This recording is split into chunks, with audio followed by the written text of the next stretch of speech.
Up, this is Frame Break World Domination, Switzerland vs France, affectionately known as Fondue vs Baguette. We are quickly into the first round here with Jan versus Ali. Yes, just some background knowledge. There were some technical difficulties. That's why the player cams have not switched on yet. That's why our stream is starting a tiny little bit late. But we're jumping straight into the action and give you all the background knowledge in between rounds. And we do see Jan playing a more traditional Shuri deck, Shuri and Soren, while Arlie is on a rather newer build of the Phoenix Force Destroy Move archetype. Yep. The Phoenix Force Destroy Move archetype is something I'm really interested in. I know a lot of players have been experimenting with them for the last month or so, but I'd be interested to see if we start. We have the power level of the meta in a position where Phoenix Force can really make a big impact, and I think we might be there. How have you been feeling about Phoenix Force, especially in the last 2 months? Yeah, I'll be honest, I haven't been playing it a lot recently, but it did pop up as a potential counter to Alioth decks, right? Because it plays around the Alioth condition quite smoothly. It is very interesting against wave decks, because usually wave and Alioth try to control where their opponent plays on the final turn, but move decks are just ahead of that, right? And especially with Phoenix Force and the multiple man combo moving around, you can play in multiple locations at the very last second on the very last turn, and that's what gives this deck an edge. The stats have been quite convincing, and I think people are high on it, and I saw both teams actually bringing this deck. That's really interesting. Especially as you mentioned in the Alioth meta, the ability to move your power around and not rely on placing power in the final turn is definitely disproportionately important to where it was in previous metas. But Shuri Sauron, it's always been a strong deck, and it's going to keep being a strong deck because it just plays pure, clean Marvel Snap. Playing on curve, putting out points. So I'm really interested to see if the benefit of move will be able to play around just playing big, dumb stat sticks.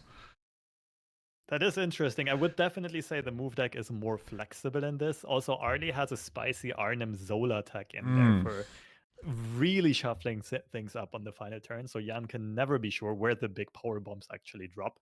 Nonetheless, Jan's deck is more straightforward, consistent, maybe solid in putting out those high numbers. We do see some showdown here. Multiple band does get moved around, some Iron Fist Human Torch combo. So far, it looks like Jan on the Shuri deck is going to have the upper hand in this one. I mean, it's close in terms of points, but again, the Red Skull and Space Throne is just 14 power. Ali's deck doesn't really have a way to get over those stats unless they're able to double further using Human Torch. So with the multiple man line, I think might be weaker into this matchup specifically. Although one thing Jan does have Ali has going for them into Jan is that the Arnim Zola, there's no interaction, no Cosmos to prevent that being played on the final turn. Absolutely. On both sides, there's not a lot of interaction. Jan is playing the Enchantress, which is a complete whiff against Arlie's deck. Apart from that, both decks kind of just do what they're supposed to do without much interruption from the opponent. The question is just the mind games, who plays which card where, and who has the better draws, right? So I think especially in a matchup like this, the nuances of snapping really come to light. Whoever is going to be better at snapping and retreating is going to have a huge advantage in this matchup. Absolutely, and it's really interesting because both of these decks know quite early on if they're going to be able to snap because of how straightforward their combos are. It's like if you have an opening hand that's quite favorable, then you can pretty confidently snap on turn 2, turn 3, and you don't need to wait for those sort of final turns to see if you can push that leverage. Quantum Tunnel showing up, making this game quite interesting and quite unique. It's one of those locations that is very, very game warping. But in this specific scenario, who do you think is going to have the upper hand when it comes to Quantum Tunnel? Who benefits more from it?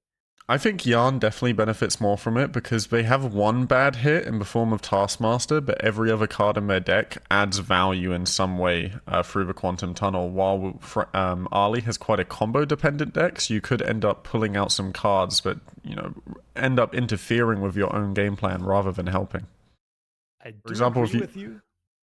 Although in this situation, it's interesting that Arlie actually got the better pulls, right?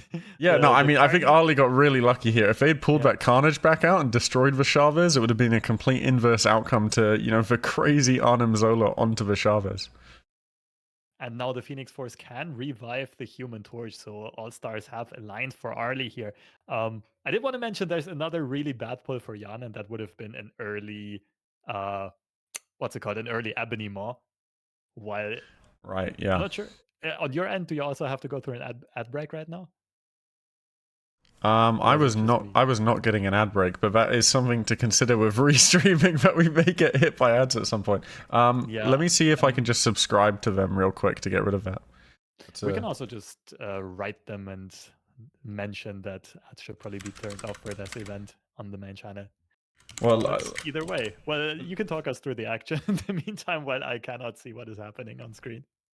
I'll try and okay. So once you're back in, I'll talk through the action now. Once you're back in, you can talk through the action while I go subscribe to Fisho's channel to make sure we don't get hit with ads. Sounds like a plan. Yeah, so currently we do have a Human Torch here sitting at a comfortable 14 power, going to be 28 on the final turn. And as we mentioned earlier, there's no interaction from Jan, so I wouldn't really be feeling confident in my position at this minute. And yes, I am back in. It does look like Arlie really did have the better start and does have the upper hand here. Jan having a tough time to get back into this game, not really playing much more into this Quantum Tunnel. Part of the reason might be that Jan has most of the big cards in hand already. We do see a Beast be played for another potential Human Torch Arnim Zola combo. This is enormously absurd stats coming down here by Arlie. Some pretty slick combos. The only issue is if you're that far ahead of your opponent, you usually aren't getting a lot of cubes because both players know who's winning this by a landslide. Yeah, something that's quite interesting though is I noticed that we are watching Ali's perspective, and I had a look at the very small cubes we could see within the UI, and they never ended up snapping. Not even after that Chavez Zola pull, which is really surprising to me. There must have been an early snap though, right? Because the cubes are already at 2. Would Yeah, otherwise still I be at believe that 3. early snap was from Yarn's side because Ali still has the option to snap here, as you can see by the pulsating red circles. Ah, right. Good spot there. Yeah, that is interesting. Never a snapback. There's always two sides to the coin in this kind of dynamic because sometimes you want to keep your opponent in the game, right? Once you pull very far ahead, there's an argument to be made for trying to bait your opponent to stay in. And that's why you're not snapping, you're just hoping they stay on turn 6. On the flip side, though, sometimes you are that far ahead that there's just no chance your opponent is going to stay unless they like get their miracle draw and they win that game guaranteed. Then it is better to snap and force them to retreat to not give them that opportunity, right? To shut down that miracle chain of draws. So I'm not quite Yeah, sure if that was Arlie's line of thinking, but that might have been a reason for not snapping for more value there. I think it's a trade off. If you're thinking about it in poker terms, sometimes it makes sense to not snap if you're trying to force your opponent into putting in more chips. But in that scenario, Jan had already snapped, so I don't think there was much reason for Ali to be cautious. And you almost do want to snap to give them less of a chance into drawing something that counters your, already very good hand. Yeah, in that scenario, I would have agreed. Still, like, even if Jan already snapped, right, on turn 6 when the game ends, if they decide to stay, they are going to be forced to put more chips in, right? That Yeah. forced little bet on the very final turn. So just trying to understand Arlie's line of reasoning here.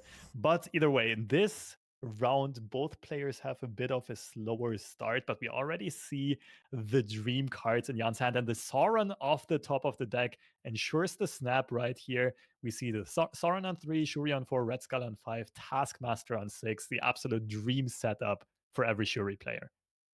Yeah, I mean, you've got to be a bit worried here as Ali because the moment you get your curve one turn delayed, it's going to be harder and harder to catch up to the stats that Jan can put out. Yeah, I absolutely agree. And the snap also gives you an indication of your opponent's hand strength. So to me, it seems very ambitious here by Arlie to try to stay in this and catch up because you are getting one less movement on the Human Torch, right? Hmm.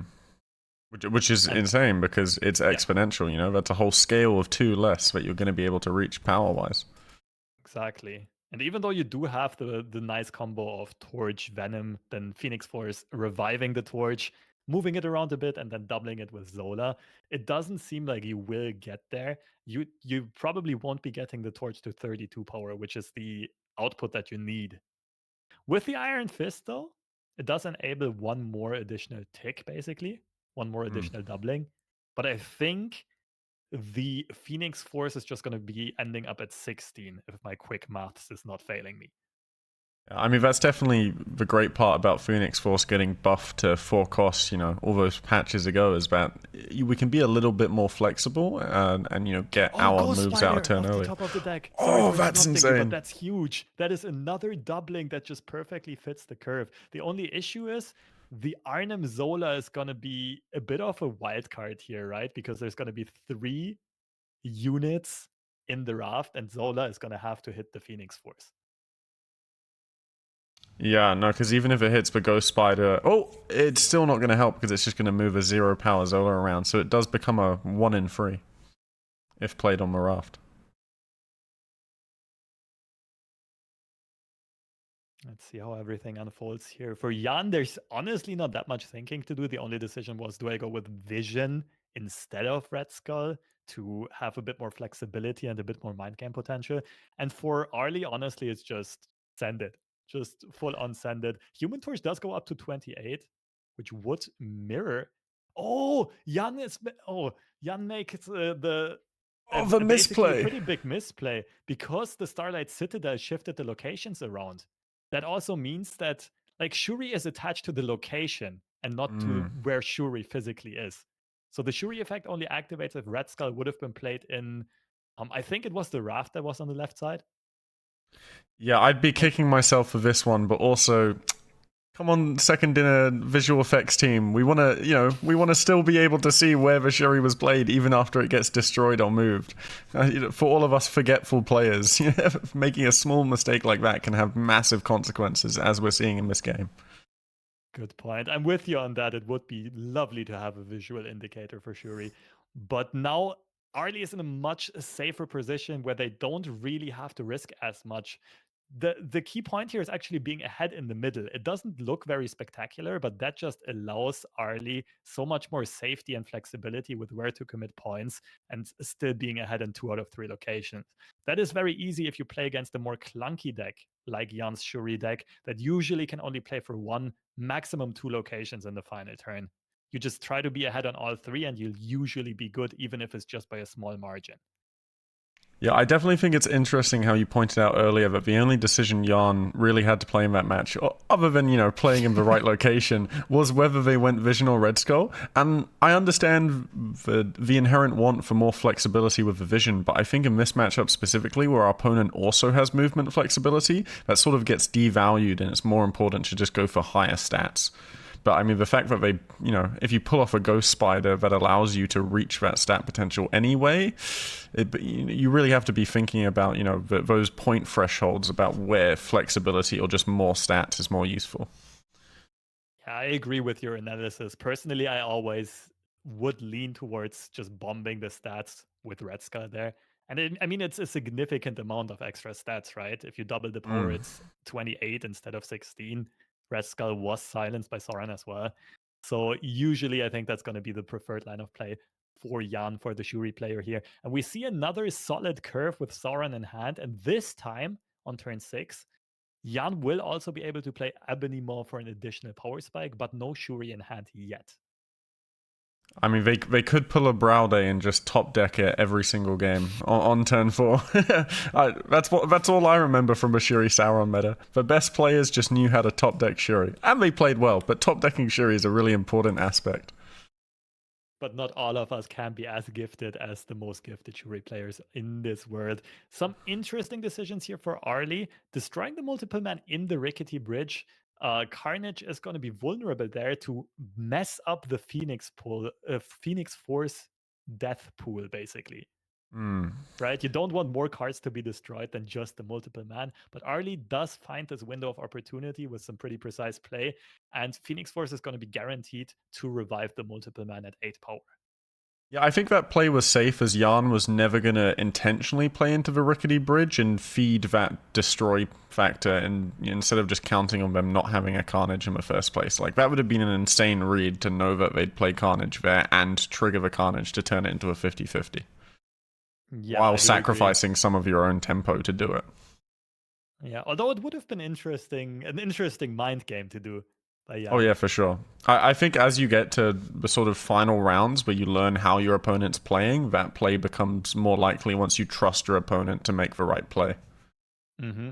I do agree with you on this one. So Jan is playing a Shuri deck without Shuri, which is a bit of sadness involved for sure, but the Sauron version is much better than other Shuri versions in this regard, because just with the silenced big cards, you can already put out a ridiculous amount of stats. Typhoid Mary, Red Skull, and on turn 6 we have a potential Taskmaster plus Ebony Maw power spike. Yeah, the overall potential may be lower, but the average power curve is definitely more consistent, which, as we're seeing in this game, is having a large effect. We're not out of the game because we don't have Shuri. We still have a fighting chance. Yeah, and of course, we have caster vision. It's easier to see these kinds of plays. But Arlie Ooh. actually putting up a very interesting line of play here, moving the multiple man over twice. But I don't think it really achieves anything. Oh, it does play around armor on Jan's side, but Yeah. armor is already silenced from Sauron. It's 100% guaranteed silence. So I don't think there's any reason to really move the multiple man over to the rickety bridge. Yeah, that's true. It probably would have been better to just play into the Vibranium mines anyway. Yeah, and Jan does have an interesting decision here where to commit Taskmaster, where to go with Ebony Maw. Ebony Maw is kind of forced to go into the rickety bridge, and I think we might actually see. Oh no, it is also 2 more power in the Valley of the Hand because multiple man gets moved there twice. This is a very confusing game, but Arlie just barely edges it out for a 4-cuber on tiebreakers, 2 points ahead. Oh, I wish we could see a replay of this. I just want to double check the whole movement that happened there and how many multiple men actually ended up spawning everywhere. I think the only thing we didn't take into consideration was that obviously with Doctor Strange you inherently think that you're only moving one character, but because both the characters were the highest power, they both got moved no matter which location they were in, so it was more effective to play into the location that the Doctor Strange wasn't already in.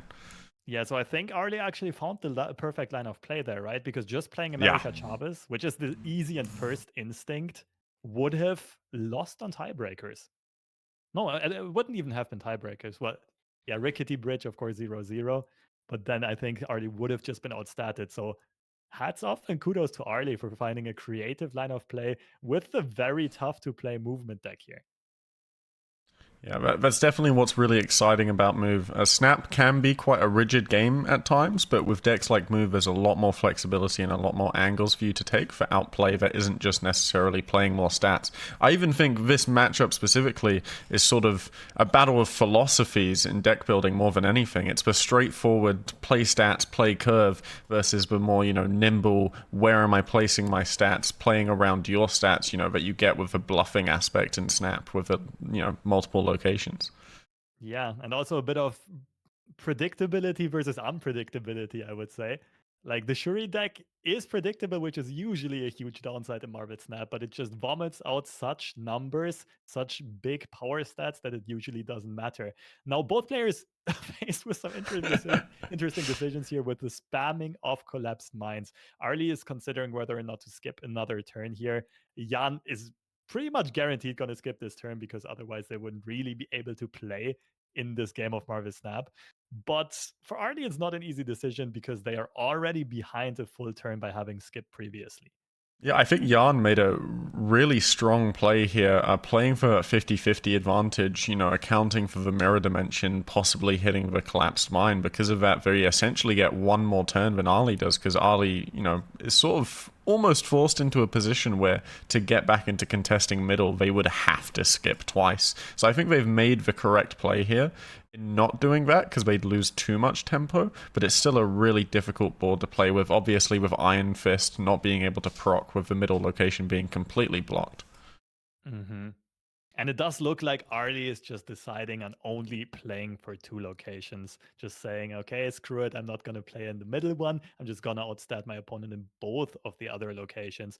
And we do see Jan opting to not destroy the rocks here, interestingly enough. And staying with a clogged board. I mean, you have to Why? break the rock. Actually, you don't even have to break the rocks at some point. What they could be doing here is just playing pure stats out on the left location and then aiming to win middle through Arlie not skipping a turn. Oh. That is an interesting line of play as well. I did get hit with ads again here on the restream. I really need to reach out to Fishu to turn these off. But in the meantime, Alphas, I think you can take us through the action of what's happening. Yeah, that's okay here. So a Carnage has just popped off on the right lane, which is just still the same amount of points to win, but this does allow us to potentially go for the Phoenix Force proc, but I'm not sure that'll be enough points to win the left lane, especially with the Jotunheim. I don't see an angle out here. I don't think Chavez is going to be enough, but you know what? You got to play through anyway. Luckily, Arlie is ahead 6-2 cubes, so even if we lose this game, we're still going to be able to go next. And that's it. The Taskmaster copies the Red Skull plus an Ebony Maw. There's just no way we were going to outstat that without maybe a Shang-Chi. That was a highly interesting round of Marvel Snap. Jan actually just playing on curve, not caring about all of the rocks in this game. Arlie also not destroying the second batch of rocks, and Jan really benefiting from just having placed that Sauron there earlier on. And it is already high stakes. There was no more cube doubling at the very end of this game. Jan is basically on the ropes here, has to win 2 on a row to turn this set around. Arlie is still on 2 lives in a much more comfortable position, but Jan seems to be a very tough opponent here. Maybe Arlie found their kryptonite. One thing to account for here is that Big House is really favored for Arlie with our ability to move our higher statted cards and be flexible with it, while Jan relies on those 4, 5, 6 cost cards in order to contest a lane. So I think they're almost forced to really only contest middle and right, which gives Arlie more flexibility in where they place their points. Although this is where vision could come into play in a huge manner. We, of course, see that Jan does not have Shuri yet, which makes Vision a much, much weaker option. But we will see how the hand is going to be pieced together by Jan here. While Arlie is just having an incredibly strong start here. The good old Ghost Spider combo with the Human Torch already sitting at 10 power. But now there's a bit of the issue of how do I manage to guarantee the Human Torch being revived by Phoenix Force? It looks a little bit impossible right now. First off, Lobster, are you seeing what I'm seeing? The goose? The goose, but Oh, that the got hub randomly goose. generated. Yes. Well, that kind of forces Jan to eventually play for the Vision, right? Yeah, no, they have to. The goose is absolutely enormous in this matchup for the reasons you previously mentioned. It's basically just another big house, and it does, does block the Shuri play entirely. Arlie just going with a no-scope goose where they predicted that Jan would play the Shuri, and this should close out this game and this series. Yeah, I mean, that's just beautiful. I don't think I've seen a better hub card in my life, if I'm being completely honest. Especially even after Jan had top decked the Shuri, it's just not quite enough. Let's see if Jan has any opportunities, any possibilities to come back into this game. Currently thinking about where to place what, but like honestly, you can't make proper use of this Shuri, right? I think you have to play one of the big cards on curve into the hub, and the only real one here, the only real option seems to be Vision, so that you are able to contest 2 locations later on. Probably Vision turn 5 and 0 plus Red Skull turn 6. Yeah, but can we even contest the right side with 0 plus Red Skull? I mean, I guess it depends on what the Arnim Zola is hitting here. I mean, it's the best shot Jan has, though, right? I'm not quite sure which other options we have. You're not happy about it in Jan's shoes, that's for sure. Ghost Spider does pull Carnage back. A rather low power turn here. The Arnim Zola not having done a lot. Of course, Arlie was hitting that the Arnim Zola with 50-50. The Human Torch that would have ended the game on the spot. But now Jan still has a small fighting chance. Now, this is really interesting here. They can only play the 0 and Red Skull right, so I think that the hub is almost a lost lane. So I think with Ali, the really important factor here is being able to contest where the vision moves. I'm not sure if the vision is going to go middle or left. I really don't have a read on this. I think it is just a 50-50 at the end of the day. Yeah, but I do think Arlie is playing incredibly well here, knowing that the hub can only be lost to a Red Skull, right? And the Yeah. biggest power play that Jan can do, the worst case scenario for Arlie is 0 plus Red Skull. And with the power distributions that Arlie is currently doing, he covers or they cover 0 being played in either the big house or Titan. So the lane where Vision gets moved to is going to be lost, but the other one is going to be guaranteed to be won. Well, Vision can be And the moved to hub is left to guaranteed. win, can't they? And then they can play Red Skull right. Yes, but with the America Chavez adding 9 points. But the America Chavez is getting Iron Fisted to the Titan. No, Iron Fist got placed second because Oh, did Titan it? Oh, I was thought it got played yes. first. My bad. Chavez only costs 5 here. And I think Arlie making the perfect read here with the perfect line of play is going to be barely ahead in the hub. Actually, strongly ahead in the hub. Never mind me. Yeah. Why did Mary get played over Red Skull? I'm a bit I confused. don't know, here. but I think that was the correct read anyway. Because of the big house and the goose and the Titan, you could sort of more easily predict where your opponent had to play to win. So perfectly covered by Ali here.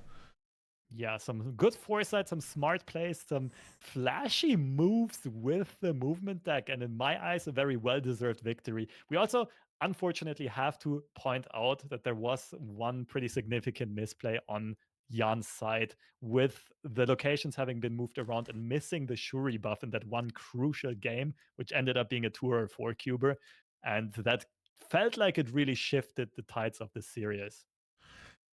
Yeah, no, that hurts. That's the kind of clip you look back on, when you're back in the hotel room and you're sort of kicking yourself in the leg over it. And I think at the top, like on the end, on the top of the graphic, we saw the total score for countries, if I'm not mistaken. And it was Switzerland currently being in the lead 2-1 for France. Right now, unfortunately, they're blanks. Alphas and me, we're gonna have to interpret what's going on because we, of course, don't understand French neither. The casters get shifted around, and my best guess would be that these players are preparing for the next round. So Fishu and Volvi are going to be playing next. That means there's some space for other people to take over the French broadcast, and we do see Loel and Owie coming in. Yeah, well, it's always a good sight to see the best hair in Snap coming back onto camera. Yeah, what a handsome broadcast team right there. This is beautiful. Yeah, I'm getting jealous sitting here. And we have some history with both of these players, right? You have met Loel in Manchester in the live venue actually during the last Creator Clash UK organized by Kawa. How have your interactions with Loel been? Dude, Lowell is one of the kindest people I've met. I can say that about a lot of people at Creator Clash, but Lowell especially, he really clicked with me and was a really nice dude overall. And the sort of guy I'd love to meet again and hang out with more. So I'm glad to see him, in more Snap stuff, more of these events, because I think we're building a really nice community of just awesome people hanging out and playing card games, which is really what the spirit of this event is all about. It's not 100% competitive. It's all about playing Snap with friends and having fun and putting on an entertaining stream for you guys. Yeah, it's a good mixture of fun and competitive, I would say, because in general it is a very fun event, a very fun format, a very fun venue as well at Meltdown Montpellier. But all of these players are competitors in their spirit as well, and they're gonna take this seriously. It's a bit about because whoever wins this is gonna be able to trash talk the other country and the other players and the other teams for months to come, maybe even years to come. And that's why I think both teams are gonna take this somewhat seriously, even though there's a lot of fun challenges. But it's gonna be a lot of friendly banter, I think. Yeah, but what I love is the aspect in which we're taking it seriously is completely different to how you would a normal event. You know, we've got so many different fun formats, but yeah, people are going to play competitively and they're going to push the formats to their limits, and that's what's really exciting. We're going to see some fresh Marvel Snap gameplay that you wouldn't have seen anywhere else. Yes, of course. The first round, the first set of games in this tournament is going to be somewhat standard because players Mm. were allowed to pre-make their decks, although they did have some deck building restrictions across both teams. Every card was on, like, there's 6 players on each team, right? And every card was only allowed to show up twice across each country, so across each 6-player lineup. And at the same time, no um no deck is allowed to have 6 of the same cards, more than 6 of the same cards rather. Mm. So you can't just play 3 decks twice. You're at least going to have to be playing different versions of the same core. And if half of the deck is different, the decks are usually going to turn out pretty differently. That being said, what I found very interesting while looking at the deck list is that both countries have a lot of very similar decks. Like their six deck lineups seemed somewhat mirrored with some exceptions. And I think that just speaks to the deck building qualities of both sides. Because both of them seem to have somewhat solved these deck building restrictions and found the best decks, like a good mixture of meta with some offbeat techs to allow the decks to still be played with these restrictions. I think Marvel Snap overall is a really good medium for these sorts of, heavily restricted deck building formats to encourage creativity because the cards are designed in such a way that they're not reliant on using exclusively other cards like you might see in other card games with strict synergies.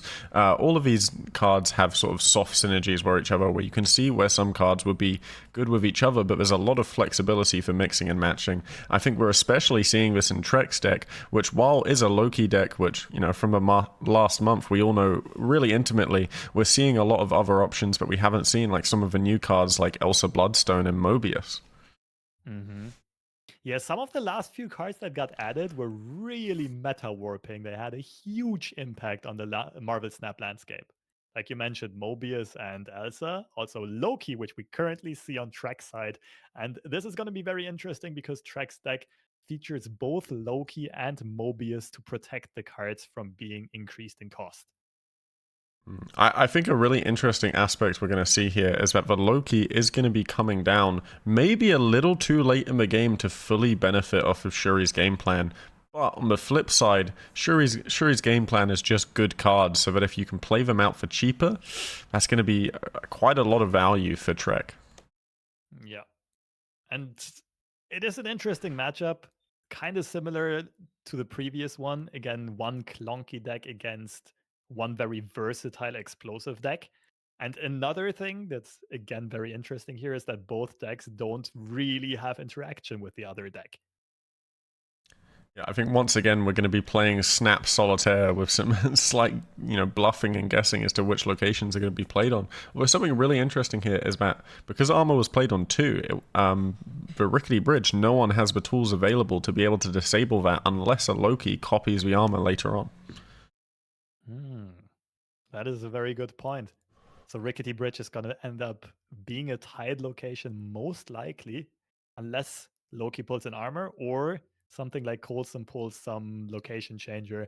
There's always a lot of uncertainty and unpredictability in Loki decks with the random card generation of Agent Coulson, and in this case also Nick Fury, which I personally love. It's highly entertaining. And Snowguard, we forgot to mention that.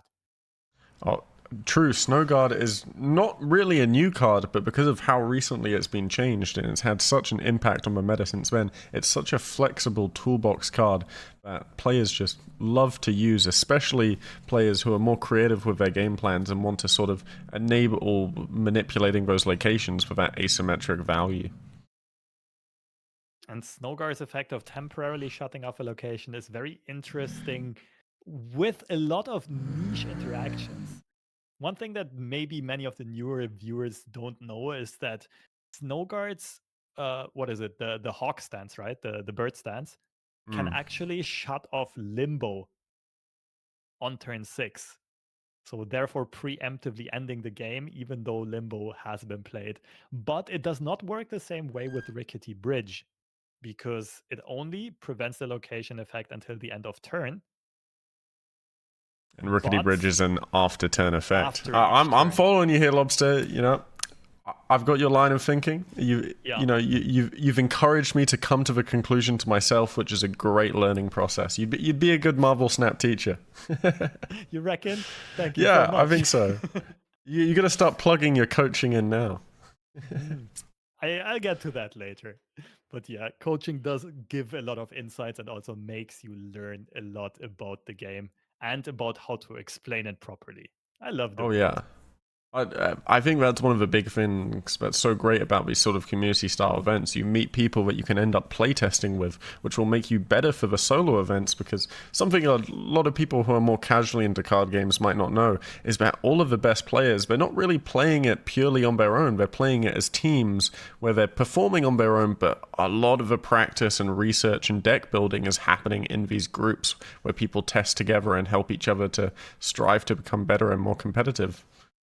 Yeah, agreed. A lot of shared ideas, a lot of shared philosophies. And therefore, it's also very fun because for the players, it's very nice when one of their teammates wins an event as well, because it does Mm. feel like you did play a little role and take a little part in that success. It's often a shared success. And that is very nice for card game competitive tournaments because they're inherently so random that even on a good day where you play really well, you can always just get unlucky and lose out. And then it's very nice to have your teammates kind of carrying the win and the morale for you. I think that's one reason playing card games competitively is a great life lesson sometimes in teaching you to accept, losses that are out of your control while simultaneously still being able to, self-critique over losses that are within your control and even maybe mistakes you made during your win. Being less results orientated is something that's great in card games but also good in life. Yeah, it is a very useful skill to have. I agree with you absolutely. But it can also be tough on the mental because it's very often hard to differentiate. Okay, how much was bad luck and how much was bad play? And that is something that very good and high tier players are usually good at differentiating. They're Mm. very honest with themselves when they make mistakes. They do admit it, but at the same time, they can they can tell when they have had bad luck in a very rational way without getting too emotionally involved. Yeah, because you don't want to over-index on a play you made that 95% of the time would have been a correct play, but you end up taking it negatively because it didn't work out. Exactly. Never seen before mirages popping up on our screen here. That's an interesting interaction that I would not have expected. I've just seen someone in the chat asking if there will be a giveaway here. I do believe we are giving away 5,000 credits on the English broadcast stream. Do you remember if that's a one-off payment of credits, or is that multiple smaller bits we're giving away? I do think it's multiple smaller bits, so there should be pretty good chances of people winning some amount of credits, but I would have to double check as well. I'm sure we're going to get more instructions on that later on. Yeah, well, we'll get the operations team in Montpellier to get back onto that. Get that back to us later in the stream. But for now, just know that there will be credits coming. All right, after having talked a bit about card game philosophy, let's jump back into the action here. The series is still at its very early stages, but this time a snap got accepted. It looks like Echok was snapping earlier on because of the god curve of Soren into Shuri, into Red Skull, into Taskmaster. Yeah, Echok's going to slam a nice 28 power down the left here. This is open list, so both players are aware of the opponent's decks, and Echok can pretty safely know, hey, there's not going to be a Shang-Chi here, so I can just slam down a big card and consider the lane mine. Echok basically only needs to be worried about random pulls of Agent Coulson and maybe Nick Fury later on. One very dangerous one in these situations is Shang-Chi. For some reason, he always gets randomly generated by Coulson when you least want to see him. This is not one of these situations right now. Trek will have to find some other way of putting out high power numbers. And this is a very sweet combo here. 0 into a Tula, Mm. which is 5 power for 5 energy rather for 15 power on the right side. Unfortunately for Trek, Echok is just not even contesting the right side, and he's going to have enormous power numbers on the left and probably going to double down on the middle here. Yeah, back to the battle of card game philosophy here. It seems playing out pure stats is going to win it for at least this round. I think in general, compared to the last matchup, because Loki doesn't scale as well to their opponent's deck because we're copying their opponent's cards, I think it's going to be a lot harder for Trek to match Shuri's full combo than it was for the Phoenix Force deck. Yeah, I do agree. The Phoenix Force deck on its best high rolls is just going to go way over the top of Shuri or of almost any other deck because of Human Torch's exponential grow and because of multiple man being copied more and more often with every passing turn, right? And Arlie made perfect use of that, just pumping out ridiculous power numbers.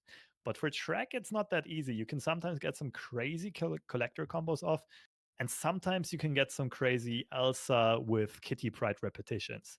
So you do have a shot at going vertical, at going very tall, big numbers and locations. But the Loki deck really excels at flooding Mm. locations and going very wide and playing a lot of small stuff across all 3 locations. But that usually is not enough to compete with the raw value of a pumped up Red Skull or Vision or Typhoid Mary.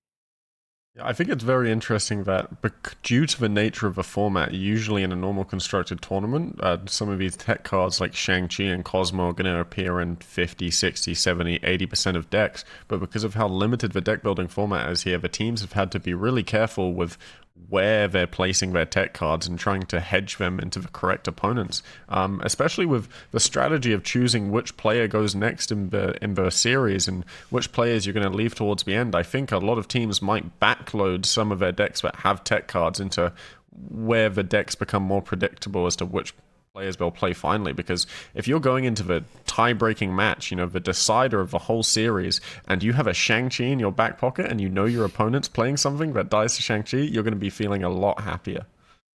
Absolutely. Those kind of sneaky tech cards can often swing a series, and they're usually going to be responsible for the high cube wins because your opponents don't see them coming.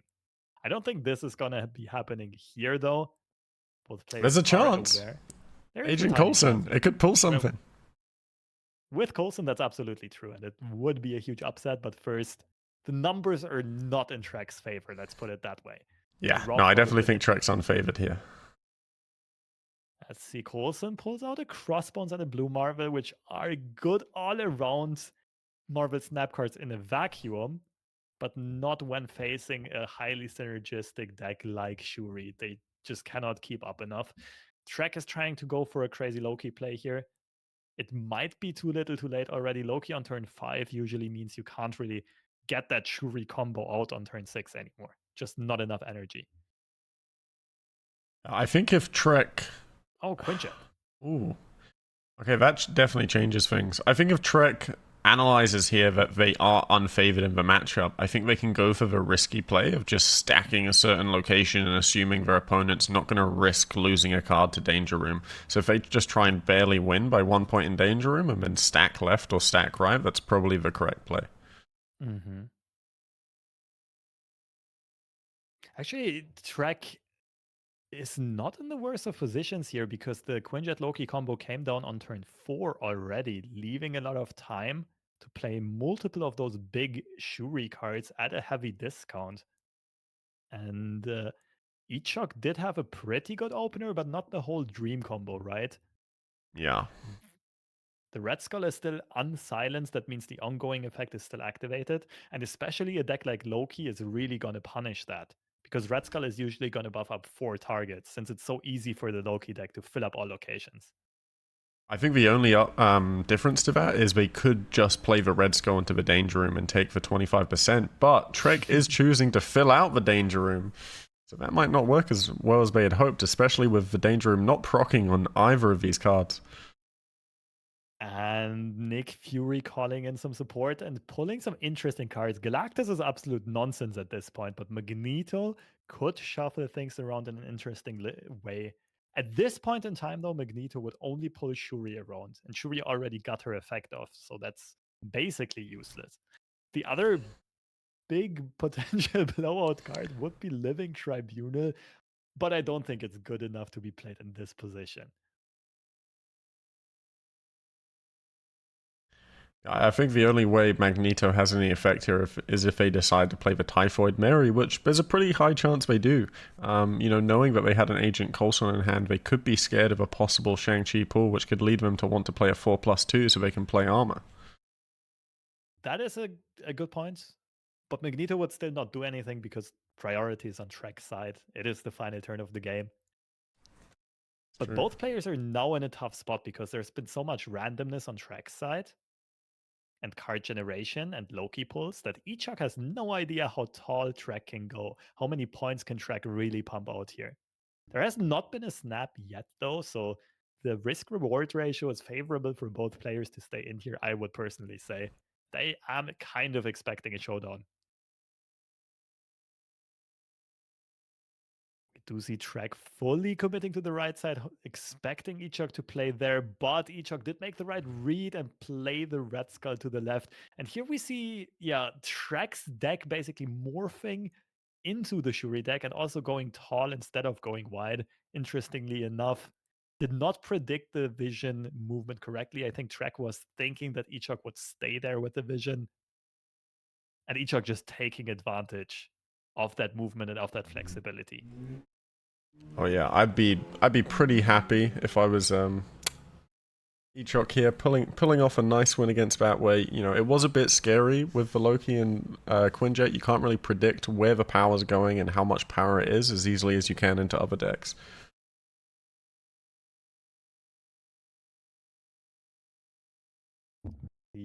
A snap, a start here. Ichok does have Nebula on their side. I think the snap start makes sense from Trek because of the Dream Dimension specifically is a lot more hurtful to Ichok than it is to Trek. Yes, the Dream Dimension does break the Shuri curve, the Shuri combo. This version of Shuri can default to going Shuri into Typhoid Mary on turn 5, if that combo is drawn.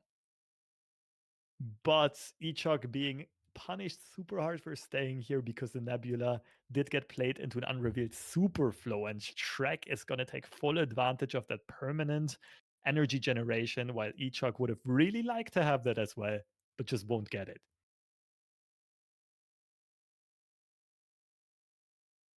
Nick Fury's pulled an interesting card here in Giganto. It's quite nicely statted. But it is not going to be easy to play. Ultron is actually also an interesting pull, especially considering that no Sauron was played. So Ultron could be a very interesting soft counter to Red Skull later on. How does Ultron interact with Elsa Bloodstone? Would it only work on the main Ultron body if it filled up a location and not the bots? Yes, Elsa Bloodstone specifically says if you like the fourth card that gets played that fills up the location. Right. Yeah. Nebula continues to farm up some buffs. Loki does get played by Giganto, by Ultron, and instead we do see some very good other pulls, among which the infamous Shuri Red Skull combo. Now on Trek side. No Taskmaster though to double down on that buffed card. This is going to be interesting seeing where each player commits how many resources and points.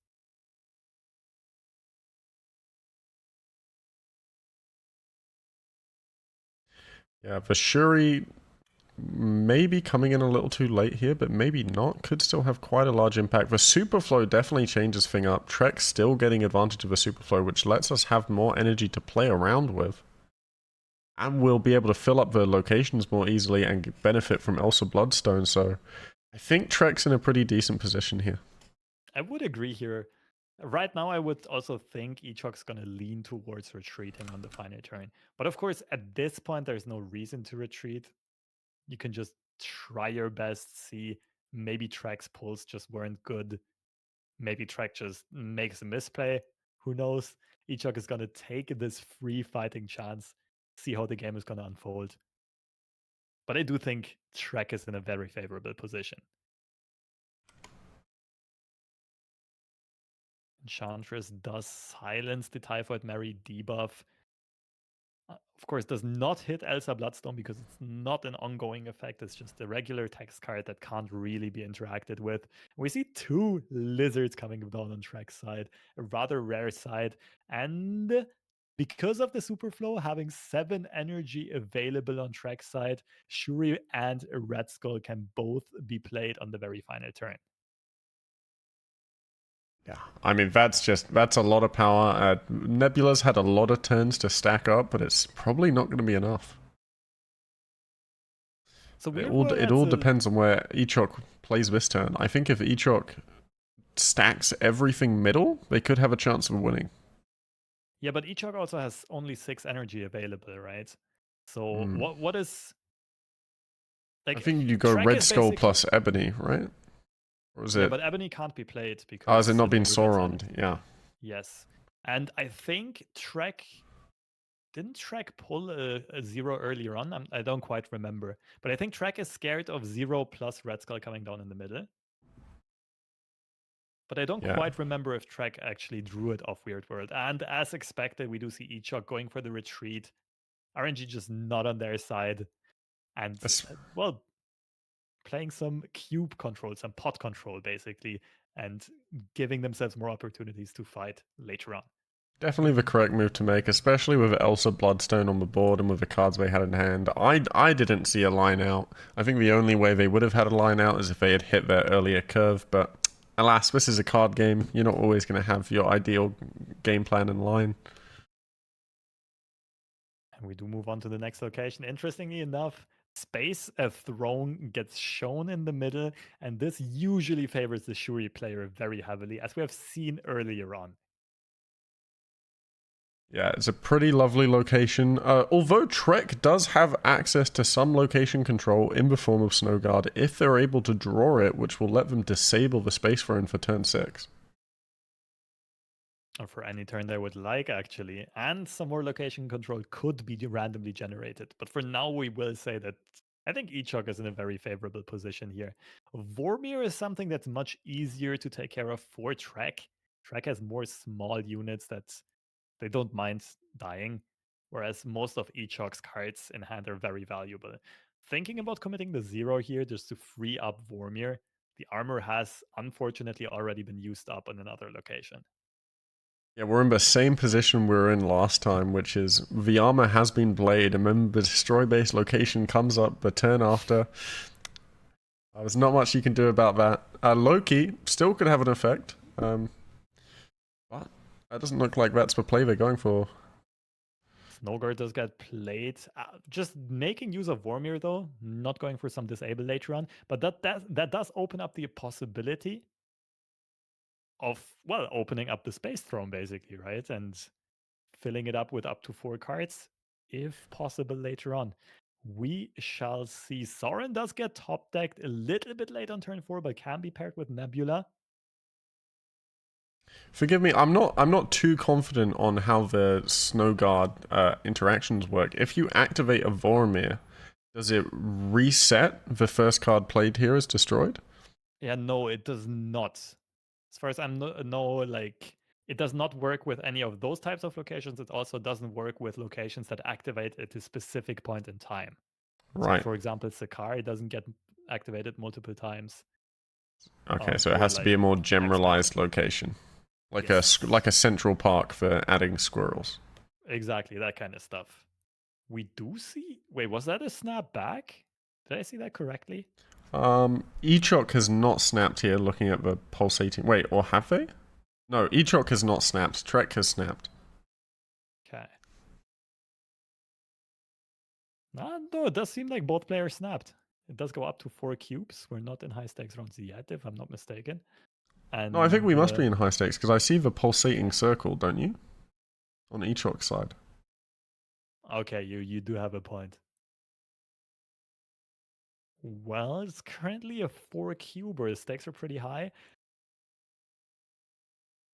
Red Skull is gonna be a strong force in the middle Echok, just considering where to move the vision to. Basically, the question for Echok is like, is Red Skull an overkill in the Space Throne? Hmm. Is vision already enough? I think And Red don't Skull I might need be big overkill stuff? on Space Throne. Because I think if you trust Trek to analyze the board correctly, then they'll know that Red Skull was best placed in Space Throne, which will force them to play away from it. So I think hedging your bets a little bit and playing your weaker card in Space Throne does make some sense. Yeah, also since Limbo is online, interestingly enough, that does give you opportunities for later on. But Trek has the opportunity that we mentioned earlier on. We were talking about Snowguard's Falcon, Snowguard's Bird stands disabling Limbo. Trek does elect to not go for it. Instead, goes for the low key pop off, hoping to find something useful here. Vision is being found that could mirror Echok's vision in the Space Throne, and a lot of cheap decent cards, but no huge power play besides Vision and Kitty Pride. Yeah, I think I would have really liked the disabling Limbo turn if it wasn't for the fact that the Vision was already there, because it's not often that they'd end up moving the Vision off of the Space Throne going into turn 7. Mm-hmm. Or at least they would only do that if they replace the Vision with something else. Yeah. So very complex game of Marvel Snap at our hands. A lot of opportunities for both players. A lot of mind games going on because, of course, both players are aware of what the other person could and could not be doing. Typhoid Mary looks like she's going to get slammed down into the Space Throne, into the middle. And Ichok again thinking, does the Vision stay here? Does the Vision move? At the current point in time, of course, Ichok is just going to stay tall in the limbo and hope that Trek cannot catch up there. Yeah, I like this play from Echok because from their perspective, the only card that Loki can pull that would beat this Typhoid Mary is a Red Skull. And chances are, pulling what, 6, 7 cards out of 12 cards in a deck, you're slightly favored. And Ichok does go for that line of play. Trek is forced to retreat, and it's a big 4-cube victory for the Swiss player here, while Trek is down to only 2 cubes. So the way this works is that Ichok still has 7 cubes, 7 life points available. That means Ichok is still on 4 lives. Trek can only shoot out 2 of Ichok's life points at a time. So Ichok has 4 tries to get Trek out of this. And this is certainly not the cube position you want to be in an unfavored matchup like this. Yeah, I would not love to be in Trek's shoes right here. Good opening hand, though, we should say.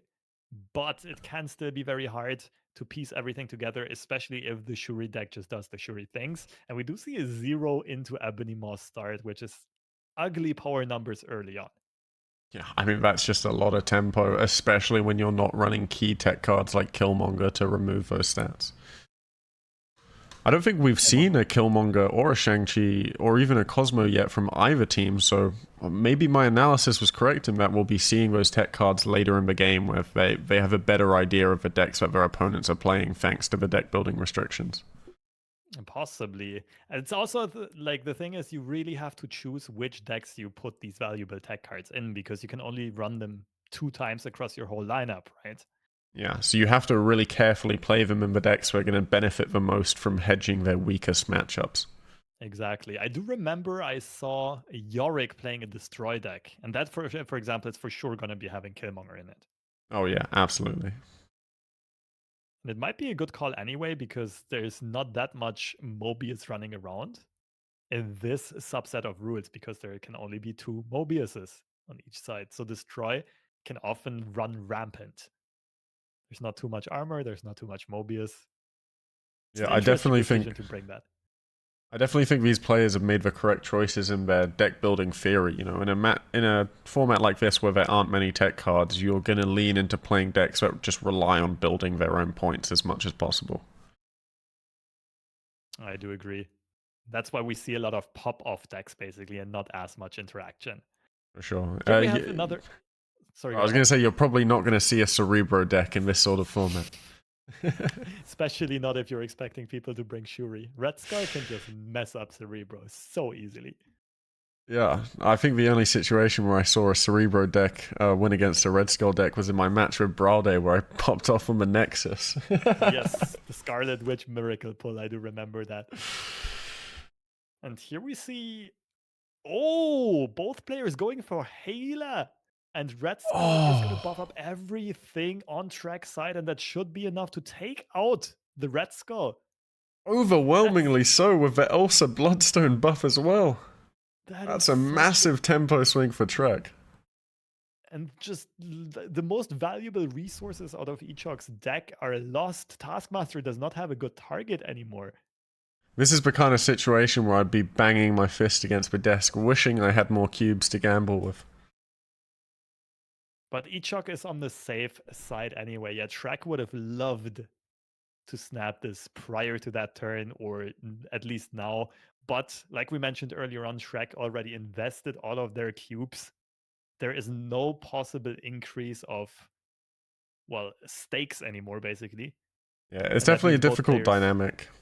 yeah, both players are just going to ride this out every round until the very end, which is more akin to other classic card games, right? Just going into the showdown, into the end of the game every time and just seeing who's got the higher power numbers. Yeah, I've met some people who aren't a fan of the snap sort of mechanics and betting mechanics because they want to be able to see every game through to the end. And I, for one, I can understand their point, but also there's nothing more boring than watching someone playing out a game for the sake of playing out a game when you've already lost. Yeah, it's a thing of flavor for sure. It depends on the taste of the person. Some people just really like this betting game and mind game aspect that snapping provides, and some people just view Snap more as a traditional card game I mean, or think just about have. how simplistic Snap would be if we didn't have a betting system. Like, I don't think the game's complexity would be enough if you took out the Snap mechanic. Yeah, I do agree with you. I think the snapping and the whole strategy, betting strategy that it implements is what makes Marvel Snap so replayable and so deep, so strategic. Absolutely. A huge Hulk is slamming down on Elysium.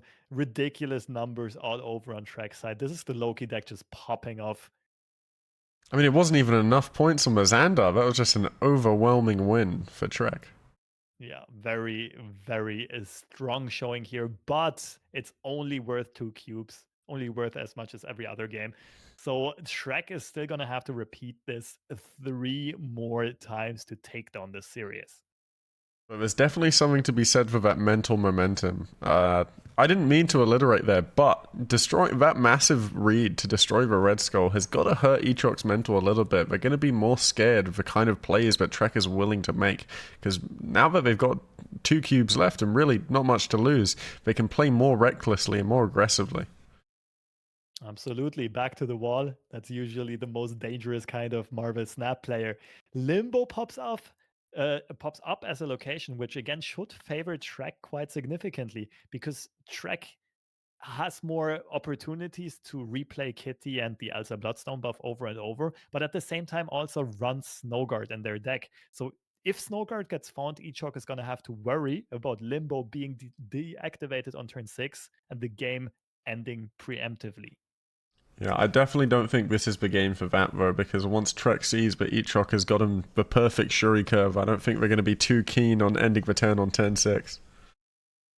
Yeah, we will see what is going to happen here. It depends, of course, a lot on the draws of both players. Echok is also fine with Limbo as a location, but the Shuri deck can get all of their combos down by turn 6. So the turn 7 isn't really necessary. Trek's Yeah, I deck think definitely benefits more. I think if you looked at Shuri's power levels over the turns, you'd see a steep climb as you get towards turn 6. I mean, it'll still climb, but the incline will level out a little bit. It doesn't gain as much from turn 6 to 7 as it does from 5 to 6. Yes, well said here. But nonetheless, Echok has the perfect hand, the dream setup of a Shuri player, which is Sauron into Shuri, into Red Skull, into Taskmaster plus Ebony Maw. So turns 3, 4, 5, 6 are absolutely bonkers. The question is, what is going to happen on turn 7? And what can Shrek do over the course of all this time? I definitely think it's a bit painful that Trek hasn't quite seen their Loki yet, because that's really what gets you to benefit from the Limbo, having more turns to play out those discounted copied cards. On one hand, I do agree. On the other side, though, the other engine of the deck has been found, which is Angela plus Elsa plus Kitty. So every time Kitty gets played into the Angela location, it's an additional 6 power, if I'm not mistaken. Angela's plus 2, Elsa's plus 3. Kitty is +1. So 6 power for 1 energy every turn from now on. And Snowguard did get played, so Ichok has to sweat about the limbo being turned off. I can definitely see why they nerfed Kitty here. Can you imagine original Kitty with this core?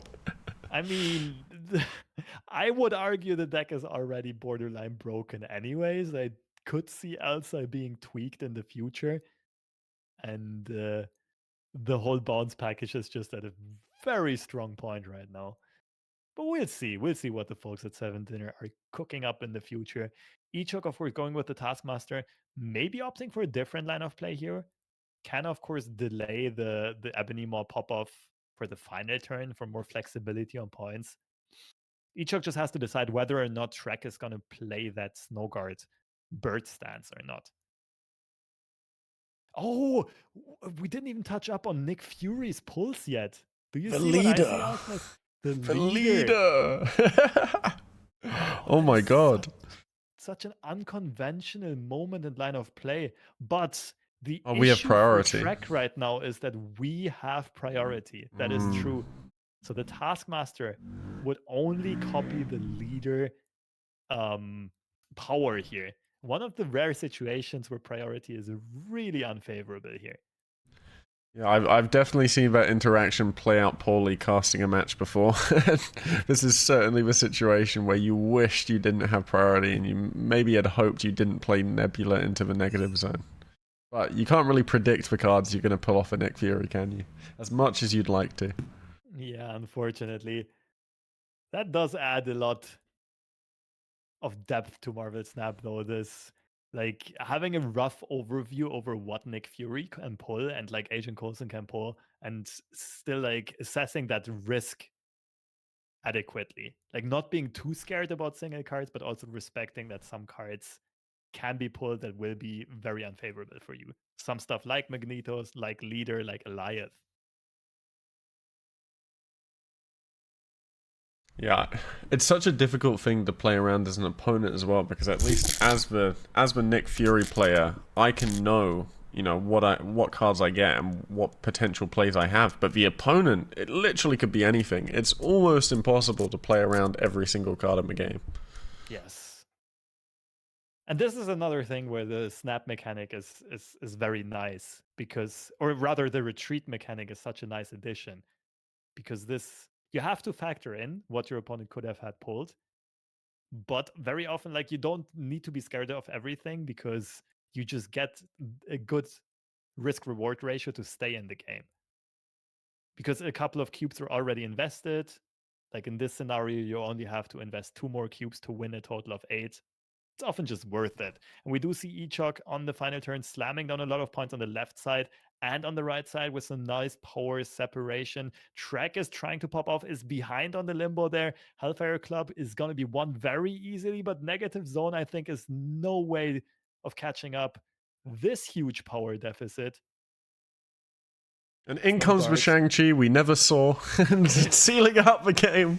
The classic Snowguard micro bug, let's say, of the animation glitching and taking forever. But Ichok takes this down in a very convincing fashion here with the Shuri deck. And that is game. Unfortunately, Trek, you know, they tried really hard. It was a really unfavorable matchup. They played really well, made some good reads, but in the end, the cards just weren't in their favor. Yeah, some high cube explosions there. And we did see some ridiculous power numbers, some insane combos on either side. But Ichok prevailing here. And Ichok has a history as a frame break Marvel Snap player. For those of you who don't know, at the previous event in Switzerland, Ichok did take first place and even defeated Moyen twice. Once in the grand finals and once in group stage, if I recall correctly. Wow, and that's certainly an achievement, knowing how good Moyen is as a player. I'm going to take the opportunity to put our cameras up in this casting section so that you get to see me and Lobster. This is... It's not the highest production quality, but the faces are here. Let me add some lighting. That was bright for a second. Okay, here we are. Welcome everyone to a Frame Break World Domination. So yeah, the English broadcast is a little bit freestyled. Let's be quite honest here. Yeah. The thing is that we are, of course, not in Montpellier with the other guys. We did get asked kind of last second to take over here to give some English support to the potential English audience that does not speak French.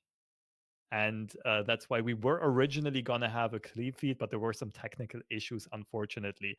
That's why we don't have a lot of background sound and in-game sound. So I hope you can bear with that. Instead, you're just going to have to listen to our beautiful voices narrate all of the action. You just get And more of our voices, which is obviously what everyone wants over gameplay, right? Why would you want to hear the amazing sound design that's taken years to perfect when you could hear us? absolutely. And because we only talk very high value We never make a output from mistake. this. We never get an interaction wrong. We are 100% accuracy, high level, high tier casting. Classic. I mean, were casters ever wrong in card games? Oh, I not can't once, recall it no. a single time. No. And I But think our cams are going away because we do have the next matchup, which is Lowell versus Den. Two titans of the card gaming space, in my opinion. Very strong players. And both quite creative deck builders. So I'm really interested to see what they brought to this format. Lowell's deck striking me here with a Jane Jaw Bloodstone Hitmonkey bounce package. yeah, this deck has gained some traction since the Elsa Bloodstone release. It's one of the top Elsa versions. People have not really settled yet on what is going to be the best one. But this has been at the forefront for like the first couple of hours right after release. And the idea here is just Jane Foster pulling a ridiculous amount of cards so that Elsa can pop off on turn 6 mostly. You can do a ridiculous Hitmonkey, Mysterio, triple zero cost card kind of turn, filling up multiple locations. And the big upside here is that it gives the player a lot of agency on where to commit how much power, which is super important in Marvel Snap. Yeah, and then onto Den's deck, we do have another Phoenix Force, this time with more of a destroy package with the addition of Nimrod. Yeah, Dan's deck is close to a mirror of what we saw earlier on the Swiss side, but some different tech cards. The Iron Lad and the Nimrod are very interesting and just give an alternative line of play and an alternative win condition if the Phoenix Force game plan doesn't go off. So Shuri, Nimrod, Arnim Zola is a 3-card combo that can easily win games. Yeah, I mean it's one of those situations where even if you're behind in the early game, it just has such power potential, especially with Lowell's deck once again not having tech cards or interaction that could end up changing the game. So this is once again just let's play our cards, let's see who can put out the higher points. And I think because of that, I'd wager that Den's slightly favored due to the destructive and point potential of Phoenix Force Destroy. Yes, but I would say Luel has more playmaking potential in this. Both decks are very explosive. Both decks have a lot of opportunities of outplaying the opponent, but Luel's deck is like maximum flexibility because it doesn't really commit a lot until the very final turn, the final moments of the game. And therefore, Luel, I feel like it has like more leverage in the mind games. Yeah, no, for sure. Being able to move those cards, well, not necessarily move those cards around like Phoenix Force can, but being able to flood the board and move Kitty around once you bounce it back into your hand can really let you just stack a massive Kitty to contest some of those higher stat cards. But Den is also able to counteract those mind games by saying, well, even if you can move the Kitty to whichever lane you want, I can move my Human Torch to whichever lane I want. Yeah, the Phoenix Force is going to be the essential card in this matchup. But I'm quite curious how exactly Den is going to use the Arnim Zola. There are some issues with the Arnim Zola. For example, if you go Shuri into Nimrod, the Arnim Zola is a 50-50, right? It has a 50% chance of hitting Shuri if you play it in that same location, which would be atrocious. 4 power on turn 6. But if Nimrod gets hit, the game pretty much ends in an instant. It's 24 in each of the other 2 locations. Pretty insane. I think Arnim Zola is one of those cards where if you're a bit behind, and as you said, it's only a free card combo. If you're a bit behind and you need to win that game, you feel like you have to take that 50-50. But a lot of the time, taking 50-50 in Snap is really worth it because you've already invested half the betting pool. Why not take the 50-50 to gain double that amount rather than lose that amount? Exactly. It's often a calculated risk that is worth taking. Just like you said, especially if you don't really see any other way of coming back in this specific round, this is often going to be your best bet. And it's also very annoying to play against because the risk is very hard to calculate. If you're in Loel's shoes, you don't know if Den is going to play the Arnim Zola in the first place. Then which location does it get played for? Is Den really going to commit to that crazy 50-50? And we will see how both players handle this. But interestingly enough, as a location, Bar Sinister shows up in the Mm. very first game between these two powerhouses. Barcelona is super interesting here. There's definitely some interesting playmaking potential for Den, but I think maybe this is even more interesting for Lowell. There's multiple angles that they can play the Bar Sinister, and a lot of the time they can leave it till turn 6. Yeah, Hitmonkey is an interesting one. I personally wouldn't have minded Elsa going into the middle. And the only issue is right here, we don't really have that. Like, Elsa would have been really good if we can right away basically fill up a location over and over and over. For example, on turn 3, playing Elsa into Kitty in Bar Sinister is absolutely bonkers because that Kitty grows by 10 every round. But Loel not really having access to those dream combos, going for a more standard line of play, then already having committed, both Human Torch and Multiple Man into Murder World, but the Multiple Man gets pulled out. Some sneaky value here. Still, both cards get destroyed in Murder World.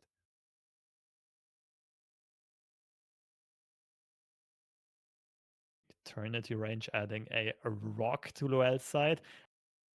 Funnily enough, Loel doesn't mind this rock at all. It might even Mm. benefit Loel because the Kitty is going to get buffed over and over, and the Bishop is going to go very tall in this location. We do see a snap and a retreat come out from Den. Loel taking an early victory here, then just thinking that the locations are hard favoring Loel.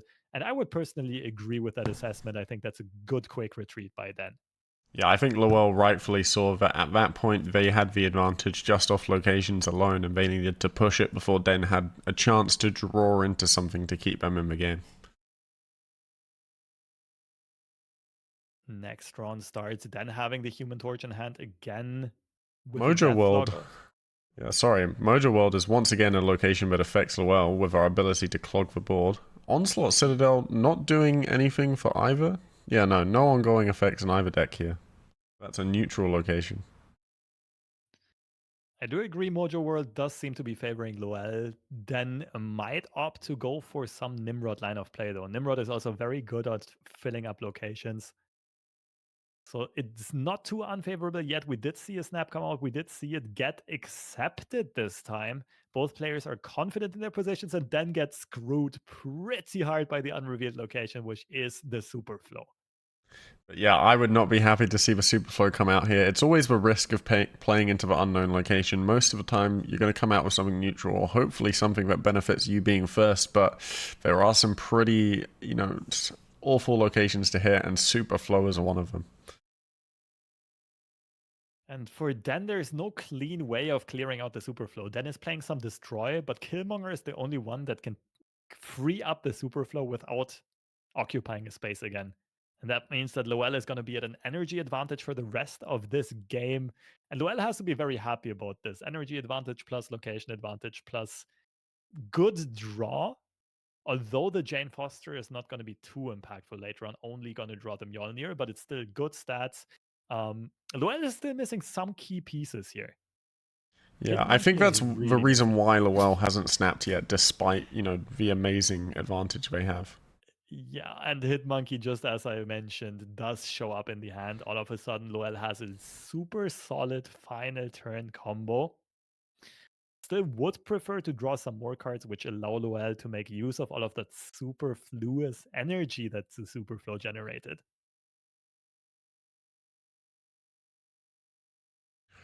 We Wait, could how do be you pronounce sealing the that word Arnhem Zola correctly? 50/50. Which word? Is it superfluous? Superfluous? Superflow. Superflow. Yeah, Superfluous? yeah. There's an adjective to it, right? Yeah, superfluous. It means Superfluous. like sort of silly. Well, it's nice to have a native English speaker around here to you're actually give us some insight. you're welcome, mate. Just don't ask me to translate any British slang. I might struggle a bit. How about translating some French into English? Oh, that's a great idea, actually. I know so much about French, actually. Native speaker almost. Working on Okay, it. interestingly enough, if I'm not mistaken, it's turn 5, isn't it? Oh no, it is turn 6 It's already. on 6. Den does go for the Carnage on the Nimrod. 12 power being added to both sides. Ghost Spider is going to fill up the Mojo World. Did manage to get quite a bit of power down, abandoning the Onslaught Citadel. So a lot of Noel's resources are going to whiff here. Mysterio is not going to be enough to win the Mojo World. It's Mid is interesting to me that completely overstacked. It's interesting to Go me ahead. that the Mysterio interaction with the Elsa Bloodstone, by being the last, being a card that's played there, it can still trigger. Didn't make an effect this time in Mojo World, but is an interesting thing to keep an eye on later in the series. That is very true. That is intended because Mysterio, as the card says, plays itself 3 times. The illusions do count as being played as separate cards. Yeah, which But makes it a Loel, bit tricky with cards like Forge, but in the case of Elsa Bloodstone, is an amazing upside, and that's enough for Lowell to take the 4 cubes, a massive swing to the start of the game, 5 cubes up, 2 games in. This game's going a yeah. lot faster than the previous ones we've seen. Then having found a very creative line of play, also going for some wiggles and shuffles and only committing to 2 sides. And it did work out on the left location, but the right location, Loel just had the upper hand with the raw power outburst, as well as spreading out that power, really hedging risks, so that then could only be ahead in 1 location and not 2. Yeah, Den made the correct plays, but it's really hard to keep an eye on how decks like these, bounce decks specifically, how much power they can output. There's a lot of moving factors to track. It's not like playing against a Shuri Sauron deck where you're counting point thresholds based on doubling. Another set of interesting locations popping up here.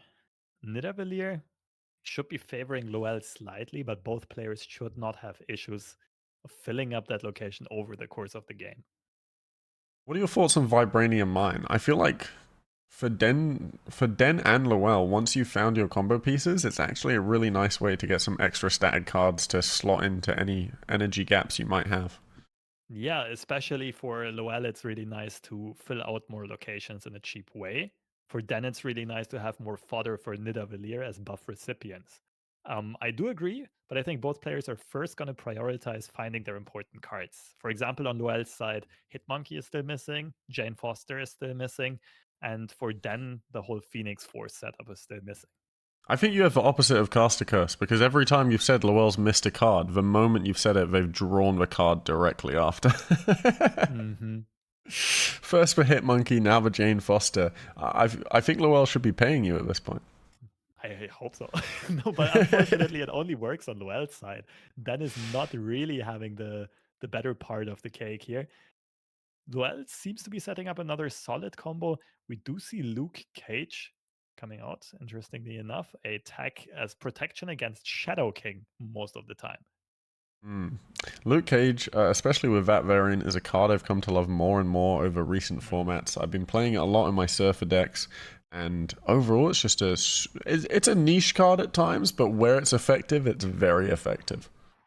Yeah, first of all, that variant is gorgeous. Second of all, we just saw then top deck the Phoenix Force, go with a snap and Loel with an instant retreat because like Jane Foster was found, but no Hitmonkey, no crazy Bishop Mysterio pop-off combo, but rather Loel was just finding the tech cards that were not really helping in this matchup at all. Luke Yeah, Cage and Mo don't really do much. Lowell is playing some very disciplined snap here. They've got a cube advantage. They don't need to take risks. They just need to wait till they can bully Den out of cubes with their larger stack. Both players playing very disciplined so far. Multiple man gets added to the middle.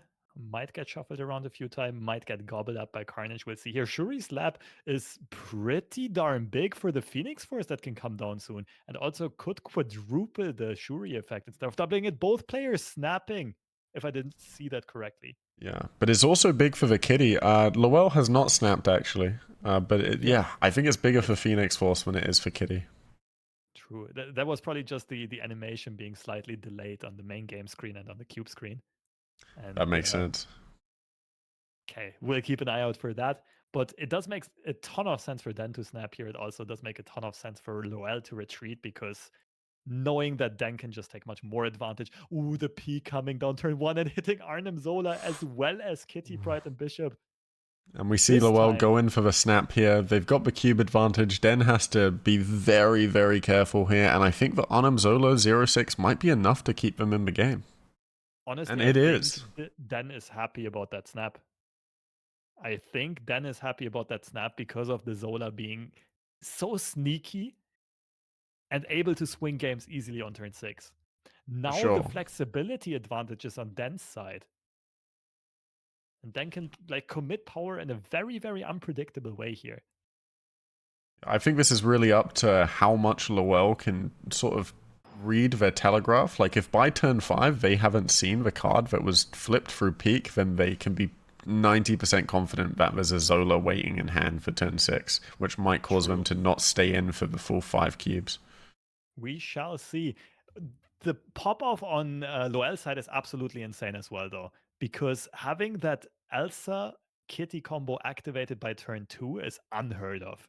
So starting on turn 2, the Kitty Pride, which by the way costs 0, is going to grow by 4 power each turn. And each turn is adding another power onto the bishop, which lets them stack power in the peak while also being flexible with Kitty to be played in other locations. And Angela gets added as well. Unfortunately, Angela doesn't really slot in here, but yeah, you were absolutely right about the comment about Bishop. That means for 0 energy, Loel gets a free +5 power every turn. That is absolutely nuts. That might even be enough to compete with that free Arnim Zola over the course of the game. We do see Shuri drop on Den's side, and now the tough thing for Den to determine is which card should get buffed because Den doesn't have a great target. Elects to go for the Iron Lad. I absolutely agree with this, but Iron Lad now needs to high roll something like a Nimrod. And Nimrod would be an insane high roll and would let them go for the 50-50 Zola. Which I think in Den's position, where they're 5 cubes down, a 50-50 sounds amazing. Absolutely. Den is already a bit backs against the wall, but of course, with that peak hit on the Zola, you would like to be in a safer position. But I think there are a couple of good Iron Lad hits, right? I think Phoenix Force might be a pretty good one at this point. Yeah, Phoenix Force would be pretty decent as well. It would let us pull. Was it a multiple man? No, Multiple man is still in hand. what did Carnage eat? I don't actually remember. I'm wondering myself as well if it was a Human Torch. I could imagine it having been a Human Torch. Well, it was definitely a 1-drop, so it had to be Ghost Spider or Human Torch. Let us see what this Iron Lad is going to have in store for us. 12 power, copying the Deathlock, which is a very hard whiff. Now we No, know. it's kind of good, because it means that they can 100% Arnim Zola the Iron Lad. Yeah, but the Iron Lad is going to have the Deathlock effect on it still. It's going to destroy everything else. Yeah, but that's only -4 power. So you can still play other cards. Yeah, true. Basically, like we either Zola now and already show the strength, or we wait with Zola until turn 6, but then we also cannot play other cards anymore until turn 6. But it, of course, already is turn 6. I get what you're saying. Yeah. That's actually not as bad as it looks at first. I think if we had drawn a Nimrod here, we would have been in a lot happier of a position. I think that's why Den has retreated, because while they could play the Zola to get that power out, there's no way they could have played a Nimrod and a Destroy card on turn 6. Yeah, and they know that Kitty Pryde is gonna be at 18 power. They know that the Bishop location is probably gone as well. And even just the Kitty Pryde is already impossible to contest. So then not hitting with the Iron Lad Fortune not quite on Den's side here, but Loel also playing this very cleanly, very efficiently, pumping out big stats. And the snaps have really paid off so far. Yeah, I mean, both players have they've played it perfectly. They've retreated at the correct times. They've snapped at the correct times. It's just really come down to Lowell's ended up having more power potential than Den has in all of these high stakes situations. Mm-hmm. I mean, I think this sort of snap match is really the mark of two very strong players facing against each other. It's not necessarily a slow match. They're not being overly cautious, but they aren't always going to turn 6. They understand their outs and they understand when they need to be aggressive and when they need to retreat. I agree. So far, the snapping and retreating strategies on both players seemed very solid. Here we have a very unique game with District X being on board. Interestingly enough, we're again in a situation where no snap is going to happen anymore. Dennis backs against the wall, has to take 8 cubes off Loel. For those players who are rather new, Den is still going to shoot out 2 cubes on Loel's side every time, even though he only has 1. That is just how the game works in high stakes mode. The minimum bet is always 2. So that means Den is going to have to run Loel over 4 times to flip this series around. And Loel has a pretty sick start for a District X game because one of the core combos had already been in hand. Ooh, Destroyer gets pulled by Lockjaw. Oh, What the hell is going on? But the Destroyer nonetheless is in the Baxter building. So that's pretty good. I'd say worth it. Yeah, I think that was worth it. It was maybe like plus 8 stats, +7, 6 on what was already on the board. And the Shang-Chi top deck. Oh, What? District X Shang-Chi, if snapping was possible, I'm sure it would have happened because, as I touched up earlier on, the Angela Kitty Pride combo is still insane in a District X game, right? It's so much value, it's so efficient, while your opponent is probably not going to have that. And Shang-Chi taking care of the Destroyer here should seal the deal. I don't see Dan coming back from this. I don't think so either. You would have to have. I don't even Galactus, right? That's how you win. It's Yep. the only situation. And it is Zola instead of the Galactus. And even Zolaing a Drax is nowhere near good enough. Then just goes for the quick retreat here. Probably a bit of tilt and frustration.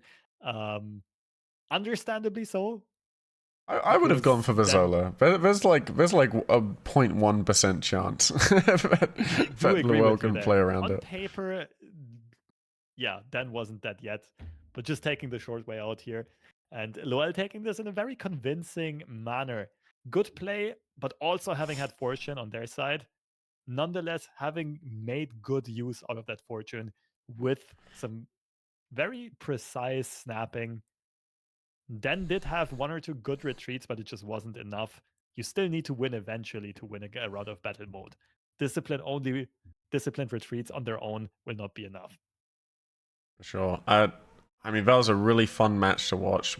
Massive respect to both players. They both played incredibly, but sometimes Snap is a game of variance, and I think you really saw that today. What makes a good player good is the small percent differences they can make despite their RNG. And I think in that case, Lowell really demonstrated how when players of similar skill level come together, variance can really make a big impact. That is the name of the game. That is why we love Marvel Snap, though. Without variance, the game would be boring. Sorry, my But headset just disconnected. What did you say? no, it's all good. It's all good. I just said that variance is still an essential part of Marvel Snap, though. That is what makes the game fun. That is what makes the game replayable and interesting.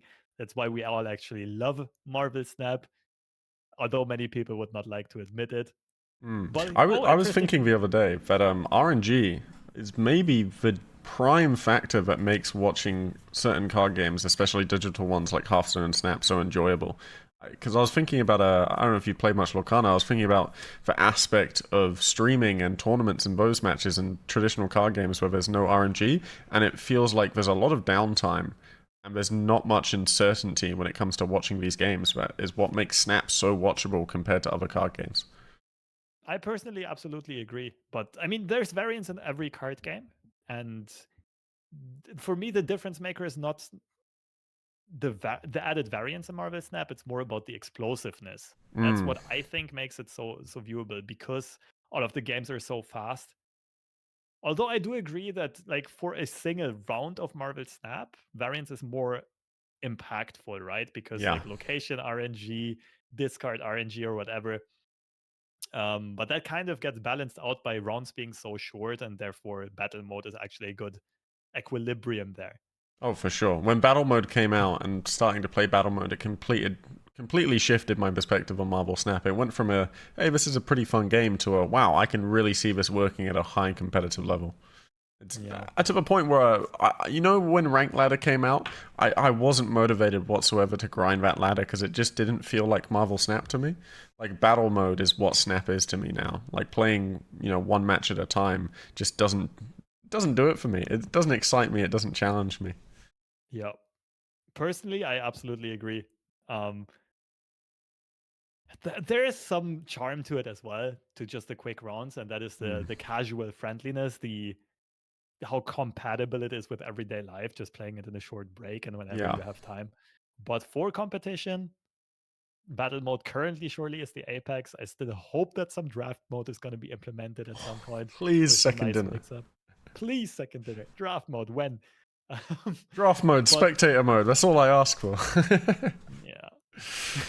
Just those two tiny things. But most importantly, I do absolutely agree on the potential that a Snap would have for like competition, maybe even esports, compared to other card games. I think it's so much more watchable, so much more interesting, and so much easier to get invested as a viewer and also to follow the action that's happening. But on the other hand, card game esports have not performed well at all over the last few years. And I do understand why there's not much more push for it, just as a business decision. But Mm. I still hope that Marvel Snap Esports is going to pop off at some point, and that folks are at least going to try to really have a little bit of a scene. I think we're slowly starting to make an impact. Like with all of the events we've been doing for the past 8 months, I think we've really proven to second dinner that there is interest in it. So I wouldn't be surprised if in 2024 we start seeing more open support and more investment because I mean, people really like watching competitive Snap. A lot of the game has been shaped by it. We even saw it really early on after the first Creator Clash, where Harry winning and popularizing Thanos Lockjaw really defined the entire game for the next month and a half. Mm-hmm. Yeah, let's hope for it. Currently, Yeah. I mean, a lot of creators are already getting supported, so there's a lot of focus on this creative side for sure. We'll see if esports is also going to be added to that or not. But I think we're about ready to hop into the next game, right? Because the deck lists have already been pulled up. Yeah, and we have iWind for the Swiss versus Wolwy for the French. Wolwy is famously known for their love of saucisson, and I assume they've already handed out lots of saucisson to everyone at the venue. Yeah, saucisson, for those who don't know, is a French type of sausage, very salty, very flavorful, very delicious. At the last frame break event, Volvi also ran around handing out saucissons to everyone. Also at the Manchester event, where Mm. both of us casters already met Volvi.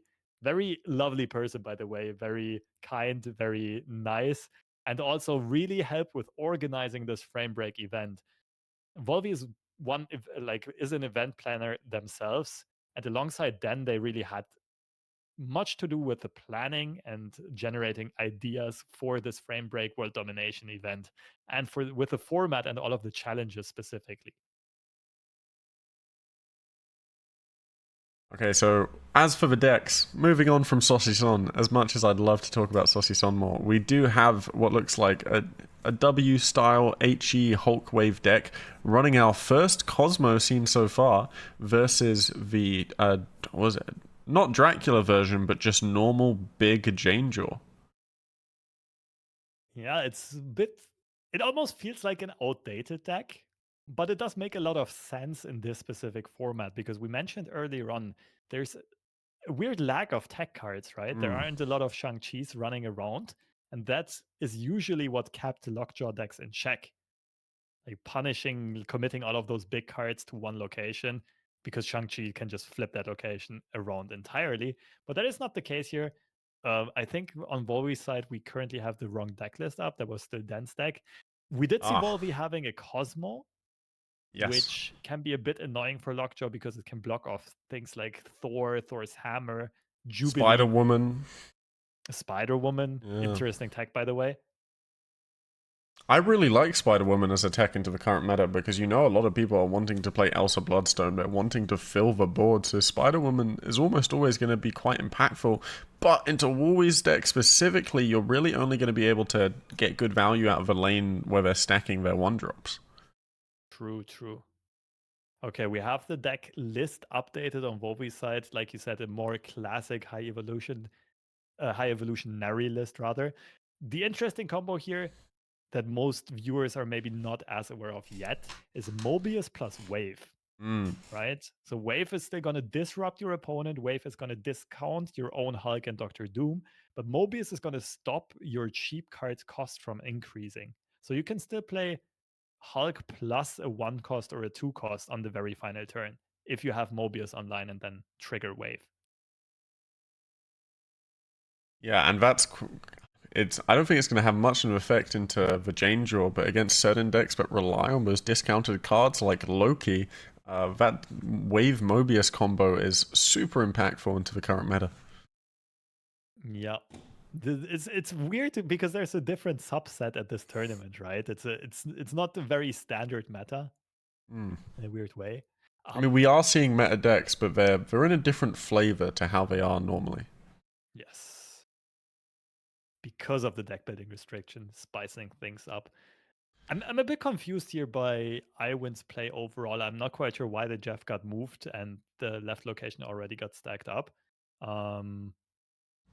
Can't really see an obvious reason here. No, they were predicting the Hobgoblin. The Hobgoblin that doesn't exist. Who Yeah, knows?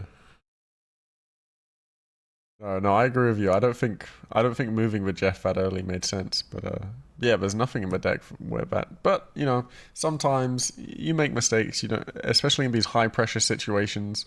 Like Iwind, the Swiss team is ahead 5-2 on points. They really want to be able to maintain that lead and make it easy for their players coming in later. Absolutely. Yeah, Switzerland is sitting in a very, very comfortable position here. France is going to have a lot of catching up to do. But interestingly enough, when I was talking to the organizer before the event, he mentioned that like Pidonce thought that France is going to have a bit of a player edge just because they have more full-time content creators and more like people who invest more time playing Marvel Snap. Yeah. And considered the Swiss team as underdogs a bit. But looking at international tournament performance, some of these Swiss players have really been popping off, right? Most notably Echok winning the last frame break tournament. Loel has been doing incredibly well in some online and in-person tournaments. Then again, on the other hand, we could also say the same about the Fishu Mm. and Den and even Owi. Both teams pretty darn stacked with tournament success and experience. Yeah, I think it's an interesting dynamic difference because while there's not a lot of LAN tournaments going on in Marvel Snap, which could make it look like certain players don't have more experience, but it doesn't take away from experience you get from playing in tournaments online or experience you get from playing in tournaments from physical card games, because there's a lot of transferable skills and fundamentals which will make you good in tournaments in Marvel Snap. True. Even like for me, the poker background is really ringing and really helping and kicking in. Oh, interestingly enough, the Sunspot gets yoinked, gets copied by the Daily Bugle, and Iwint does have a Killmonger in hand, so some serious anti-synergy going on here, while Volvi gets the Thor from Iwint's side. Lamentis. That's going to shut down any potential lockjaw. Iwind can now guarantee the Thor hammer draw, and same goes for Volvi. So Thor is currently a 3 cost 10 power unit. Oh, an exciting piece of news for the chat here. I have just been given our 10 500 credit codes to give away. So whenever we find a break during the stream, we'll set up some way to give those away in chat. So do stay tuned so you can get those later. Yay, giveaway. Can we participate as well?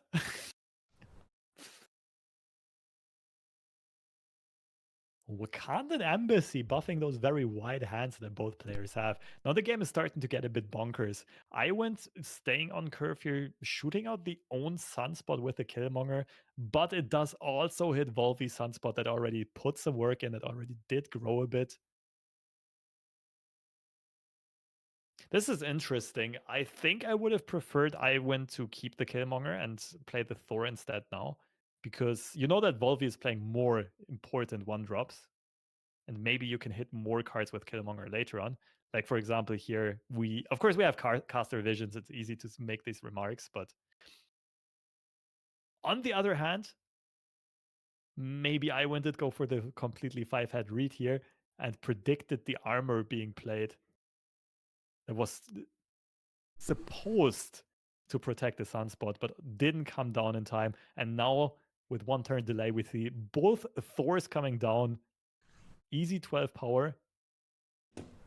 The question is who is going to have more top end stats and who is going to distribute their power better. I think the snap came in from Volvi, and I think it was a Yes. snap back. No, it was not a snap back. Iwin still has the pulsating circles. But it's at 4 cubes, and this time we for sure are not in high stakes rounds yet. Okay, well then I think the, the graphics have lied to me, or maybe I got it wrong. No, I think it's so small I must have just gotten the animation wrong. That is my bad. But if we are at 4 cubes, then this is a pretty important round here. Going into it, we've got some good cards to play here that could flip the match. Playing Magneto to pull the 4 is a really interesting option. Yeah, the Thor and the Wave. Volvi finding a really important window to punish Iwent here, because Iwent did not play the Mjolnir Hammer right away. That means that the Wave disrupts the Mjolnir from being played this turn.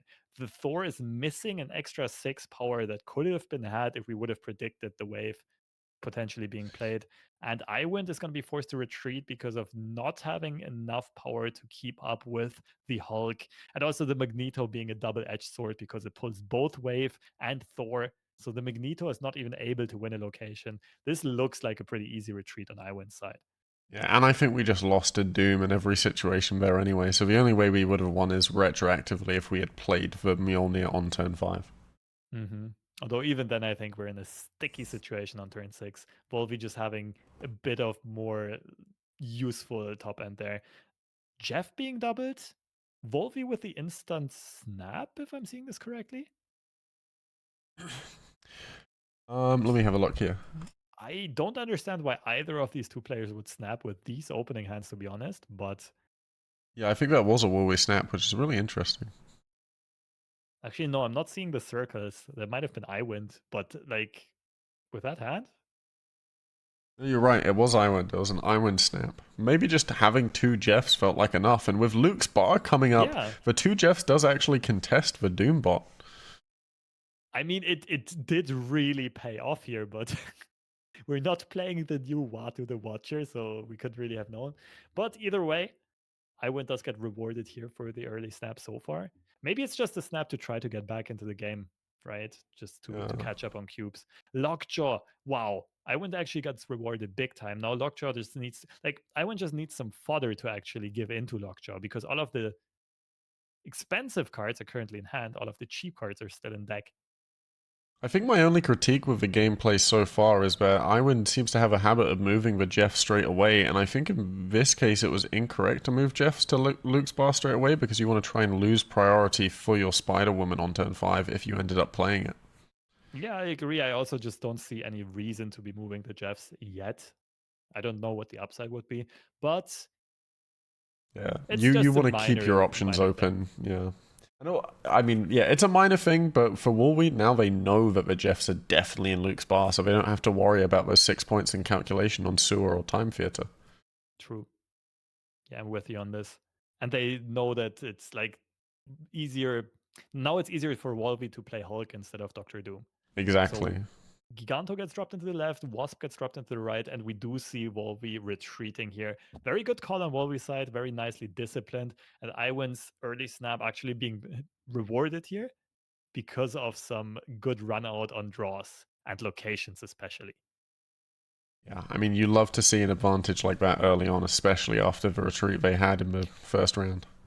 Gamma Lab, a very game warping location, and usually that could have been good for Iwind if Iwind would have found cards like Wasp and Jeff. But now it's Volvi with all of the one drops and Iwind not really having anything to be transformed into the Hulk. With that being said, Wasp does get top decked, but won't be played yet. Of course, it does make perfect sense. There's no need to commit the Wasp yet. Yeah, I think to catch back up on Elysium. Gamma Lab, they would have needed to top deck into a 2-drop and then draw the Wasp. Honestly, what do you think about abandoning Gamma Lab and just playing I two other really like colors here? abandoning it. Yeah, I'm a big fan of abandoning it. I don't think we're contesting that. Iwind does contest the Gamma Lab here. Wolvie does play one more card into it.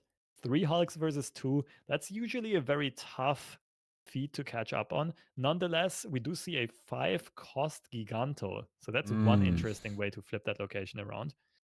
We just see if Iwind will have the windows of opportunity to play this. The Mjolnir gets drawn off the top. Of course, whiffs on the Thor. There's no Thor left to buff, but it's a very good draw for enabling the deck circulation. I think this was an Iwind snap. I do think this is very brave because, again, a lot of the good cards you would want to have pulled from Doctor are already in hand. Your average pulls are not going to be that good.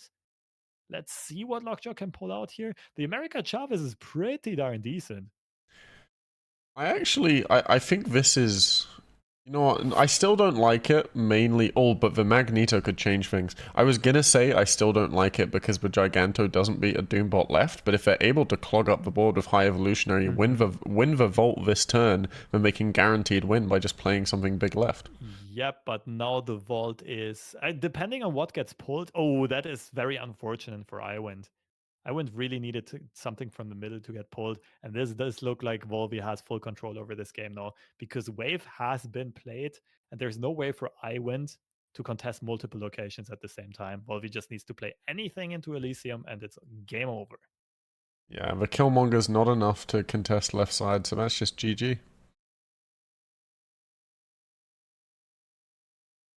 Is there any creative line of play that can? I don't see an option. I don't see a possibility to win this.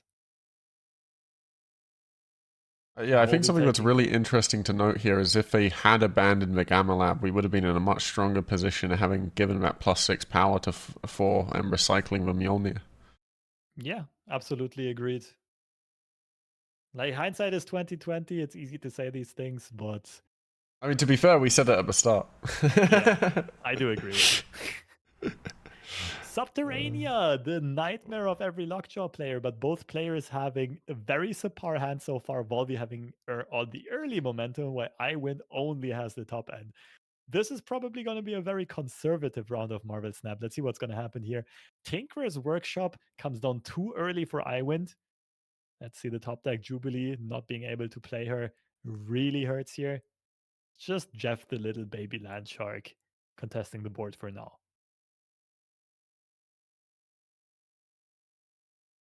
I mean, it's a nice early turns for high evo Doomwave. You'd like to get a little bit of power out on board so that you can gain board advantage and lock it down later with Wave.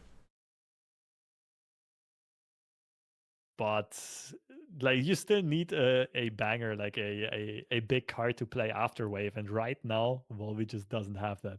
As soon as Volvi draws something like Doom and Hulk, I will say this round is over. But on the other side, Iwind has had some perfect back-to-back draws, finding the Lockjaw, finding the Wasp. But now 5 rocks in the deck. What is this Wasp gonna pull? It is a rock, of course. What else could it Oh, possibly have been? Nonetheless, there's another shot at this. Oh, instead of playing the Jubilee into Lockjaw, Spider Woman gets put into the middle. 5 power, 5 cost for 11 power effectively is very strong.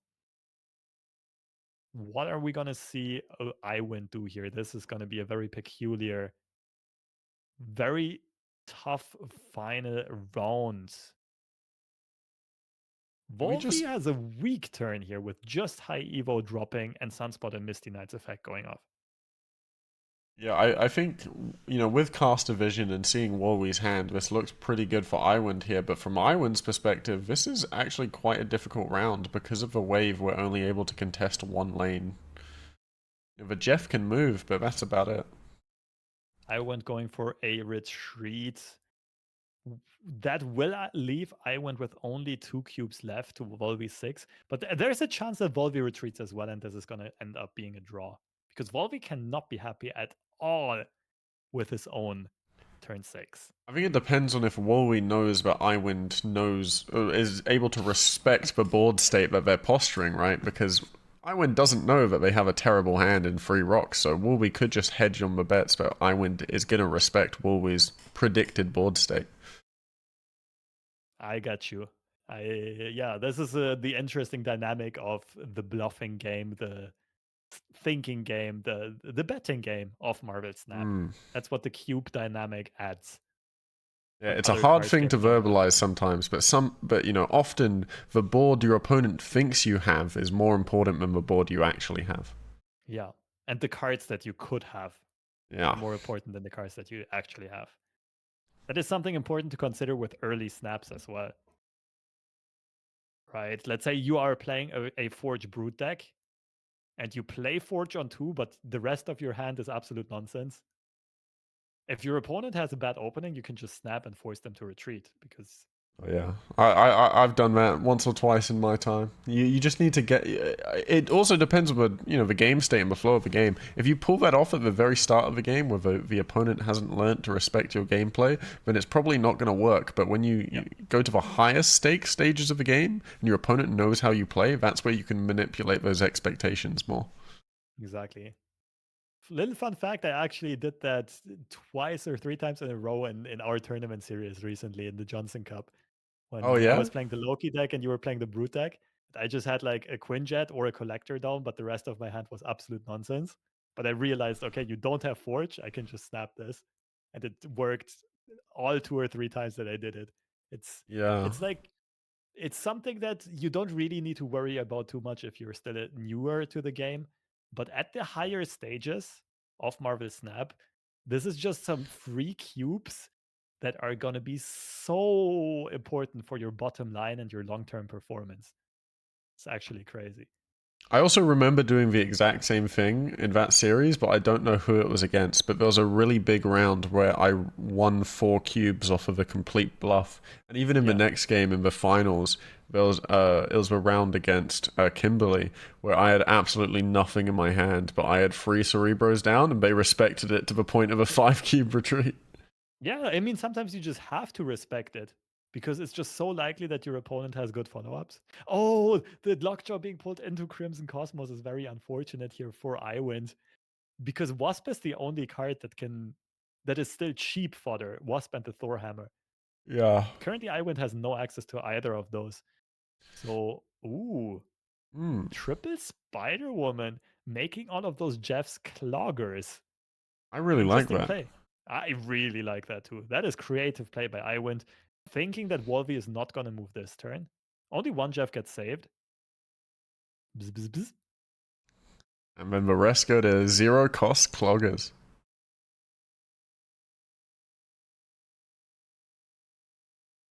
Cute play by Iwind right here. Wave comes down.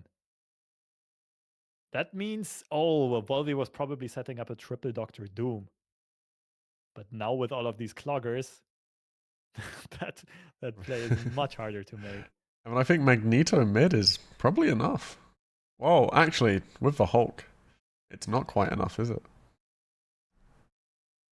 Depending on Volvi does here, but I don't. Oh, sorry, no, because we're winning right anyway. Yeah, no, this is just a win. Yeah, we're beating one Doctor Doom. So Volvi's original thought was probably moving some Jeffs out and playing some Doctor Dooms. But now with all of these clogging Jeffs, I mean, in a normal game of Snap, Volvi would probably retreat here. Now that that Iwind is down to only 2 cubes, all of the cubes are already in the pot. There's no reason to retreat. You just take the gamble and you hope to find some miracle line of play, and your opponent just doing exactly that action that loses to just that one line of play. So Volvi is going to try to find that one. I just don't see it happening. So 2 Doctor Dooms coming down. But Iwind did have enough foresight to put the Jeff into the Crimson Cosmos so that Doctor Doom does get beat here by 1 point. There's nothing to worry about. And Iwind is going to convincingly win all 3 locations to stay alive. And that is GG's. Oh, I mean, you've got to be feeling a lot better here as I win. 2-4 is nowhere near as bad as 2-6. We could come back here. 2 lives left on Volvi's side. So Iwin needs to win twice in a row to take control of this series. The good thing for Iwin is Team Switzerland kind of has a cushion. As we can see by the score at the very top of the graphic, Switzerland is in the lead 7-4. So even if Iwin loses this, it's not necessarily, they're still in a very comfortable position. Oh, it's 5-4. We just got changed a little bit. Okay, so not as far ahead as we thought. So yeah, forget everything I said earlier on. Let's go Iwin. Well, was that a graphical mistake or was there some kind of like mid-game point change? Not quite sure. We'll see. Maybe we'll get clearance or clarity on that later on. Clarity, yeah. Maybe if you could activate your clairvoyant powers, you could find it out for us. But we'll see eventually. I think it's not that important. Cosmo does potentially shut down the Thor here. No Mjolnir generated. Ooh. The more annoying thing is that Jubilee cannot really be played into Asgard anymore. But nonetheless, Iwin's, yeah, I like this a lot. Iwin is still probably going to win this Asgard location and have a big pull come down into the middle here. It's also very key here, a very minor thing that many newer player might not notice, but I went to change the course of action so that Jubilee gets played first and the Wasp second. That ensures that the Wasp does not first get shuffled into the deck and then gets pulled out by Jubilee again. And it pays off. You pull the Wasp back into hand. Unfortunately, interestingly enough, the Wasp did not get pulled by Jane Foster. It got pulled by Asgard because Cosmo shuts down the Jane. Oh, right. Good point. Good call. Good catch. I think Spider-Woman here is really nice, especially with that Savage land up. So we have flexibility on both lanes as to where we can play our Spider-Woman. And the Infernaut, what a massive pull! Absolutely securing the Lockjaw lane. There's no way to remove those points. And the quick frustration retreat by Volvi. Yeah, that was a very good chain of events for Iwin. The Jubilee pulling Chavez is really good. The Wasp being cycled over and over and over is really, really good for the Lockjaw location. And then Killmonger just takes out the hyper-stacked Nebula. There's nothing for Volvi to do in that situation. And we're down to the death match. Both players down to 2 cubes. Subterranea pops up again. I think Iwin cannot be happy about that. Yeah, I don't think Iwin's happy, but you do have the advantage of, well, I mean, 5 rocks in deck, you can still get lucky and not have to deal with the rocks at all. I think the real concerning factor is here that we've drawn half of our good pulls from Lockjaw, and we don't even have the Lockjaw yet. Yeah, this Jubilee has horrible odds of pulling something useful here. Let's see if Iwin can high roll. Chavez is always a safety haven. It is a rock again. That's pretty unfortunate for Iwin. And now the rocks get drawn. Iwin can only do, well, 2 more things. Like the Jane Foster is not actually drawing anything. I think Spider-Woman is a better play here. Yeah, Spider-Woman's slightly more power. And then turn 6 has to be Giganto, right? Yeah. And Iwin actually having learned from the previous missteps and now playing Wasp immediately to dodge the wave. But the question is 14 power going to be enough? With Caster Vision, we know that Woolwee only has armor, so it depends on the top deck. And the top deck is a Mobius! Iwin's going to win! That is so sad for Volvi. The draws, rock into Mobius. Volvi just needed literally anything with more than 5 power.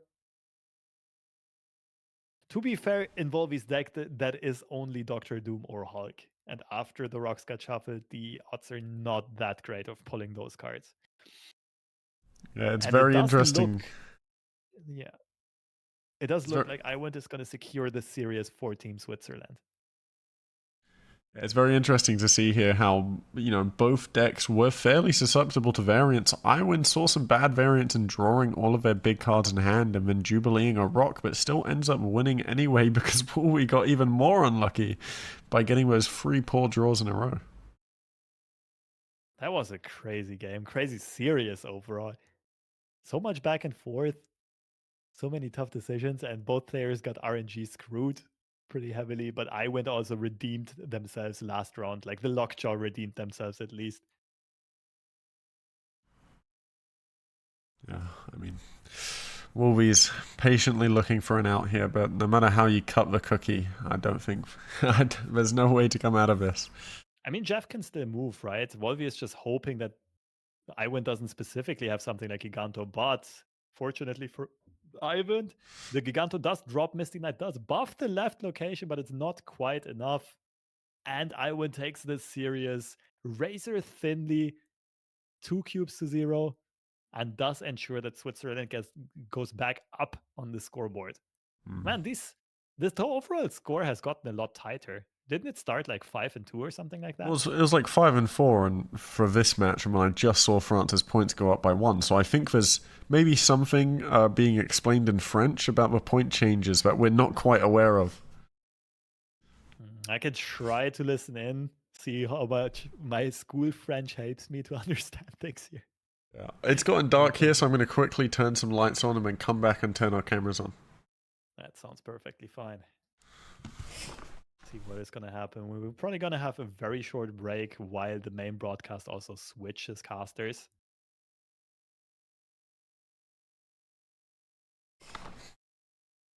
Giveaway when? Yeah, giveaway is going to happen at some point later on. We didn't really decide on when yet, and we weren't really told when. Just during some sort of break. We have the code, so if we have time to set up the giveaway, we'll do it then. I mean, if you want, we can give away one code now. Should we just do like a first come, first serve? Just pop it in chat?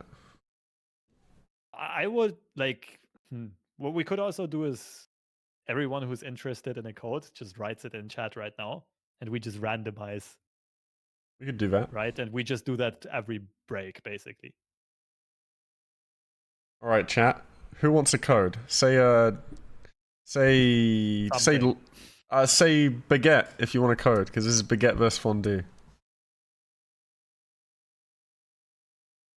And we'll choose from a random baguette speaker in chat to give the code away to. Yeah, we can just use a random number generator then. Okay, so we got 1, 2, 3, 4 baguettes. If my counting skills are still in here, pretty good at maths myself. Oh, there's more games. All right, so let's quickly choose a winner. We've got 6. I'm going to go to random.org really quickly, and we're going to roll 1 through 6. Yes. No need to say baguette twice. It does not increase your odds. What do you have? Oh, it's 7? It just updated to 7?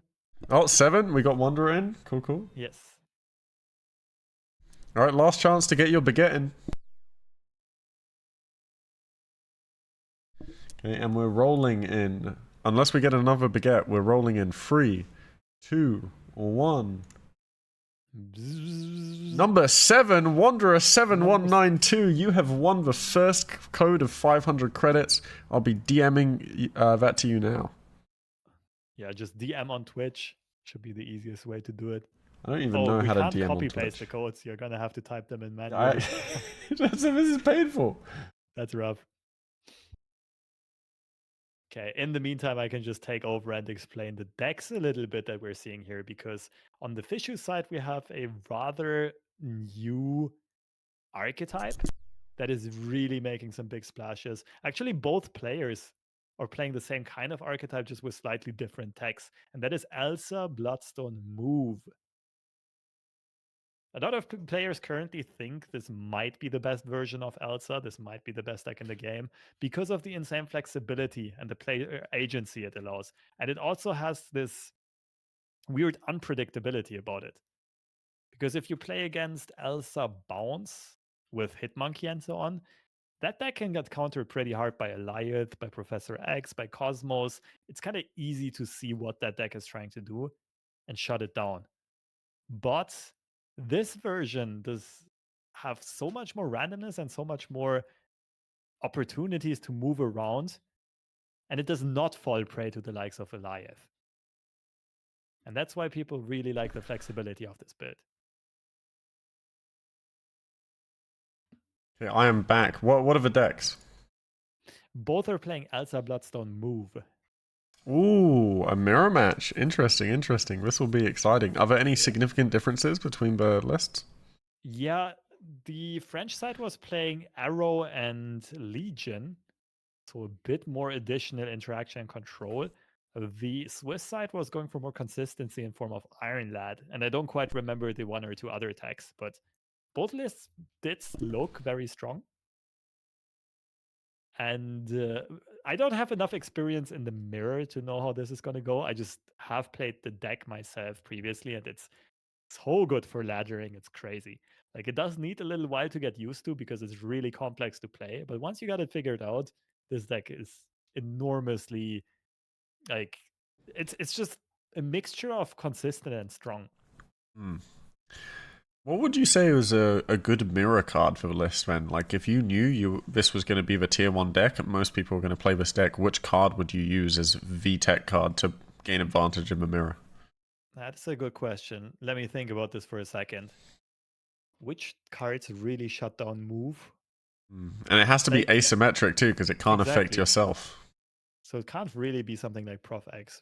Like, both lists are already playing Craven, that doesn't count. Miles Morales is pretty good, but I think both players already have it.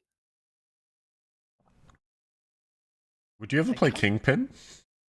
And just manipulate your moves around avoiding the Kingpin lane? It's very interesting, but I think like specifically for the mirror, it might work.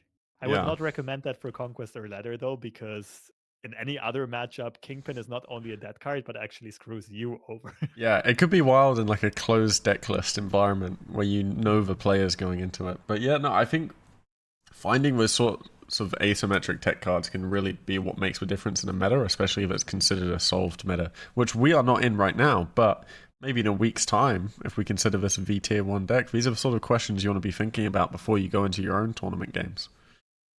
Yes. Yeah. Oh, thinking about this, some good tech choices could be something like Green Goblin. Ooh, to clog their board? Yeah, and it's a good turn free play. Like, it's not bad.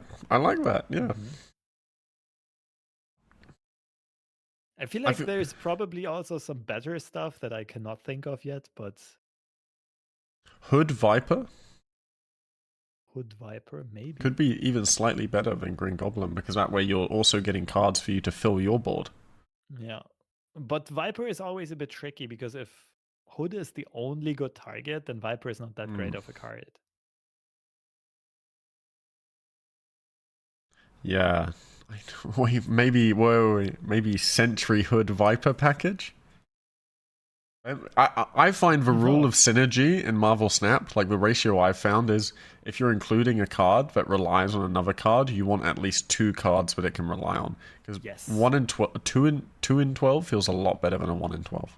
Yeah, no, that could work. The thing is with, like, you would like to add something like Carnage in that case as well, which doesn't synergize with the rest of the deck. But you are playing an Elsa deck, so maybe you can just clog the right side often enough that you can, like, allow yourself to play Sentry. You could just play Sentry on the final turn, Yeah. yeah. No, I actually think that's not a terrible idea, because that way you get the asymmetric clogging factor while also benefiting off of a card that, likes to clog boards with Sentry. So whether or not you have Viper in your hand, Sentry's not the worst card. It's a cute idea for sure. Yeah. Without testing, of course, we're just like spitballing, we're just theory crafting. It's kind of impossible to know.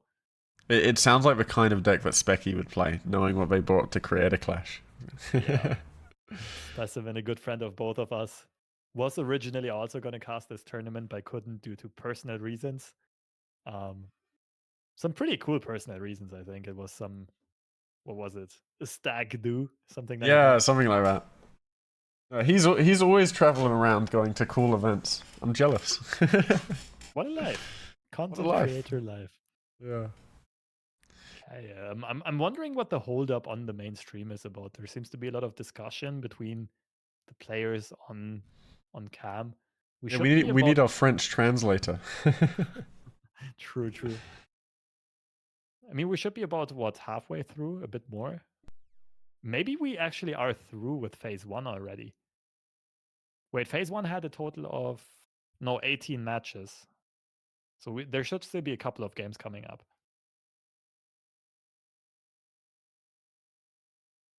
Just sent a quick message asking for a status update. Mm-hmm. Oh. Yeah, are you enjoying the new season so far? It sounds like you are quite enjoying the Elsa Bloodstone deck. Yes and no. Well, I am enjoying it, but at the same time, it can be a bit frustrating when a card as good as Elsa Bloodstone comes out because everyone is either trying to play Elsa or counter Elsa. Right, and that makes deck variety quite homogenous. Exactly. It does give opportunities as well. For example, if you find a very creative Elsa counter, the payoff is pretty large and the climb is pretty easy. But I don't know. I haven't really found it quite as fun as some other metas. I mean, I never ended up playing Loki last season. I just enjoyed countering it. I didn't actually get the season pass until like the last day of the season. Holy smoke! So you played the Johnson Cup without Loki in your collection? Oh yeah, no, because it was Lambie had predicted that I wasn't going to play Loki because he thought it wasn't my playstyle. When in reality, I just didn't have the card. Interesting. Yeah. It's quite funny. But I mean, you wouldn't have played Loki anyway, so Yeah. I kind of get the sentiment. Okay, back to the action though. We do see both move decks here. The Spider-Man of Chet is gonna move the Elsa out, gonna make it a bit harder for both players actually to get the Elsa conditions early on. Does pull an unrevealed card. It was a Nightcrawler. So the Fisher with the early advantage on filling And up the the raft. Central Park coming out, filling out the raft even further. So if there was any doubt that Fisher was going to be the first one to fill up raft, now Chet can actually, contest it. Yeah, that was very fortunate for Chet. Otherwise, Chet would have been one turn behind, would have not gotten the raft. But now both players get it. Infinite gets pulled by Chet. That is probably rather unlucky because it means that... No, wait, Chet can already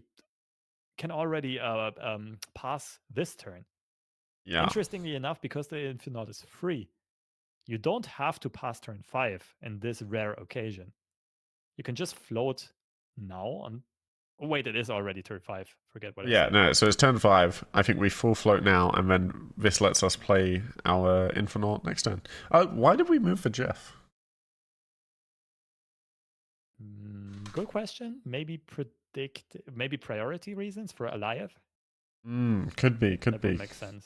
Because And you the want other thing is priority with Eliath, don't you? Because then you can destroy the unrevealed cards. exactly. Like Chat is really hoping to hit. And the What Central a Park. move.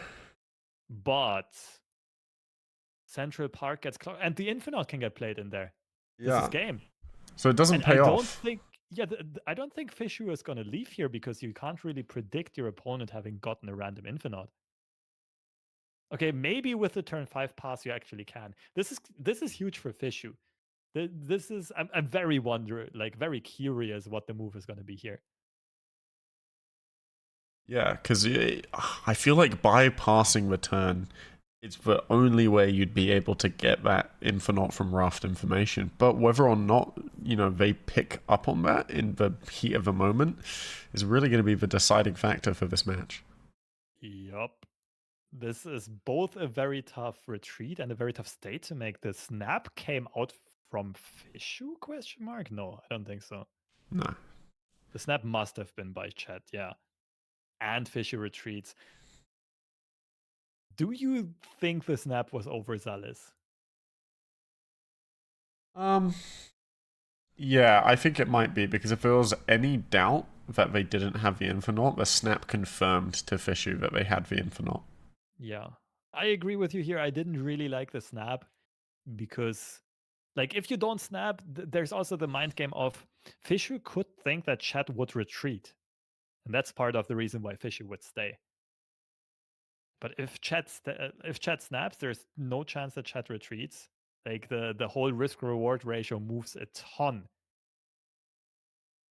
I think Chat would have had better odds of getting some more value without the snap, but nonetheless goes up 2 cubes either way. Pet Mansion, but both players wanted to play into that location anyway, with the Angelas being present here. Elsa on Fishu's side, but a rather expensive hand, so not that easy to fill up the locations.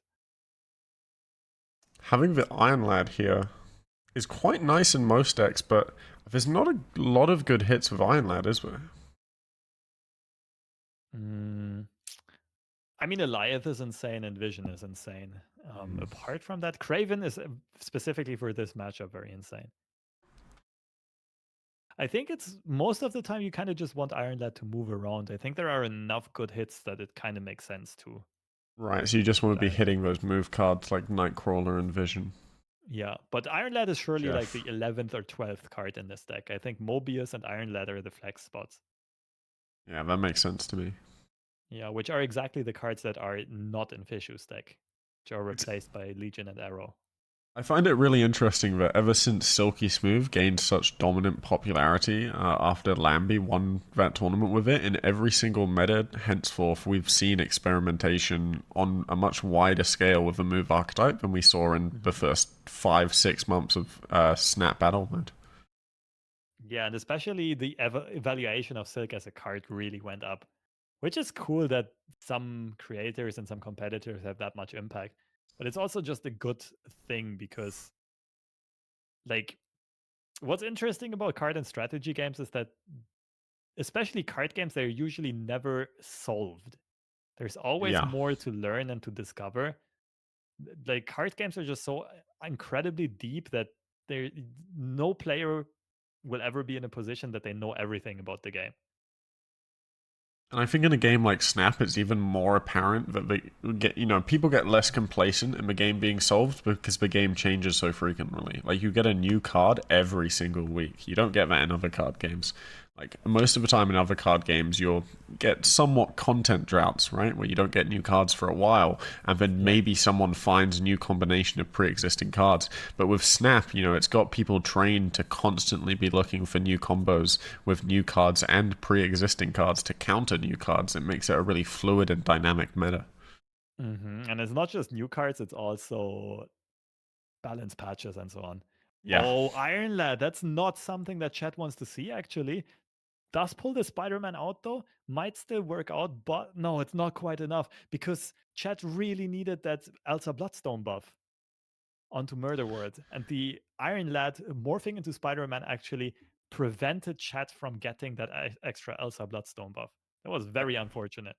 Every time you say chat, I keep on thinking, why are you talking to Twitch chat right now? We're commentating on a game, Lobster. I actually double checked and asked how to pronounce the name, and it is chat. It's not. No, I know it's chat. Yeah.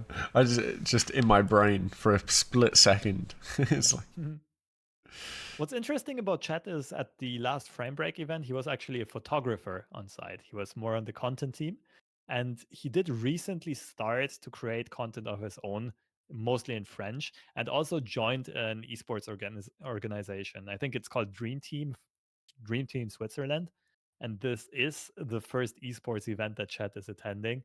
Therefore, probably a bit nervous and a bit of pressure on their shoulders, but so far, Chat seems to be holding up pretty well. Of course, this was a very unfortunate last round, but definitely some solid plays.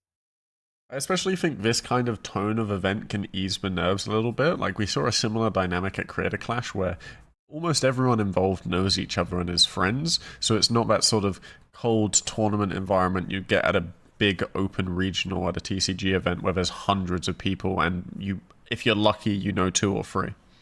Yeah, good point. Yeah, this is not super sweaty esports in the traditional sense. This is more like friends getting together. They happen to all be very good at Marvel Snap. They happen to all be tournament players and playing in a tournament. Yeah, I don't know if you've ever been to a physical card game tournament and you sit down across your opponent and you say hi and they completely stonewall you, and the only communication you get through the rest of the games is them just scowling whenever something happens. Like, those games make me so uncomfortable because I'm like, we are physically here together. We could at least chat, Yeah.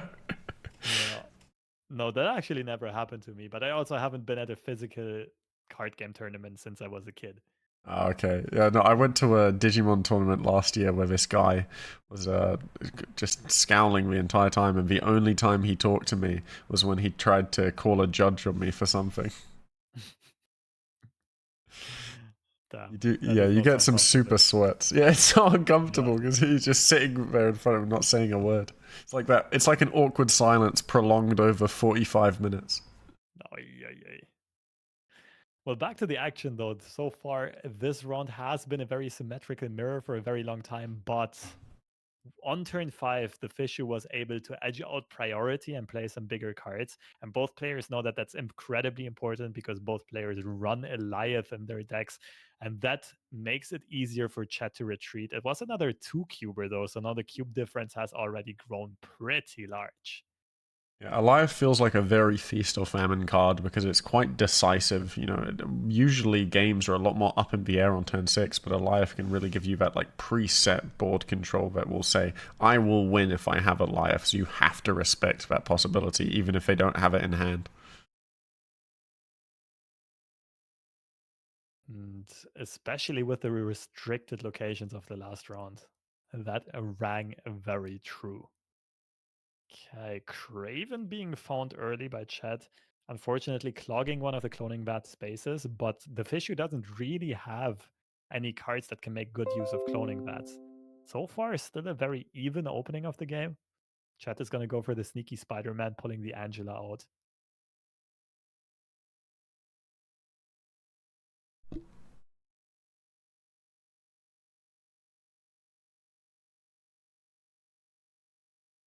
Okay, Cloning Vats is a really interesting card anytime you see it in a game. Obviously, in a mirror, they're both as beneficial to one as the other.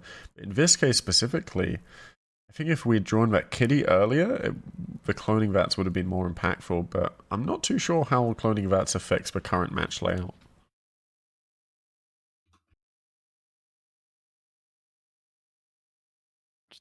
Right now, not a lot of effect on either side. It really depends on what is going to get drawn as well. So Chat is going to start the Silk moving chain. Unfortunately for Chat, the Silk does not move towards Craven. Now multiple Cravens for the Fishu. And Craven is usually the mirror breaking card. So we're going to have to see what is going to happen here. Another Jeff, it seems, is going to get copied. A lot of options for Fishu. Chat is a bit more restricted in the options. So the Cravens keep on growing and growing. What does Iron Lad hit this time? It's a Vision. Very juicy hit this time around. But turn 6 is coming up. And it does look like Fishu is going to have more total power output. Eliath is an option here for Chet, though. Eliath is going to guarantee the Danger Room, but 25% chance to get shot into pieces. I do like Also, the Fishu idea could of just Alive move. guaranteeing the middle, and assuming they move Vision to Danger Room so that Alive could be enough to guarantee Avengers unless the Jeff moves left. And Vision can also still be moved on Fishu's side, yeah. This is why the move deck is so versatile. It has so much player agency. And it's so hard to play against because you just don't know what moves your opponent is going to make.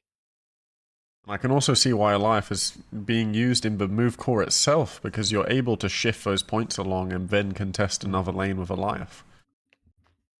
Yeah, good point. You can be very precise and not over-committing points in the Eliath location.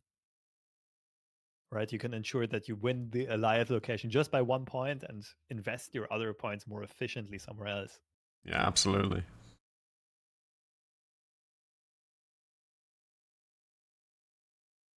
The players are in the think tank, and now we will see the actions. Movement goes into Danger Room, and Chat reads it correctly. Eliath does snipe out the middle location. Now the question is how much power gets pumped into the cloning vats. No Elsa Bloodstone buff should mean that Chat will prevail here for a 2-cuber. Unfortunate for Chat that is just a 2-cuber because this game did Yeah, feel very complex and sweaty. I do want to comment on that. Just before the play commenced, I was about to say I think Chet needs to snap here because they're down on cubes and they have a pretty good chance of winning with that gambit. And I think when, especially in a mirror match, when you're down on cubes, you need to make riskier plays to get yourself back in the game. Yeah.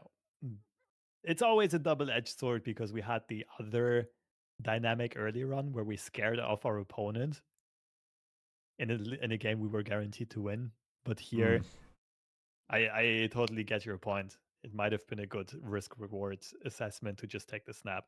White House Room is incredibly good for both players. The question is who gets there first. Well, they're 1-for-1 so far. Let's see how this race pans out. Interestingly, the Spider-Man's not even an amazing play though as it normally would be because they could just move the Jeff and it could move right back into White Hot Room. That's a good point. Yeah, I didn't consider that. Chat's hand is a bit awkward mana curve wise though. Like, no, I think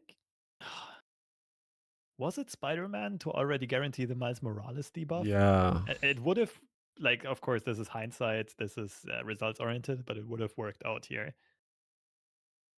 Both I mean, it players ended up working filling out up. fine. We could still fill Yeah. up the White Hot Room. And both players getting that energy boost, which makes this a very unusual round of Marvel Snap. One thing I noticed about locations like White Hot Room, even at tournament play, people are not used to playing with such high energy numbers. And it's much harder to find the optimal lines of play because you've just never been in those situations before. And also, like, it makes snapping and retreating much harder because you also don't quite have the same feeling of how much power your opponent can put out where and like how many locations they can Oh, yeah. contest. Especially in a deck with as many moving parts as this one, it is nigh impossible to predict how a 9 power turn will go and where and how many points they'll apply. Solid pun, by the way. Moving parts of the deck. I like it. Eliath does snipe out some key cards here on Chet's side. That is brutal. And now it's incredibly hard to get priority back, right? Like, Oh, yeah. Chet's Eliath is much less likely to pop off here. Final turn is coming up. Chet can use all 9 energy, convert that into power, but like, how do you catch up here? You don't. I just don't think. I don't think there's any way out of this situation.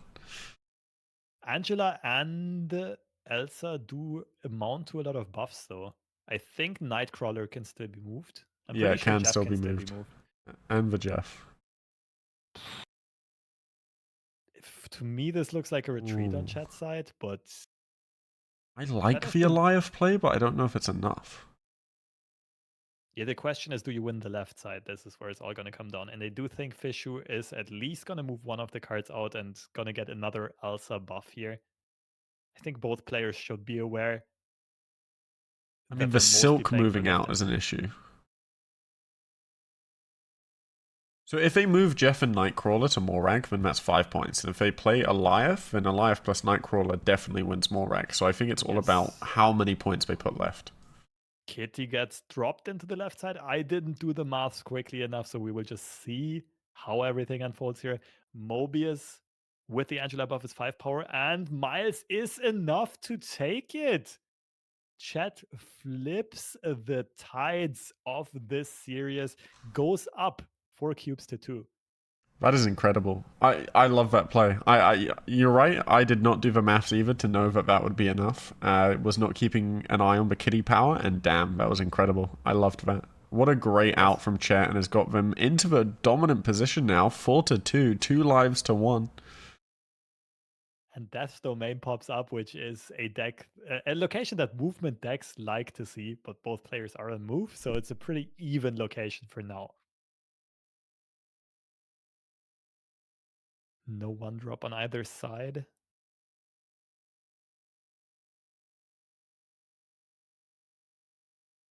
Bad Mansion. It's going to ensure that the Jeff gets dropped into the middle. Fishu going for Angela, probably going to follow up with Craven and Elsa next. So Fishu already has some of the core cards for this matchup. Chet is going to have to rely on some good draws back to back to back here.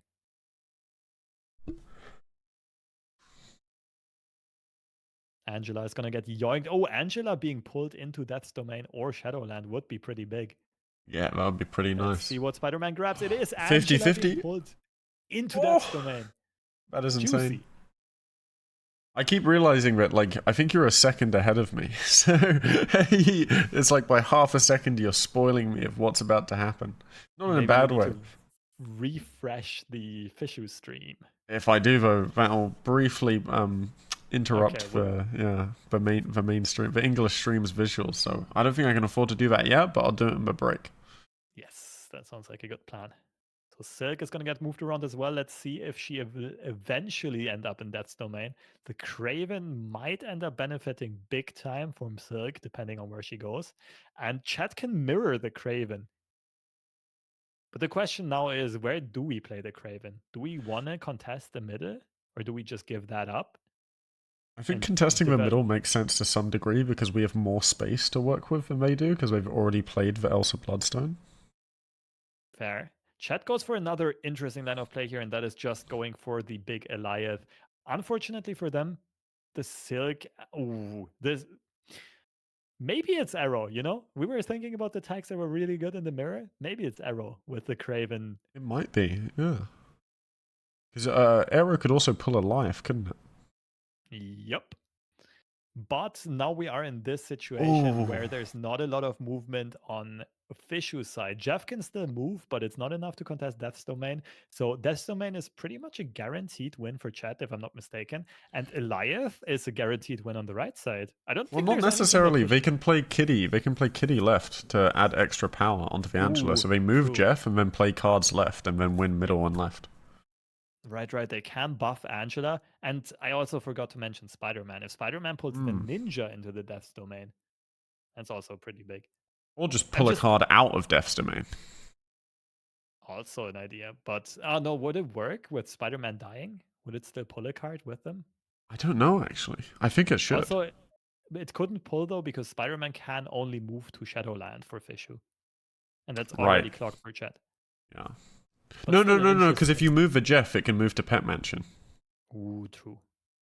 Oh, I just got hit with ads in the worst possible timing. Oh no, it's okay. I've got it. And the Silk moves to the left. The Live played right does nothing. Kitty dies but gives +2 to Angela.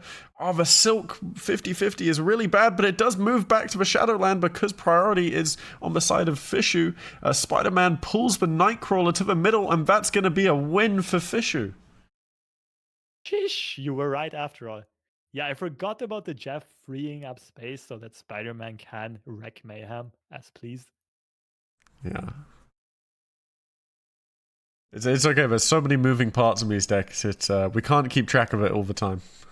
Yeah, and also I would definitely say there was some unfortunate movement for Chat on the Silk especially. Oh yeah, for sure. Kept on buffing the Crave and it did not go where it was supposed to go. But also Fishu committing into the Death's Domain and finding that line of play. Hats I mean, off. that shows the really like high skill cap in this deck. Like we've seen it with players like Lambie with Silk playing around the priority and playing around, you know, the amount of cards played and where. It makes it really interesting to see how much you can manipulate the probability of where the Silk will land.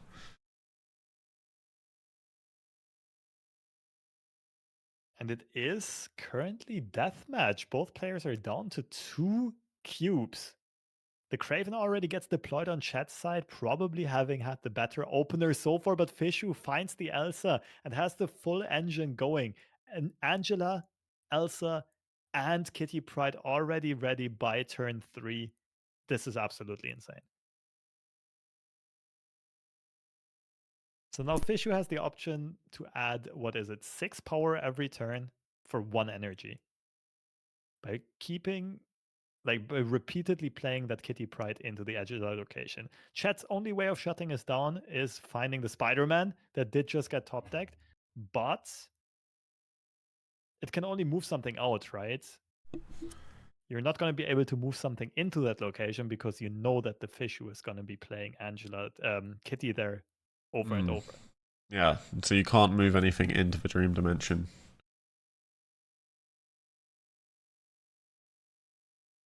Dream Dimension is going to shut down the Legion, but it's not what Fishu wanted to go for anyway. Both players having the Eliath means it's going to be pretty important who gets priority on the final turn. Well, I think Legion actually isn't the worst card. If you're ahead on board, I've done this before. If you're ahead on the board and you play Legion into Danger Room, then you're basically like adding an extra, some extra triggers that could win you the game. Because on average, if there are Danger Room procs, then having the pre-existing board is advantageous. Mm-hmm. Yeah, turn 6, Legion on Danger Room can be spicy. That's a good point. But you've got to make sure you're ahead on board for it to work probabilistically. Or if you're just really behind anyway and you're going for a Hail Mary. Okay, let's see what Iron Lad does this time around. Fishu keeps filling up that Angela location, going to absurd power numbers. Sorry, just an Angela being found. That is not what Chet was hoping for. This is looking very good for Fishu, I have to admit. Yeah, this is looking great for Fishu. Honestly, I think Kitty then Legion Danger Room's not the worst play because we have priority, but and that way, we get a lot of points out on the board too. So it probably is just the best play. Or just Aero, if you want something more consistent. But Aero has the concern of the board being clogged, but if you play the Aero middle, then that probably doesn't matter as much. And on the other hand, for Chet, Elias seems like the only real option. I'm sure Chet would like to retreat here, but it is the very final game of the series. So the question is just, where do we play Elias? Elias middle. Come on, Elias middle. Destroy the Aero. It's actually spicy, but like we don't have priority. That's not too important. Okay. Trying to move the Silk. I'm not sure how this is supposed to win, though. Yeah, I don't like this. Wait, what is that Angela even adding to the left side? Oh, no, Elias middle would have... No, it wouldn't have won. Would not have won. Because of a kitty right. But... Wait, no, Elias middle would have won. No, because the Silk only moved because of the Angela. My brain's getting tired. And that's GG. Fishu has won. Yeah, I mean, Fishu played that perfectly. They played the correct amount of stats in the correct places to just shut out any chance of victory from Chet. Yeah, that last round was clean. I'm impressed with Fishu's play overall. For Chet, it was interesting. There was some bad luck, some good luck. I would say the Iron Lad pulls have rather been subpar. But some spicy plays on turn 6 from both players regarding who moves what where. And then especially Chet read that beautifully sometimes. And then the Elias sniping out whatever Fishu was trying to do. So some highlights for both players in these games. But Fishu just coming out ahead here slightly. Yeah, I think these players both demonstrated how well they knew these decks and how well they could manipulate the move mechanics. And at the end of the day, it just came down to those tiny micro decisions that, give you a % here or a % there that overall leads out to a win. Yeah, I'm with you on that one. Both players also knowing how to play against that deck. That was also important. For example, if I was in their shoes, like I have played that deck myself, I have barely any experience in the mirror though. And that's why it was beautiful to see them make better decisions than I would have done for sure. I haven't had the chance to play around with new season's cards yet, so I would have had absolutely zero frame of reference for how Ulcer Bloodstone affected the core of that deck. Played against a lot of Silky Smooth in my time, but not the Ulcer Bloodstone version. But then you at least have the fundamentals. It's still a kind of a Silky Smooth deck, just with that extra power spike of Elsa Bloodstone. Which is terrifying. This card is so good, it's crazy. But yeah, it's a bit of an unfortunate situation where I feel like both players really would have deserved the win. Of course, only one can pull out ahead here, but both players will have the shot at further redemption and glory and everything because they will keep on playing more rounds, collect more points for their countries. I'm curious what the total score is gonna be right now. Switzerland is probably still slightly ahead, but it did get closer and closer over the course of the day. And I'm going to see if I can do a stream elements giveaway, so that way we can just do a quick one.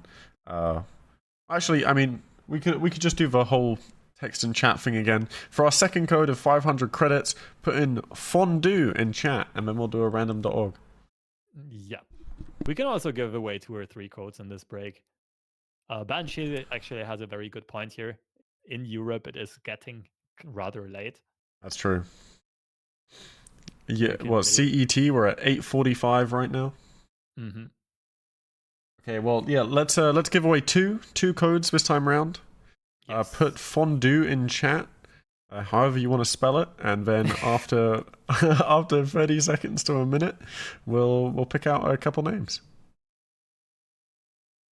Please only message once though, because otherwise you're going to have to make me count people's names more. And I don't have the brain energy for that right now.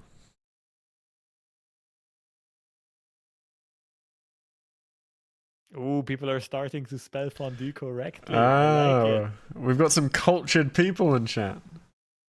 That's fine though. We're not judging by spelling bee competition. It will, it will Currently- not affect your chances to win. It will just affect your respect from me as someone who loves good spelling. Yeah, there are Personal currently passion 1, of 2, mine, actually. 5, 6, 7 submissions in the chat. I'm going to give you guys about 30 more seconds, and then we'll roll. Oh, even actually, you know what? I want you guys to misspell fondue as much as you can. Use your imagination to really butcher the word fondue. Like it's gotta read the same, but visually make it as weird as possible. I think I have a good one. I've got one in my. That's way better than my one. That's beautiful. I love that. You know, if I could give the codes away to you, I'd just give you all 10 right now. Just for that. Maybe someone is gonna be an even better butcher than me, though. All right, 1, 2, 3, 4, 5, 6, 7, 8. We are 8 fondues. All right, last chance to get in, guys. I'm going to roll it in 5, 4, 3. Drum roll, please. Number 5. All right, let's count back. Who's number 5? 1, 2, 3, 4, 5. Slurps. Congratulations. And you may be an incorrect fondue speller, but you have won 500 credits, which is way better than being able to spell fondue. And we're going to roll again. The next winner is number 2. Which Pipo Pepe. Congratulations. I will be taking a moment to read the codes and type them out to you manually now. So until then, Lobster's going to do some deck analysis. Okay. Bring us back to the deck screen. And here we have Yorick going up versus Owi. 2 more seasoned tournament players who have quite a bit of experience. And I mentioned early on in the broadcast that Yorick really likes to play destroy decks. And in this case, Yorick is also not going up against any Mobius. But, it doesn't really matter because Yorick elected to not play Death anyway. It's just a Deadpool destroy deck with Null and Zola as the 2 top end cards. Ideally, what X23 enables in this deck is that you can already play Null on turn 6 and then have Zola on turn 7 as the absolute power bomb. But it's not always easy to do. You need to have all the pieces fall into the right place. You need to have the right sequence and the right draws. On the other hand, we have Owi with a more traditional Brood Absman list. This has been the bane of the meta last season, has been completely cracked, and Owi added the newer Eliath into that shell, which makes a lot of sense because it's also a very, very strong Iron Lad hit. And with Owi's deck, it's very easy to get priority in the early turns, right? Because you can pop off so hard with Brute into Absorbing Man that oftentimes your Eliath is going to pop off. The downside is that you will often be starving for board space. And that means you maybe cannot play Eliath anywhere you want. The other downside is you often want to play Silver Surfer on turn 6. And that competes with Eliath. You cannot play both side by side. Gonna be an interesting matchup. Destroy against Brood. Well, the Killmonger is a pretty hard whiff for Yorick, right? Killmonger does not kill any 1-drops on Owi's side in the Brood Absman list. Killmonger is just there to kill the own X23 and Deadpool and keep advancing the own game plan. All right, catch me up. Give me a summary. I was focusing on typing out codes. Okay, we're playing Yorick on Deadpool Destroy versus Owie Ooh, Brood Absman with an ally attack. Rude Abs, man, my favorite. Yep. Yeah, it's a cool Uh, deck. is this like an Iron Lad Patriot version over the Surfer version? Yes, there you Mm. go. Now you should be able to see them. I like both decks a lot. Unfortunately for Yorick, the Killmonger does not hit anything on Owie's side. Yeah, the classic. Oh no, this is the Surfer version. Yeah, I Yeah. think I tried to say it is the Oh, Surfer I version. must Maybe have I said it misheard you. incorrectly. Might be Yeah. my bad. But So yeah, Liu going into Kang, this is really interesting. So once again, we have no interaction other than Eliath actually. Going into Yorick. So Eliath could be really impactful here. You'd be able to just destroy an unrevealed Arnim Zola or just destroy a Null. Or maybe even a yeah. Deadpool.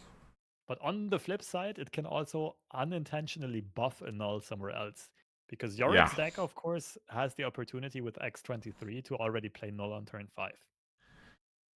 Yeah, so this is going to be quite difficult. There are definitely some rooms for outplay here, but there's also some rooms to outplay the outplay, which is really the best situation you want to be in to watch some entertaining Marvel Snap.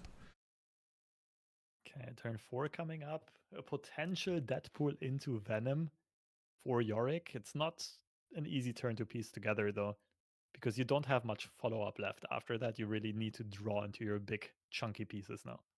Mm. We don't have to worry about the Shang-Chi, so we can just pick up the Killmonger here with the Venom. So Venom does grow significantly large. Deadpool does grow significantly large as well, but the vault is closing out very soon. Oof, this is not an easy spot for Yorick to be in. I think Yorick just empties their hand here, plays Deadpool to the left as the only card, and hopes to draw either Zola or Null. Yeah, that makes sense. The real question is, well, how do you play the rest of your cards? Are you just playing the Deadpool left and then just a Bast and not playing anything else? I think one of them. Ooh, this shuts down the Arnim Zola top deck. I'm not quite liking this distribution here, but Well, yeah, I actually have no idea why we've played it this way. like I mean, it doesn't make a big difference if you leave Venom or Deadpool as the potential Zola target, but now you have neither, which I'm a bit confused by. But we'll It see doesn't what matter, we Yorick have a top decks null. here. And oh, good player draws. Yeah, so I think we null mid and we hope they don't have an Eliath. But of course, we know that OE does have an Eliath, and I would almost bet my money on the Eliath going middle. Hmm.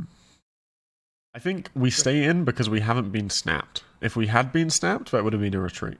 Yeah, I'm with you on this. I'm perfectly fine with the stay on Yorick's side. The play makes sense. It's a risk that you can take, just hoping your opponent didn't draw Eliath yet.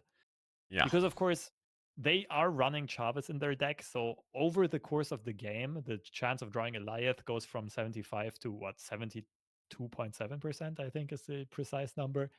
So, I know it sounds like very little, and it is very little, but this is actually a difference maker in whether or not you want to be staying here. Oh yeah, Because if there's absolutely. just one card that beats you, the odds of that one card have shrunk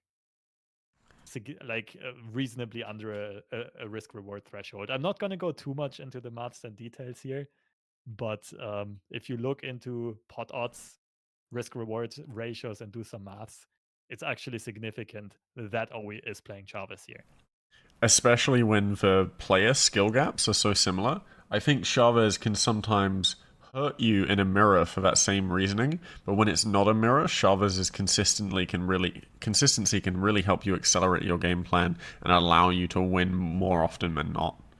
I think Yeah, yeah, the only con to Chavez is again it's a 12th card you don't get to have in your deck. So the opportunity cost of being able to have another card there is really the cost of Chavez. yeah. Although this is often a misassumption by card game players, because like once you get the opportunity, you really realize most of the time you want your deck to be as small as possible because you want to draw your best cards as often as possible. And that's the whole idea behind Chavez, right? Because you basically, instead of playing 12 cards, you're playing 11 cards and you cut your weakest card. Your 12th card is not there anymore. I would agree with you if, except in situations where you're a deck that doesn't like to play Chavez, in which case it becomes a -1 draw on turn Yes. 6. Yeah. Yeah, I'm with you. There are some decks that don't really need Chavez. Obviously, it's not an auto include in all decks. But I will say, from my personal experience, like people are aware that Chavez is good, but I don't think people fully understand how good she really is yet. Like there are some top tier players who are still against Chavez in decks that really must run Chavez, and I'm still so surprised by that. I mean, I was one of those players. I was so stubborn about not including Chavez and Brood Abs for a while because I was playing the Serra version of the deck, and I think it made sense with the Serra version of the deck. And then obviously, Moyen cracked the code by saying, hey, why don't we just play Legion? And then Chavez became even more impactful because it's a card you'd want to play on turn 6. That makes perfect sense. Yeah, if Chavez can be an option on turn 6, she becomes even a lot better. But I think with a deck like Brute Apps, yeah, okay, with the Serra version, it's a bit different. That's true. Because of the pop-off potential on turn 6, you might want to draw one additional combo piece. Especially you were playing Hitmonkey, if I recall correctly. Yeah. Yeah, then I get it. But overall, But like with Brute Apps, just it's not even about Chavez on turn 6 or not. It's just more about it. Like for every other combo piece, she increases the odds of you drawing that combo piece by multiple percent on every turn before turn 6.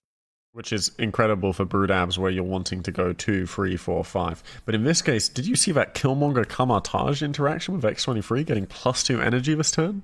Oh, I actually did Absolutely not notice incredible. that. Good spot. Yeah.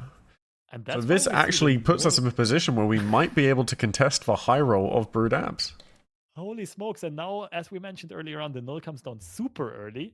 And Eliath is not quite as good anymore as it's supposed to be. Because if Eliath hits something, that makes null grow. But if OE maintains priority, they might be able to use an Eliath to shut down the Arnhem Zola middle. Ooh, that is a very good call. If that does get spotted and get found. Now, Yorick is going for a bit of a risky approach here because Carnage can move the X23 next to the null. Yeah. Which is going to be rather frustrating when trying to play Arnhem Zola on the null. On But the I think flip this side, play is just like worth it because it's only a 1 in 3 chance for that to happen. yes. And also, as you mentioned earlier on, we kind of would like to get priority here to guarantee the Arnhem Zola to be uncontested. I don't think we're getting there priority-wise. Let's see what's going to happen. Double If it Forge goes Bubble right, Deadpool. oh, that's painful. It does go on to the middle. Now it's a very tricky situation for Yorick to maneuver. Nonetheless, we do have a juicy high-power Deadpool in hand.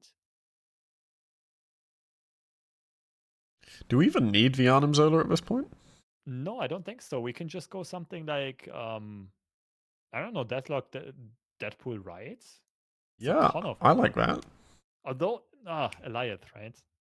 We don't know I if think they Eliath play can still... Eliath mid because of the chance of Arnhem Zola 50-50. Do they though? Maybe they don't. But if you predict that they're going to play Eliath to try and maintain the board state rather than play Surfer Patriot, then you can just stack power left with Deadpool. Oh, I actually really like this play by Yorick. This did not cross my mind, but it's... Wait, didn't they Is play it? the Deadpool before the Zola? So if you copy I the don't think they Killmonger, you're did. getting rid I of the don't think... Deadpool? No, I think they played Zola first. Oh, okay. Didn't pay full attention. The issue is Surfer being played into Kamertage would beat this play. This is, oh man, this is leveling on so many, like, on so many Angles. levels for the lack of, Yeah. yeah, for the lack of better words. But this is so many mind games simultaneously because both players are, oh, instant double snap.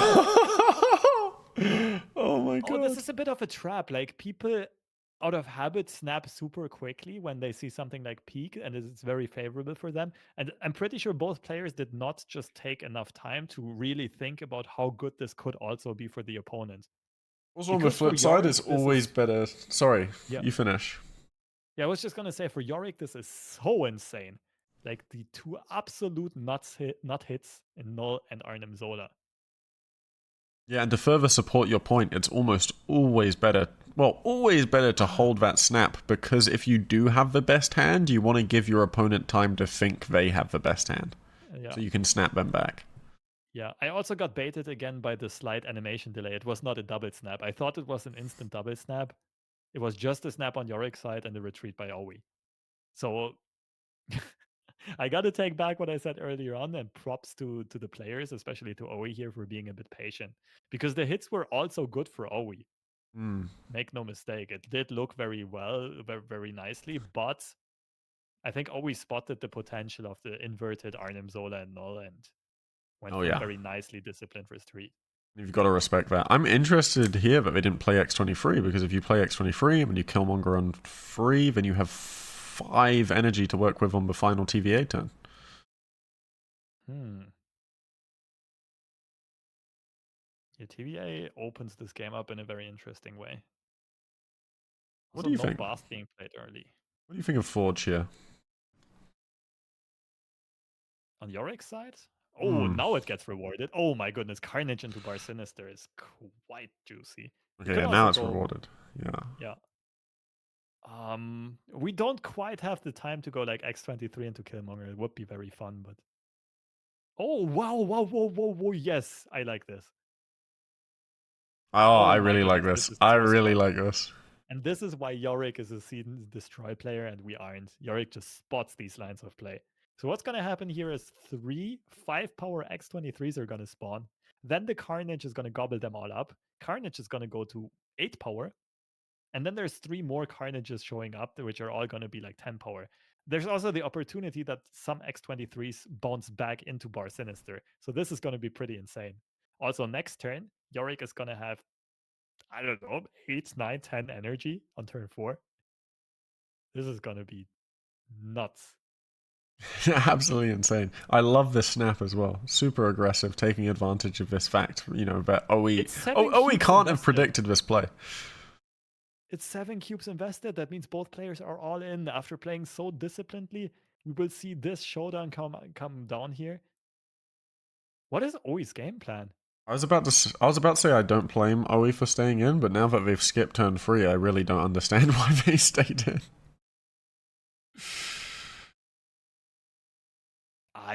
What? Yeah, I don't quite get why.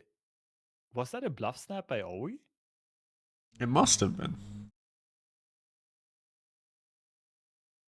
They had Mr. Sinister. They had Mr. Sinister in hand.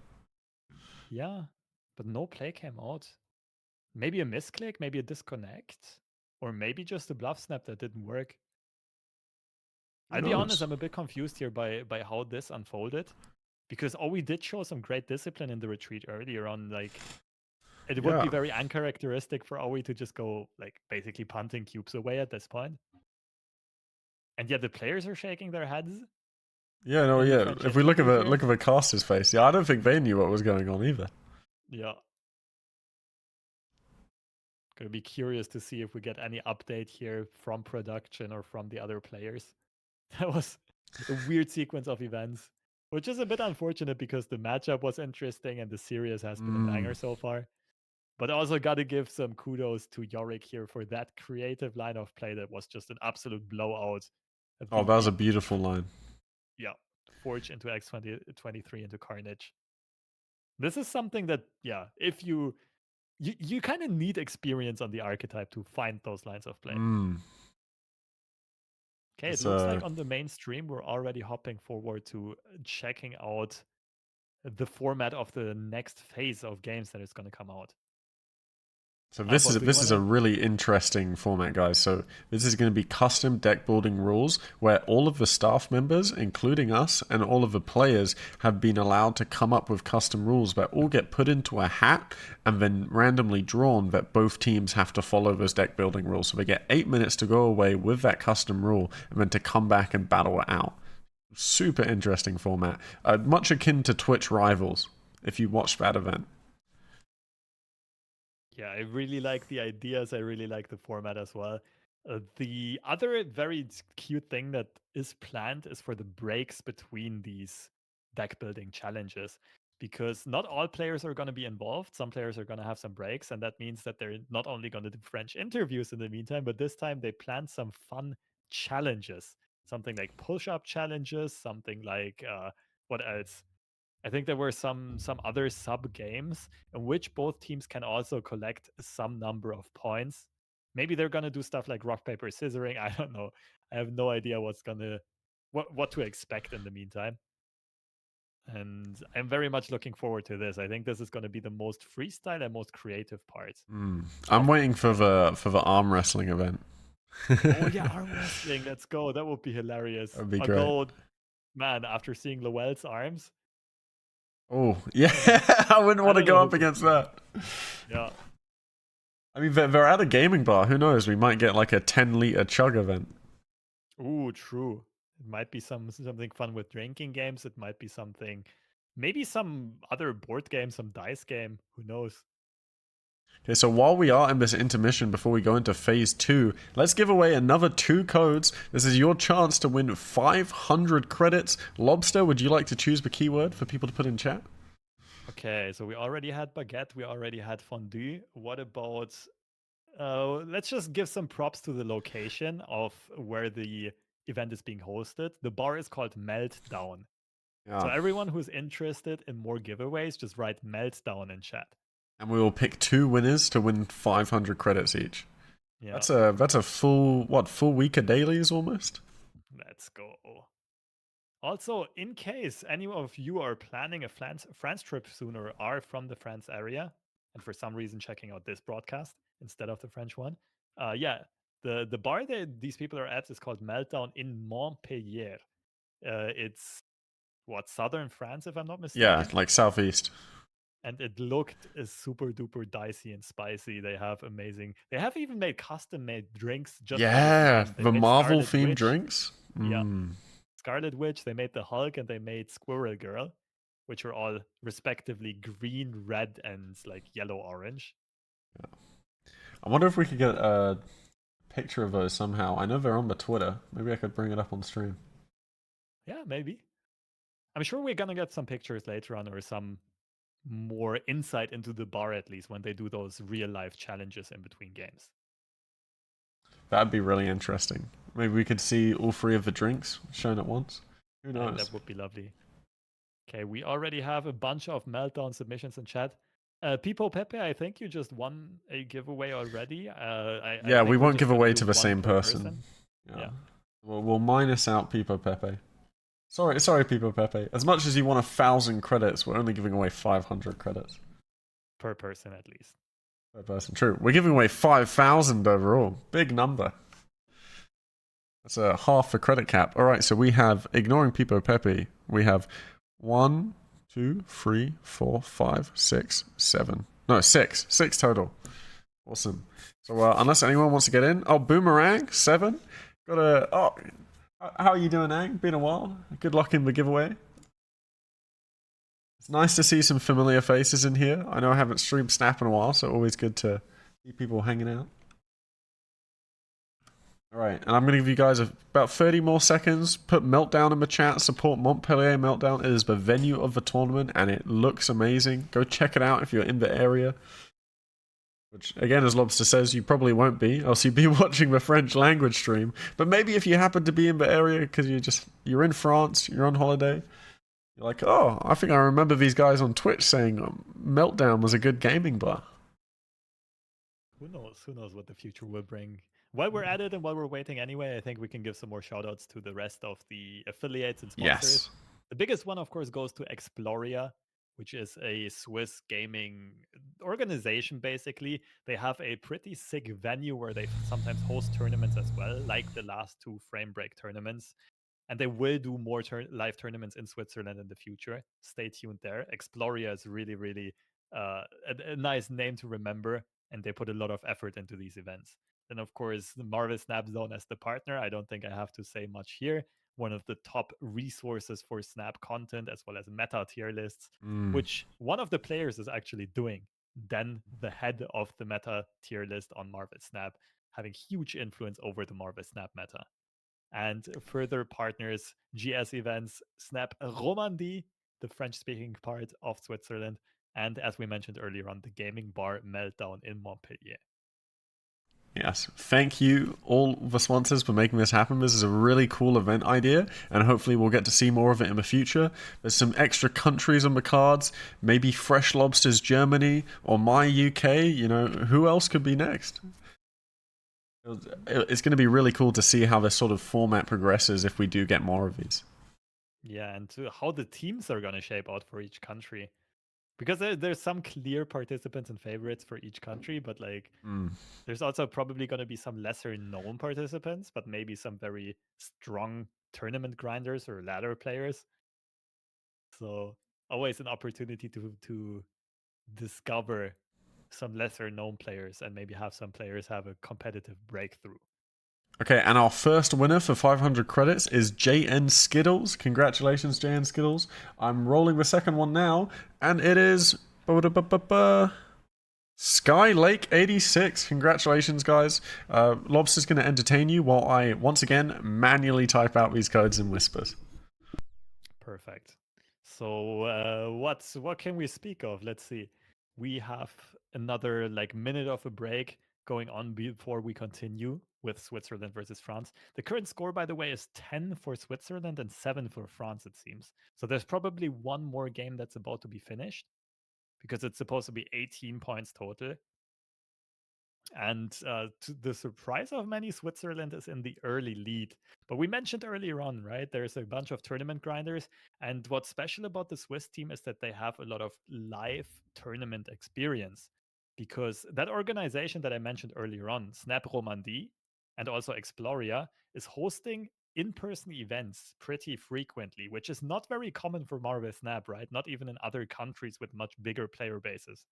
But because the community there is so tight-knit, and it's such a small area of the world, the people can get together very frequently and get some experience at playing while looking into each other's faces and so on. And that might also give them a bit of an advantage here on a competitive level because like everyone who's ever been playing at an esports tournament will know that a LAN tournament is not the same as an online tournament.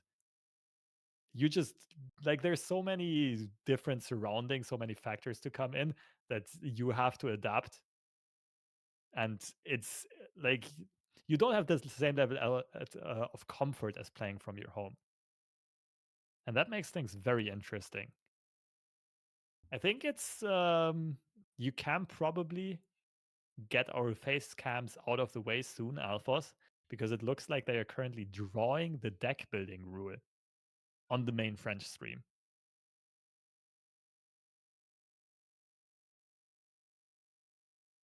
All right, the codes have been sent out. Congratulations once again, Skylake and JN Skittles. Enjoy your 500 credits. Turn it into some gold. Buy some Max Grek variants. That's my recommendation.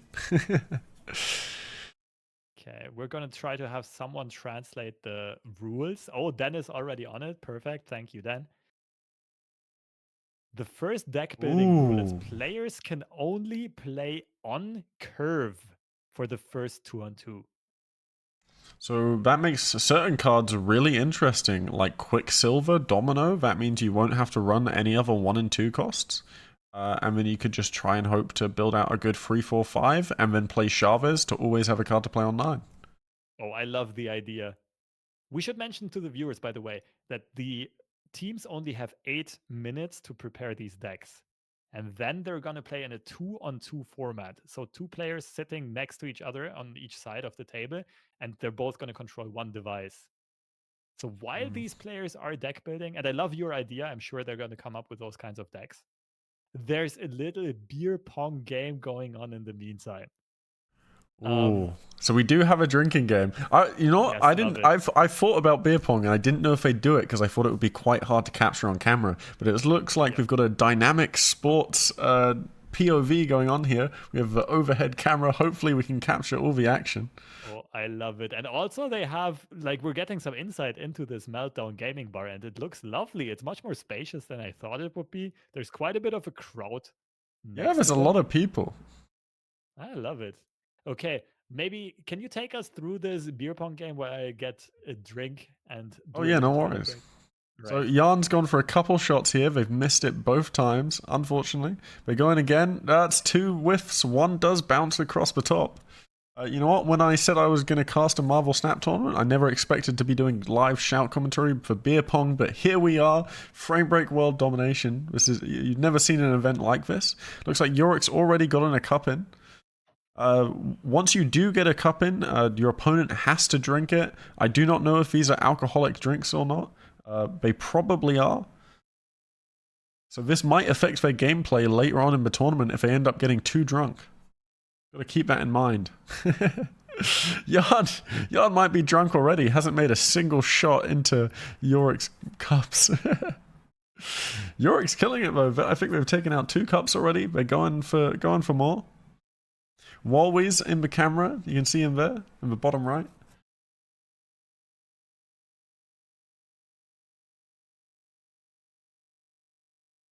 Looks like they're clearing some space, maybe. He's going for the shot.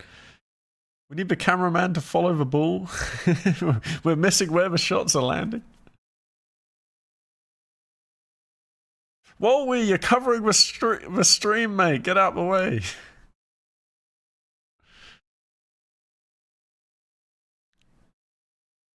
Okay, Yorick's looking to finish. Yorick's pointing at their own cups, probably taunting Jan, saying in what I imagine is this is the translation of the French. Why haven't you gotten a single cup yet, mate?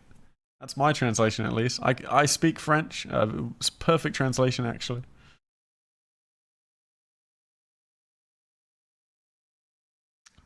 This is going to take them longer than a conquest match. True. Oh, wait. That's 3 cups gone in 1? What? That's insane. Or maybe those cups had already been drunk and they just had to move them out of the way. Oh, they've lost the ball. They had to get it from a member of the audience. It feels like a baseball match where you can catch balls flying out the park.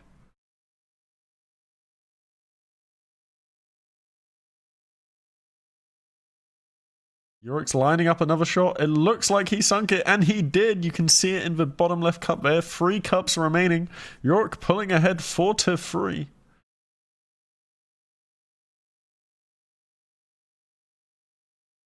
That's 2 whiffs from Jan. They're rearranging the cups, possibly to make it harder for them to hit or to make it easier. I'm not quite sure how the rules work. I think they're just leaving it as is. Probably the best way of handling it. That's a near miss. Go for the second shot. Hits the side of the cup. Jan lining up their shots now. A pretty aggressive hit. Bounces off the top. The second one, not as precise. Goes nowhere near the cups. Was that an in and out bounce? I suppose that doesn't count. Oh, off the rim. So close. A look of despair from Jan as they're trying to pull themselves back into the game. Ooh, I almost thought that went in, but I think it went behind. No, it did go in! And they're tied up 3-3. Jan's going for their second shot and a miss. That was a pretty weak shot from Yorick. They went for a light touch. Overshot on the second. Ooh, off the rim. So close. Wait, does it count? Does it count if it goes in and out?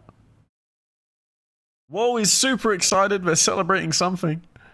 You'll be a certified beer pong commentator after all of this. That's actually the next step in my career. Marvel Snap's just a stepping stone towards competitive beer pong. I'll be tweeting about this later, about my move into the beer pong space. Looks like you've got some people playing Temtem in the background. Never expected to see that game. Oh, Jan's only got 1 cup left. They've made a massive comeback here. Not doing too well in the start, but they've really found their groove. Just trying to sink the final ball into the final cup.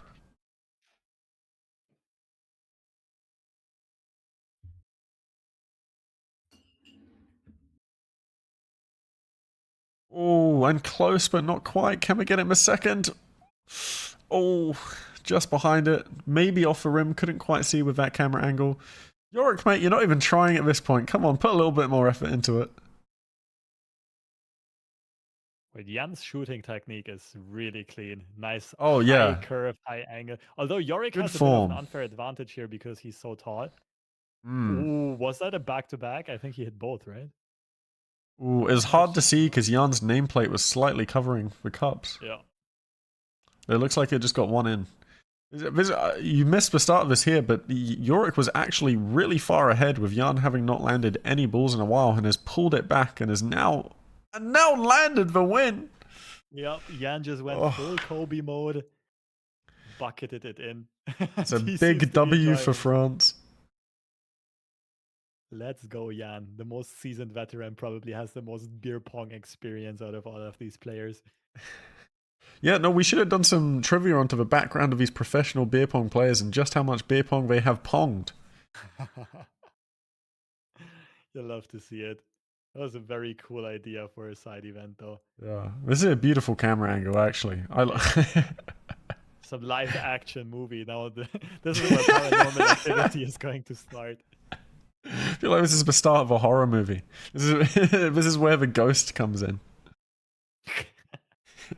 So okay, it was 11-7 after the first phase, right? And now I think France got 1 point on the beer pong game and closer to equilibrium, but still Switzerland with a somewhat comfortable lead.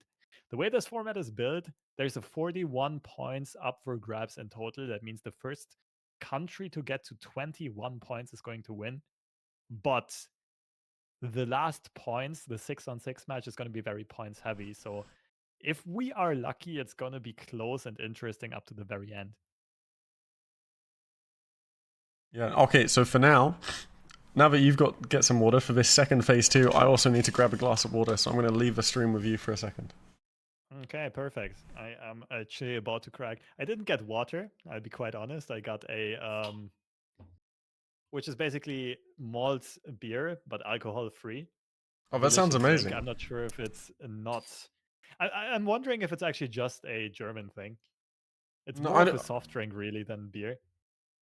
I don't think it's... Maybe malt specifically might just be German, but alcohol-free beer is definitely a thing here.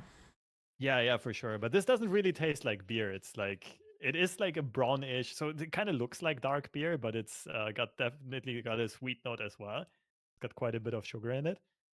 Okay, well, And I'm gonna get my not so fancy tap water then. do it. Should have gotten Weiss beer. What's up, Raven?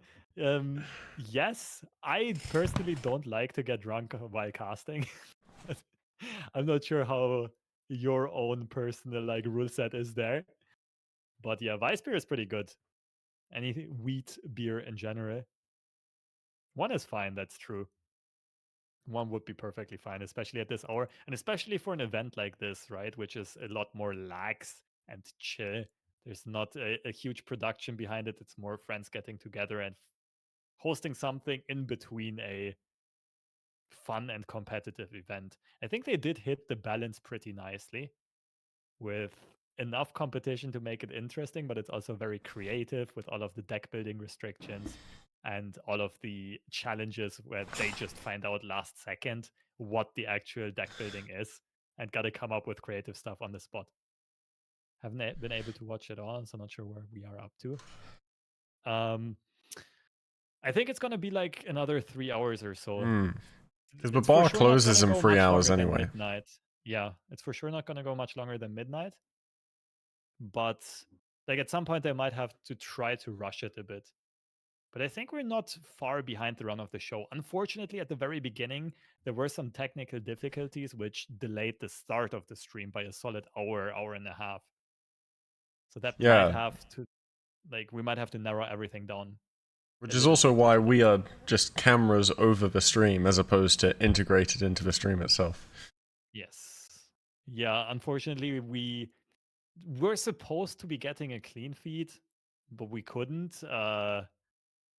Just some technical difficulties at the gaming bar in Montpellier, and that's why we're kind of doing a little bit of a scuffed version of this. But um, the thing I'm missing the most is actually just some extra sounds. Yeah.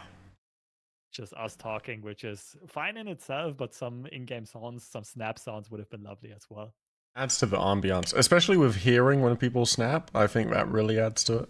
You can get away with not having like sound effects for some of the cards, but I think the snapping sound effects are really important. Mm-hmm. That's true. I mean, did you try to have like the a slight sound of the mainstream in the background so that we can just barely hear like game sounds? And although the issue is we're also gonna hear the French commentators, but maybe it's not too I, disturbing. I think they'll have the audio balancing so that the commentators are a lot louder than the sound effects. So if we wanted to hear the sound effects, the commentators would be way too loud. Okay, yeah, that's a good point. Ravens has read the format. I was surprised that it started so late in the day.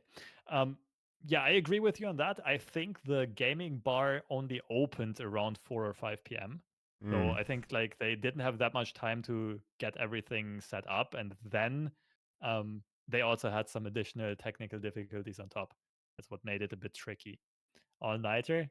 I mean, like we said, it's only gonna go until midnight, and we already knew in advance it's probably gonna go until 11 or midnight.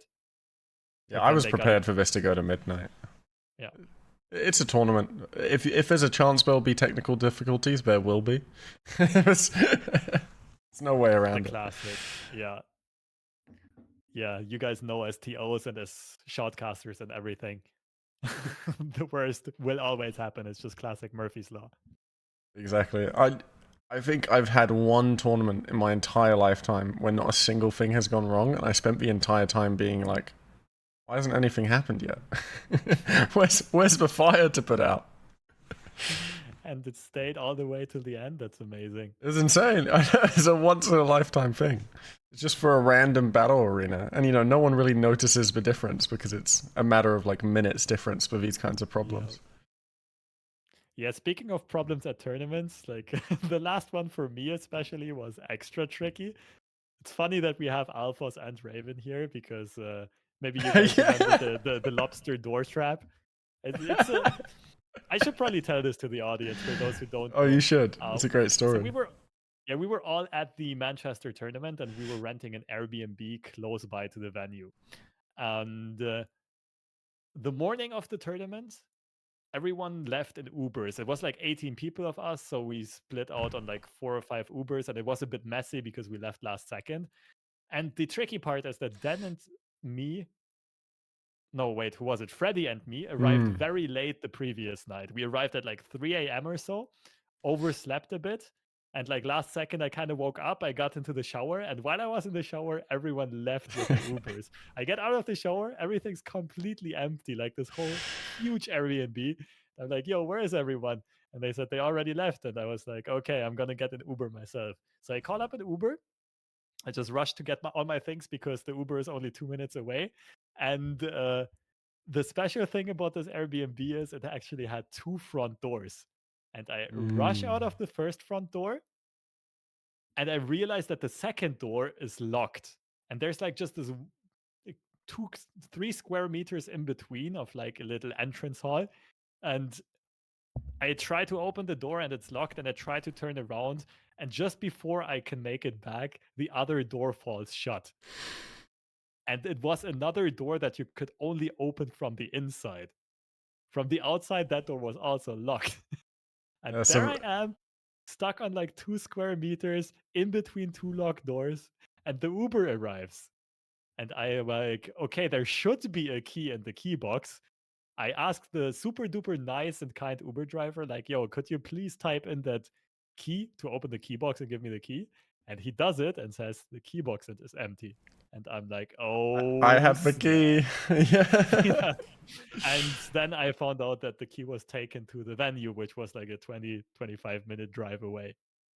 But fortunately for me, like did have my phone with me. I did have internet connection. I couldn't reach the owners of the apartment, but I could reach Raven and the event organizers.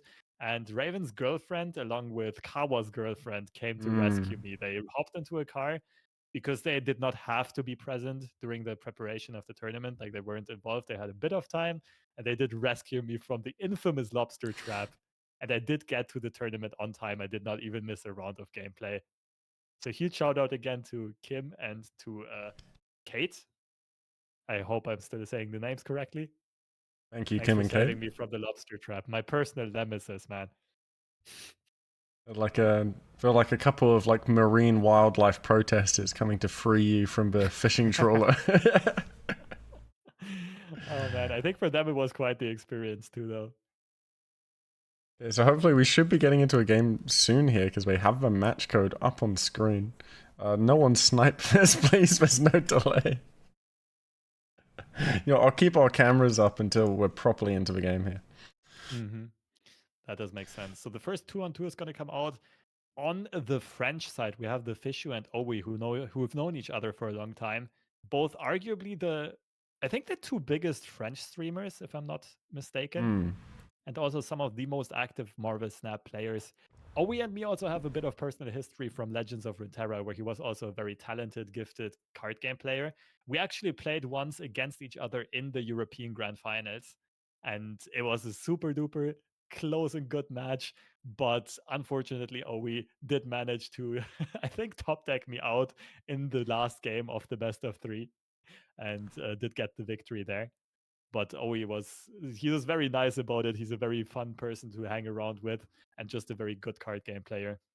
So even though I do have a lot of respect for, wait, who was it on the Swiss side? Loel and Lowell and I see. I've had the cameras up, so I haven't actually seen the other person. yeah, I just that's saw fair. Lowell's match code.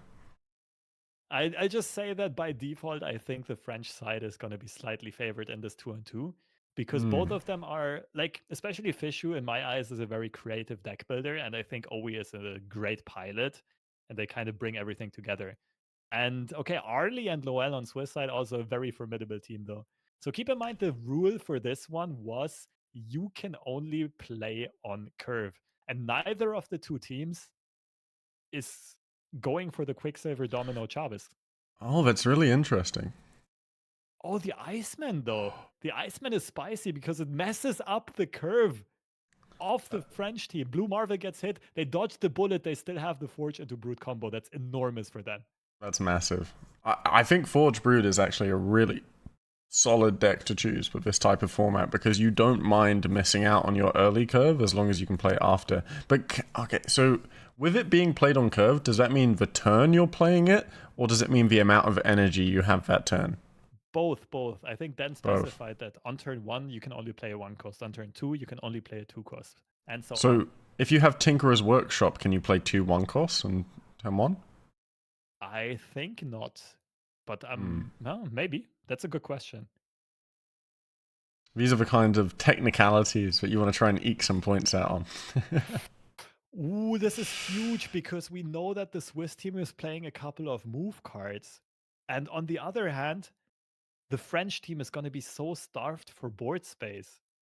They need more space. They would like to have more space, but they just don't have it. That Polaris is pretty massive, actually. You could stop one of the cloned broods from spawning. Ooh.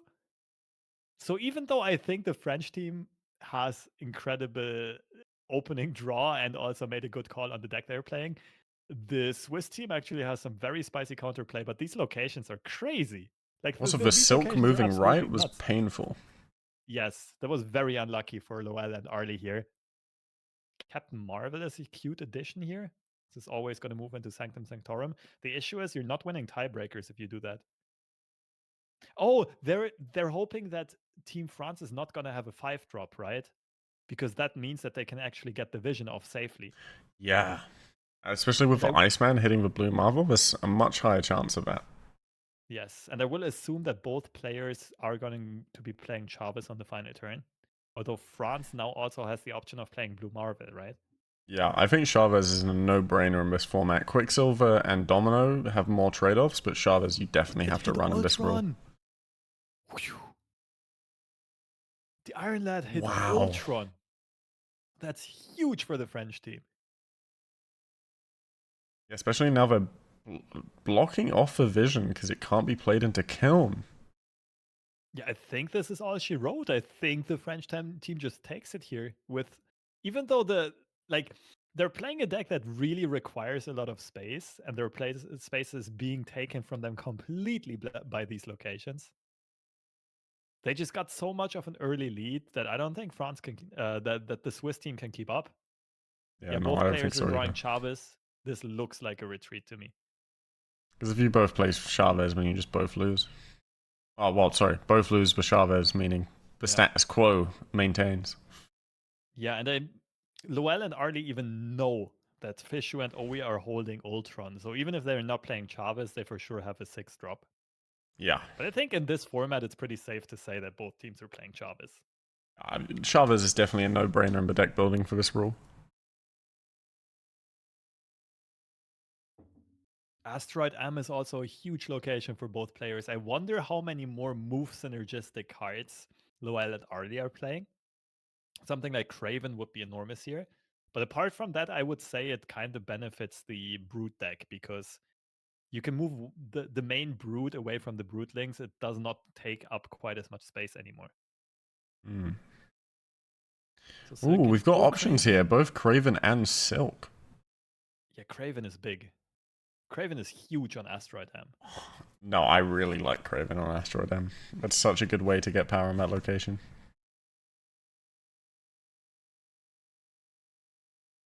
I'm watching the UI be updated, and unfortunately, I think it's Fish who just got hidden behind Owi for a second there. Yeah, but we'll get there. We'll get there in a second. Yeah, the overlays are have moved a little bit, but I think it's perfectly fine here. Yeah.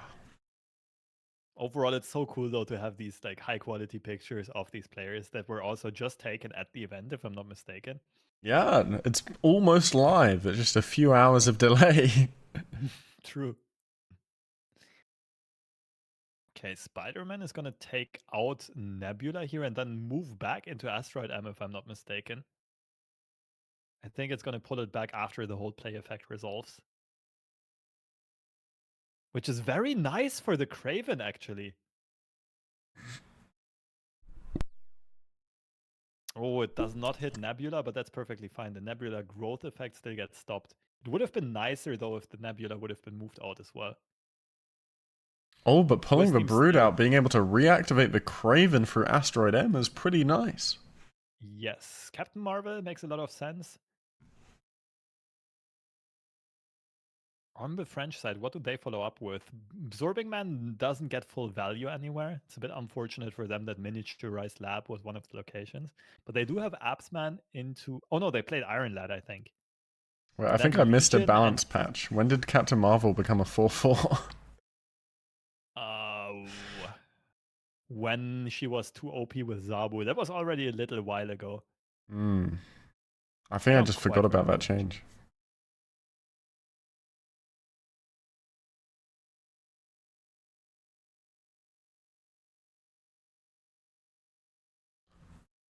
Let's see what the Iron Lad does. It does hit Blue Marvel, and now we know that they're also drawing Blue Marvel perfectly on curve. Now the question is, do you go for the Legion? Do you go for the Blue Marvel? And with the Ultron in hand, I think the answer should always be, let's jam that Blue Marvel into this board. Absolutely. I think we're looking at like a blue Marvel right, and then that gives us more flexibility as to whether we're stacking the Ultron power left or right on the final turn. Agreed. I do think that is the most straightforward and best play that France can do, but the Swiss team is going to counteract that with the arrow, potentially clogging Asteroid M. Nah, maybe they're counting out that the Nebula growth will be too much and they will actually not win that location. Currently hovering over the vision into Asteroid M to shut down Nebula, getting bigger. So Blue Marvel Ultron Bots is 8 power, so if we play Vision here, then we move Vision to Miniaturized Lab and then play Doom left? Does that win? The French team is going to have 2 blue Marvels though. Iron Lad and the real Marvel, so the Doombots are 12 power in the middle. Right, yeah. Yeah, I'm pretty sure the French team is just going to take this with raw power and raw stats. I think Also, you... lovely to... I was going to Sorry, say, go I ahead. think you have to go for the aero play just for the low percent chance, but you pull something out that lets you win. That, yeah, you mean in case the French team does not play Blue Marvel here? Yeah. Something like that? Yeah, I'm pretty sure this is just a retreat for the Swiss team. Like, they already know that the French team is playing Ultron. They checked for it last game when Iron Lad copied the Ultron. Yeah, there's nothing you can do here. It's definitely a retreat. Save the 2 cubes. Yeah, maybe they're hoping that Ultron wasn't drawn. Maybe they're on some copium here. Big opium. Especially with Chavez almost guaranteed to be in the opponent's deck, you have to be more scared of those cards being in their hand.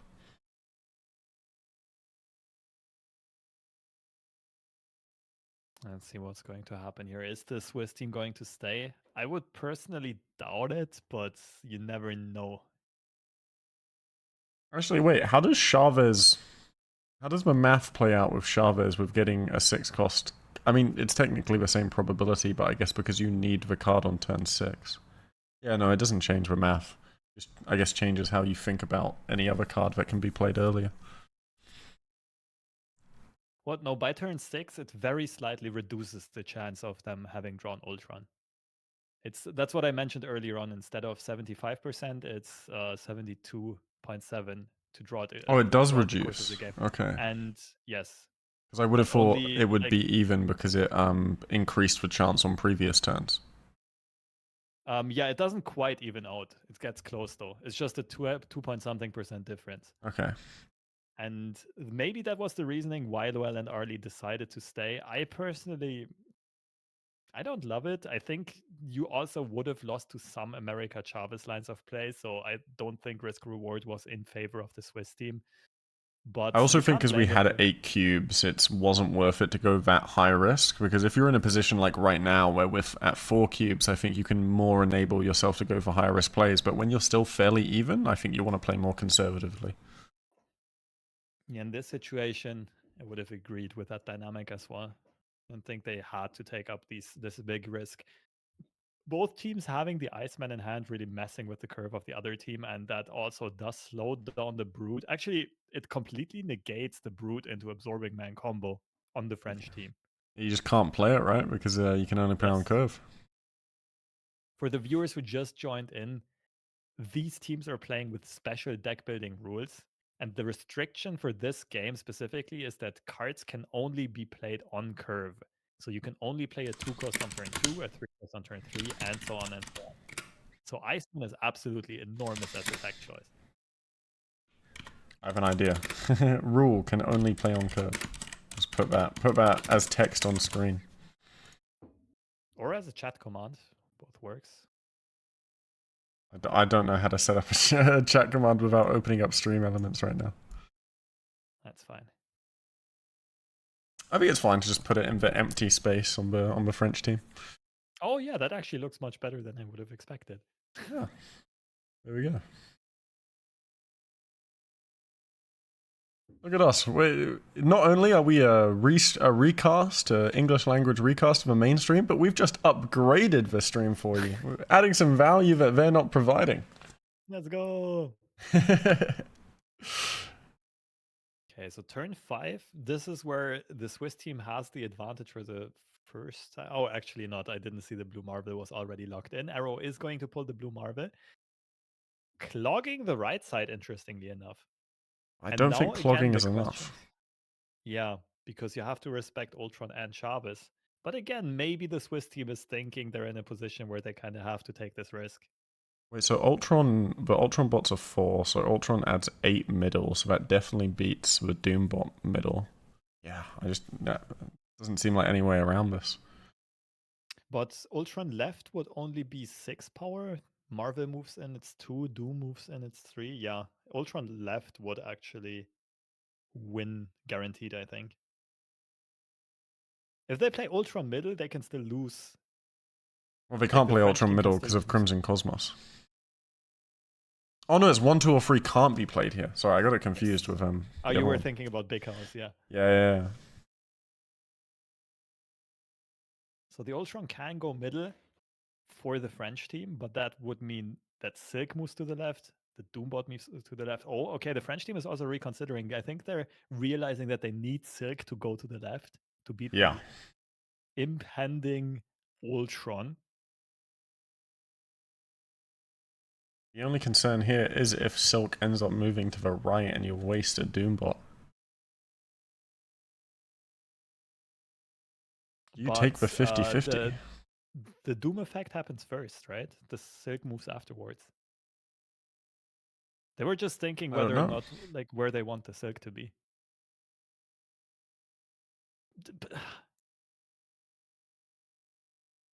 Was that a mistake by the Swiss team? Yeah, I don't think you stay with that play. I can understand staying with a different play, but with that play specifically, I don't see the outcome where you win unless we, again, just don't have Ultron. Yeah, but let's think about this for a second. Like if we would have gone Doom in the middle, the Silk moves over to the left, so we never beat Ultron anyway, right? Like we don't win the middle if they play Ultron, but we would have always won the left, right? We would have Yes. beat Chavez. Am I missing something? Isn't Okay, so Doom you middle play, just strictly better? Doom middle was left Necrotia, so it would have been -2. Yes. Okay, so Doom middle, so you get a We bot would have had left, which is 4 Silk power. at 3. Silk at 3. Oh, 7. the Marvel doesn't move anymore. Why wouldn't the Marvel move? Because we only have Doctor Doom left. The Silk is gone. And The Marvel should still be able to you're move right, left. you're right. The Marvel still moves because we're winning the right side by 1 point. Yeah. This is kind of hard to do without seeing the board in front of us, but I think the Swiss team did have an oversight here. Like they almost found the perfect line of play. I'm not sure what made them change their mind. Maybe they just didn't like the 50-50 and instead wanted to gambit on them not having Ultron. But what 50-50 is it even? Of the 50-50 of the Silk. Well, because I don't know if the interaction I think the Silk would move first before the Doombot activation, was my thinking. Because but on play, because doesn't the Silk move before the card gets revealed? If I recall correctly, no. No. But it's been a while since I played Silk. Maybe someone in chat has more ideas than us. Yeah, I never ended up playing Silky Smooth. I just tried to beat it because I didn't own the card until it came in Spotlight. So I was like, well, I'm going to try build the Brood Abs deck to beat Silky Smooth instead of learn the deck that Lambie's already mastered. That's a fair point. Yeah, in the Johnson Cup, we actually never played Silky Smooth. Yeah. Am I missing where we can see who has priority? Who had priority that last turn? Priority is the player that always is currently ahead, right? And it's highlighted by a glowing name tag. Like there's a glowing border around the name of the player. I'm not sure if we can actually see that. No, not in the current graphics for Frame Break. Not for this event. There's no way to indicate that. In a battle arena, we used to, before the PC UI came out, we used to have like a yellow diamond icon that I would manually switch over every time priority moved. So I would just have a little stream deck on my phone. So that, because it was quite hard to see the subtle yellow glow. So I thought an icon would be better. And I think more tournaments should implement that like way of showing it, because I think it's quite hard to see the subtle glow for priority. Yeah, that's interesting. Maybe we should give that as feedback to the organizers to somehow highlight who has priority. And we could do the same thing with highlighting which players snapped, because that's also something that's visually incredibly hard to see, even for us casters. I think a really interesting angle for that is, I don't know if SnapFan's still working on this, but a few months ago when SnapFan was asking me for ideas on like what to develop, I think if any of these, tracker sites could do this, it would be great. If you hook into the API of the game and listen to like the outputs of priorities just changed and someone's just snapped, then you could have it automatically change elements on your overlay to become visible to emulate those changes. And that would be really cool, because then you could add animations too that would play at the same time. Interesting. I don't know enough about coding to know how feasible that would be, how easy or hard it would be. It's pretty feasible. It's pretty feasible. You just need to hook it up with the Twitch API and create a plugin. Like the hard part would be creating the Twitch plugin. Like listening to the game feed is quite easy. Oh, to be fair, the hardest part is having the players volunteer up their game feed data. So you'd need like to authorize a... This is getting into techie stuff, but at the end of the day, if you're at a LAN tournament, it's a lot more feasible than like an online open tournament to do this sort of thing, because you have control over like the devices people are using. Interesting. That's good to know. I think there's a lot of potential for more stuff like this and in Snap, especially in competitive formats, because I think having Twitch integrations really adds to the viewer's experience and the immersion of the matches. Yeah, every now and then we do see that implemented in a cool way, but with Marvel Snap, outside of some overlays and trackers, not that much yet. But also, Hmm. it still feels like Marvel Snap. It's in early development stages in those regards, right? With just having received the PC client and everything. If we put it into Okay, Hearthstone terms, I don't think we're even at the first expansion yet in terms of development, like in Hearthstone's history. Like we've that's one only, way to look at it. yeah, Although Snap's the only game been is, out for like a year. yeah, true. Yeah, the celebration of 1 year of Marvel Snap is actually going to commence in less than 2 weeks, I think. Mm. I think it must be like 10 days, 11 days since the release date of Snap. Anyway, going back to the action here, the cards, the players rather, have already pulled the next rule, the next Ooh. restriction, and that is for deck building. The players cannot play any card with an E in their name. E, the English Ooh. letter E, and that is going to shut out a lot of cards. And off the top of my head, I have no idea how I would actually build that. Yeah, we've I had to think the refresh the stream was stream here. struggling. Yeah, because Yeah. it was buffering, so I've just refreshed it. I almost think this is the upload issue because Yeah, for me no. it is also buffering a bit. Yeah, They've probably got limited internet access on site at their gaming bar. that is quite possible. Okay, I'll write down this rule and get it ready for when we start the games. Then. So no cards with E in their name. What we can do in the meantime is I'll just open up Marvel Snap at my computer real quick and see what makes sense here. Because this is such an uncommon deck building rule that I don't really have any immediate ideas. Yeah, but see, E is a vowel, right? So it's super common. Like lots of cards have E in their name. Yep. Like Kitty Pride got an E at the end. Let's think of some common armor. You can use armor. Honestly, this is a bit cheesy, but thinking about it, we can still play Brood, we can still play Absorbing Man, we can still play Patriot, and we can still play Ultron. We do have to True. ditch the Forge, however. Loki, you have to get rid of Collector and Kitty and Angela, so it's probably not worth it. Nah, yeah. Loki is Can't play Elsa Quinjet, Bloodstone. yeah. So I think the entire bounce archetype is out. Doom Wave. Can't play Wave. Nope. So it's not really. Is this just going to be some Patriot mirrors? Some good old Patriot mirrors?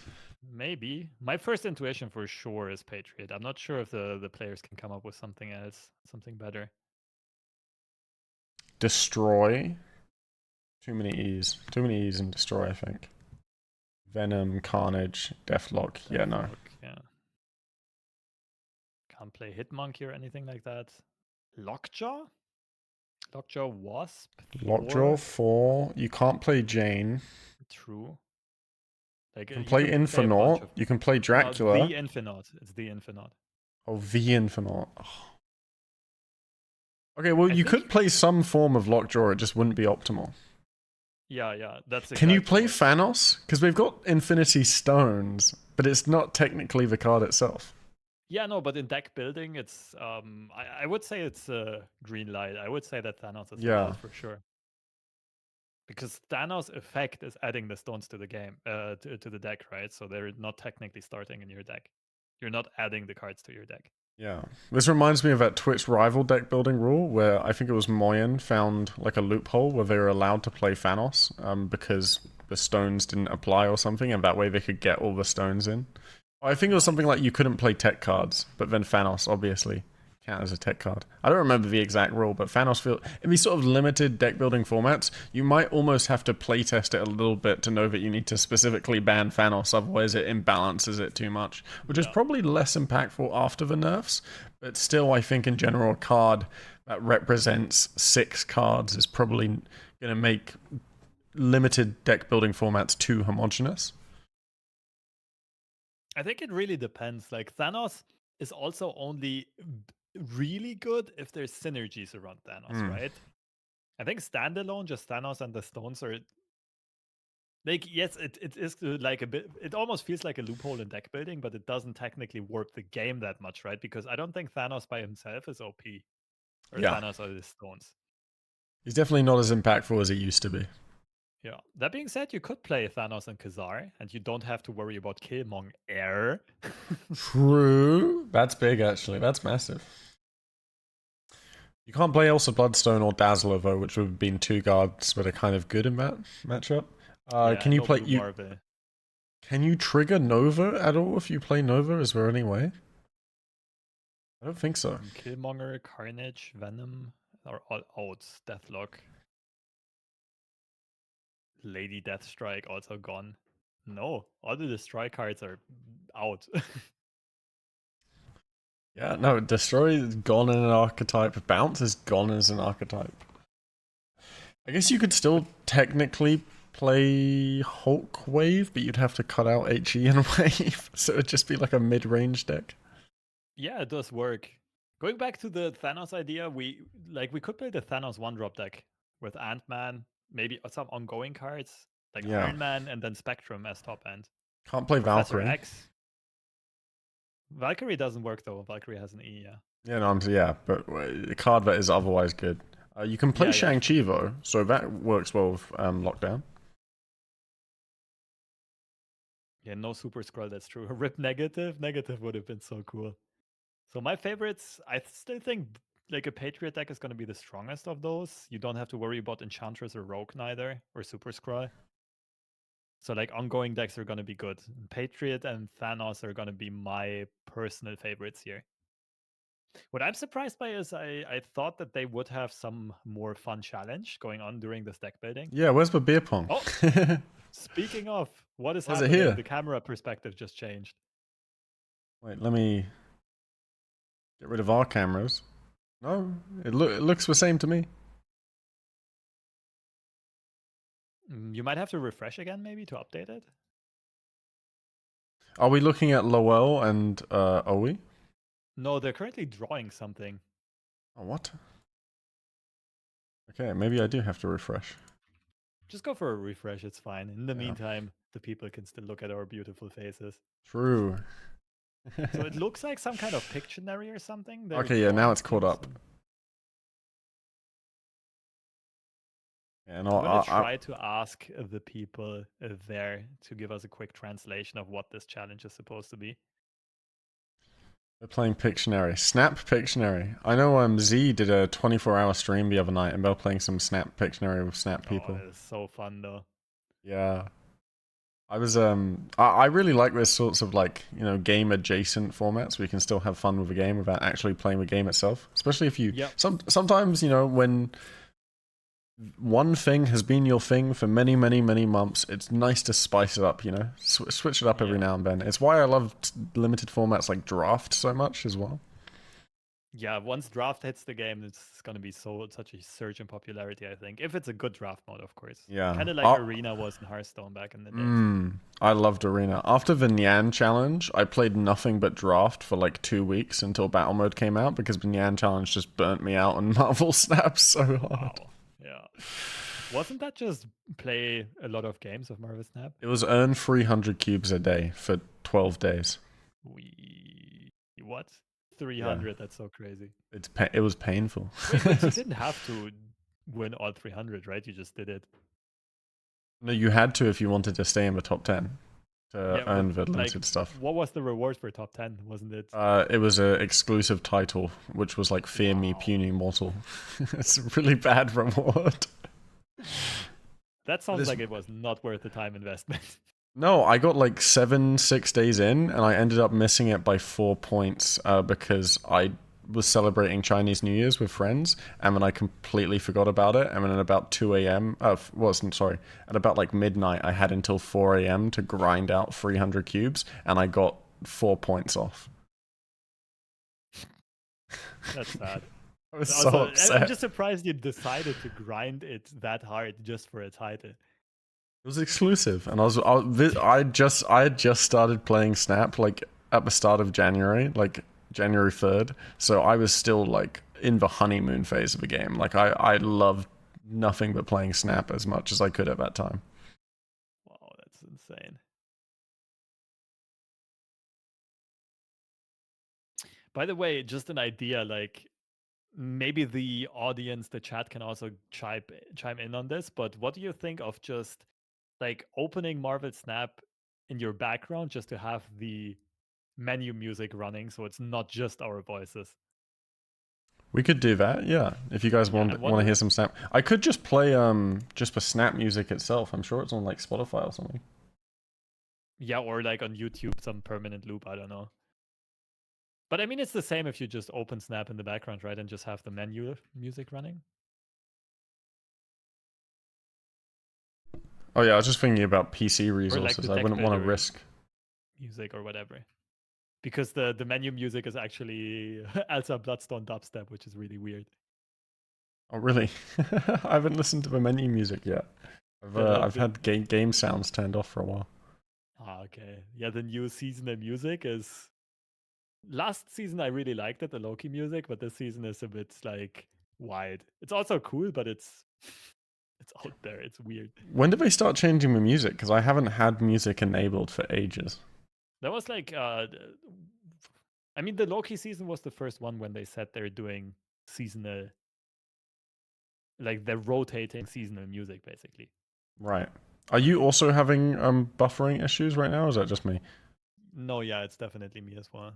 Actually, Okay. wait, it's me restreaming you on the main French stream. Okay. No. Let's see. Yeah. So I don't think I can do that because I'm gonna refresh the stream now so we can catch back up. If I wanted to open up the game, I'd have to update the game first. Oh, So I don't think I can do that right now. I've only played the new season on my phone so far. I haven't updated on my PC yet. okay. In the meantime, we can kind of try to guess what they're drawing here with Pictionary. I have no idea. What is that? Do you see that? I mean, it's probably Marvel Snap related, right? It looks like a Yeah, but silencing card. That looks like Zero or something. it looked like Johnny Test. You know, like the blonde cartoon character. I can't see anything other than Johnny Test. Are we out of codes? No, we are not out of codes. We've given away 5. We've got 5 more. You know, we can probably give away 2 now. What do you think, Lobster? Yeah, I go for it. All right, new keyword is. Do you know how about since Germany was predicted to be the next frame break world domination country, we get schnitzel in the chat? Yeah, that's good. Well, what do you think should be the food that represents the dish that represents Germany? Because we've had fondue versus spaghetti. Schnitzel is good. Like Schnitzel's good. bratwurst is good. We could also Bratwurst? go with Yeah. Weiss beer because that's what Raven mentioned earlier on. Mmm. But now I think people are already writing Schnitzel. We'll stick with Schnitzel. It's fine. Oh no, I just meant for like the promotional stuff when it comes to Germany joining frame break world domination. Which dish is like the most accurate? Sauerkraut, but it's kind of like a. That's like Do people know every that East internationally? European country is sauerkraut as well. Because I'm half Latvian and sauerkraut's big there too. Okay, that's interesting. People Pepe can still not participate. I would say it's just one code per person. Otherwise, Yeah. it can be a bit unfair. Yeah, definitely just one code per person. So get your schnitzels in chat. The game has started, and I'll get the rule up now. The rule being that you can't have an E in the name of a card. Okay, it looks like the Swiss team is going for a Zabu build. Attacking Shang-Chi, attacking Goliath, Doctor Doom, some strong top end. While on the other hand, Iron Lad, Iron Man, Cyclops does look like a Patriot build on the French team side. So the French team and I kind of seem to be in line with our thought processes. And it Titan looks coming like out. the Swiss team are going for just a general good cards, good value deck, running the Shang-Chi as well, which might not do much to the Patriot deck. Hobgoblin is going to be super interesting, though. Oh, yeah. That's some serious playmaking potential. I think the Swiss team added a bit of spice into this. Okay, so I'm going to give you guys until the end of this first round to put Schnitzel in the chat if you want a chance to win 500 credits. We're going to be giving away 500 credits to 2 people. So get your Schnitzels in now. That's a sentence I never thought I'd say. So the Swiss team benefiting heavily of mana discounts, although here again they are on this turn, it's super superfluous. Freshly learned word. Later on, it will allow them to dock into Alioth. And Doctor Doom is very likely to get priority for the Swiss team, so that Alioth will pop off before the French team can reveal their card. Iron Lad does get the Korg trigger, so I will assume it's just a Darkhawk good cards deck on the Swiss side. That would make sense. I think Darkhawk's... Ooh. Sorry, the Iron on France's side pulled Eliath's effect. And now they're top decking Eliath as well. They do have the Doom into Eliath themselves. All of a sudden, with this Iron Lad random pull, the French team is looking very heavily favored in this round. Yeah, French team is 7 points ahead on that lane, while Swiss is only 4 points ahead on the Titan. So if they both play Doom, although there is a 1 point differential because of a Scorpion, then the French team is still going to be ahead, making Eliath a much more favorable proposition.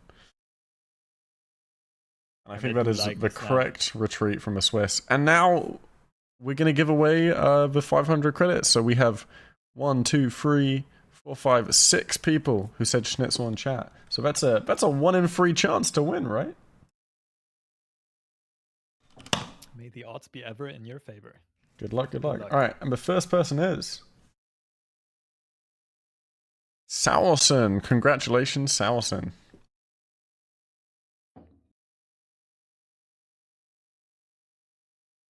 Sauerson, I've just rolled you 3 more times in a row. What is going on?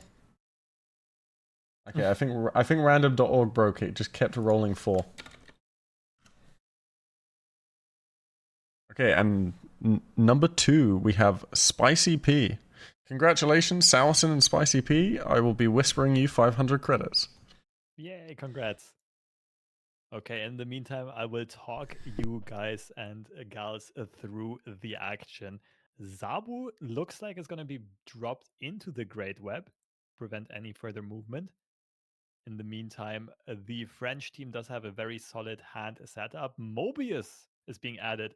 That is a strong tag card for this matchup because it does shut down the Zabu on Switzerland's side.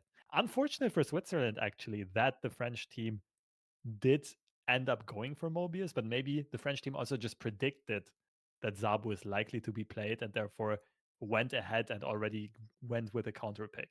So some great foresight on the French team here. Polaris is going to pull Mobius out.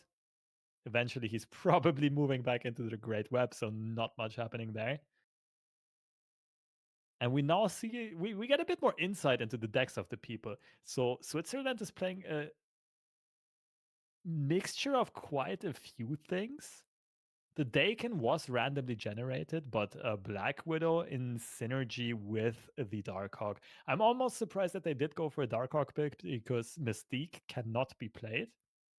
So there's no additional Darkhawk value. Rock Slide is also a card that is not legal in this format. Maybe we'll see some other spicy tech choices that have not shown yet. But so far, I think France's deck is just more streamlined, more solid, more well-rounded.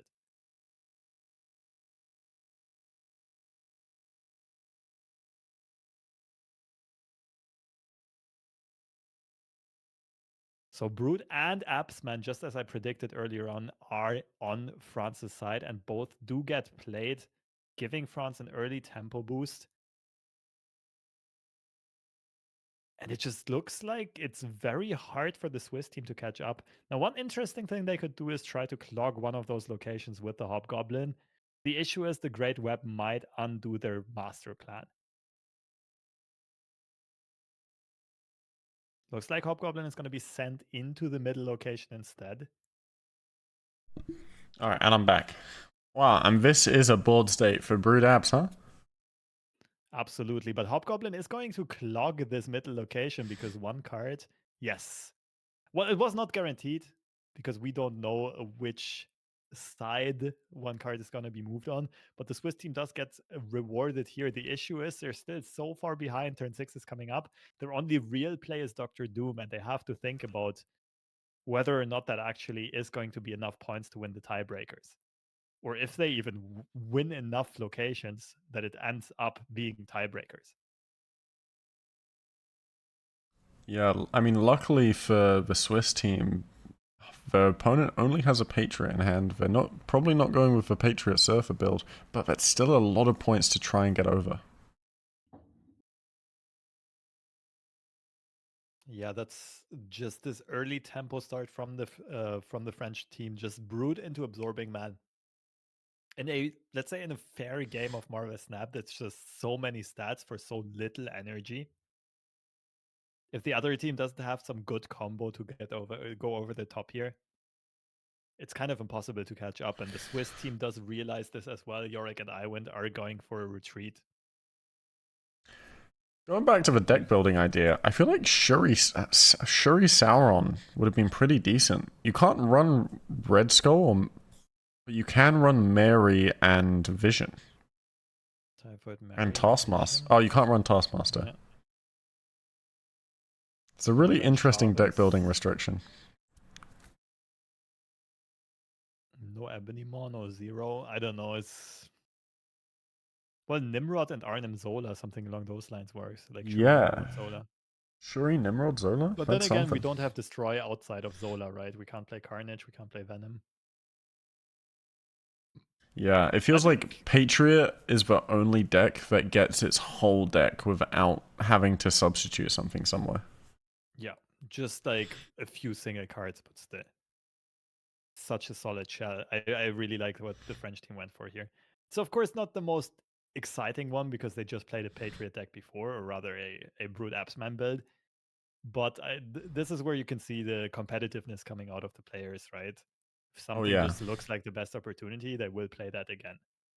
They're going for wins. They're not here to mess around. They got to prove baguette over fondue, especially when you're down 2 points. Like, if you're not doing too strong in the beer pong or the Pictionary or the side events, you got to win it in the competitive card events. Yep. And there's a lot of pride with these teams as well. I'm pretty sure they have already been talking smack a lot on either side, and they just want the bragging rights, I can imagine. My headset just disconnected, but I heard bragging rights, and honestly, that's probably the best kind of prize to win in these sorts of tournaments, especially among friends. You get to lord it over them for years to come. And also, it's something no one can ever take from you, the first frame break world domination champion. One of these countries is going to arise to the occasion. So This far, is it's also pretty close, which I love to see. Oh yeah, it's great for the drama when it's this close, but it's also really interesting that this is the first ever Marvel Snap event where it's been about countries specifically and not just about individual players or sets of teams of players. So I'm really liking the dynamic here. We're going to have the first ever crowned best Marvel Snap country. Even if it is just competing between 2 countries, still the only countries to do it. Mm-hmm. That's a very good point. I didn't consider it that way yet. Now, going back to the action, I think the Swiss team got screwed a little bit by the Silk movement here. They are clogged in the middle, but the Claw might save them. What France is usually going to want to do in this situation is keep Swiss, like the Swiss middle clogged until the very last turn, then play something there and easily steal that location. But is that going to be enough? Let's see. The French team with the support of the Swiss team with the support of Claw is also adding some additional power to Shadowland. So it's not that easy to regain control. And the France Alive has to just Patriot, guarantee even a France. crochet.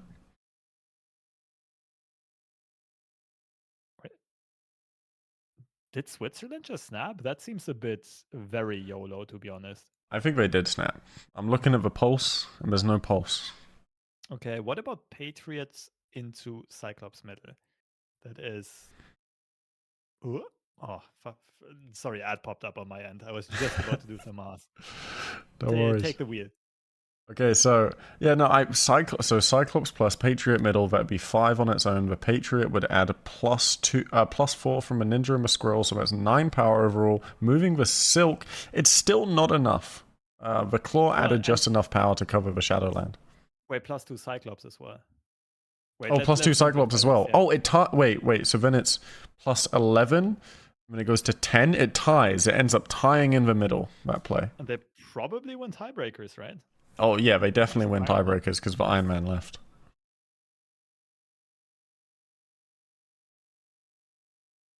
Yeah, I really like Patriot Cyclops middle, and you can still play the Wasp right. There's one more additional power with the Patriot buff.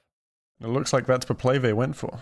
Yeah, you have to play the Wasp first, otherwise the Mm. Silk moves back into Shadowland potentially, and that would be devastating. So And the that is sequencing is GG. should Pretty be GG. overwhelming matchup so far for the French team. They've come in really strong. They're now at 10-7. They're also just finding the lines of play, though. We gotta give them props here. Oh yeah, that was a hard one to find because you really have to think about the point differential and making sure you don't move the silk back into the middle location. Yep. This is the kind of mistake that can happen once, right? And then you'll always pay attention. But this is just like it's such a weird situation that most players haven't been in a lot. And these silly mistakes can happen, and it's very frustrating, and you annoy yourself about it. But you usually learn from them as well. And it looks like these players, Jan and Den, already did their learning experience. I think the They worst are finding mistakes the are when you just get your math wrong and it's like, well, I guess I failed primary school maths. I can't add yes. 7 plus 19 or whatever the calculation is. Yeah, that actually happened to me in our series back in the Johnson Cup. Was it the one where I stacked just enough power left? Um, yeah, no, the one before that. One before that. It was Yeah. where I played a dinosaur into Kiln, and like you already had it flooded with Brood and Patriot. And I was like 8 power ahead, and for some reason, like I thought that I was beating Surfer, but Mm. Surfer ended up exactly tying it. And you won tiebreakers in the other location because you did some crazy Sarah Miracle stuff. I find it really impressive that you remember to that level of detail. I don't think I could remember my matches from the day before. Like I just eject it out of my brain once the day's over.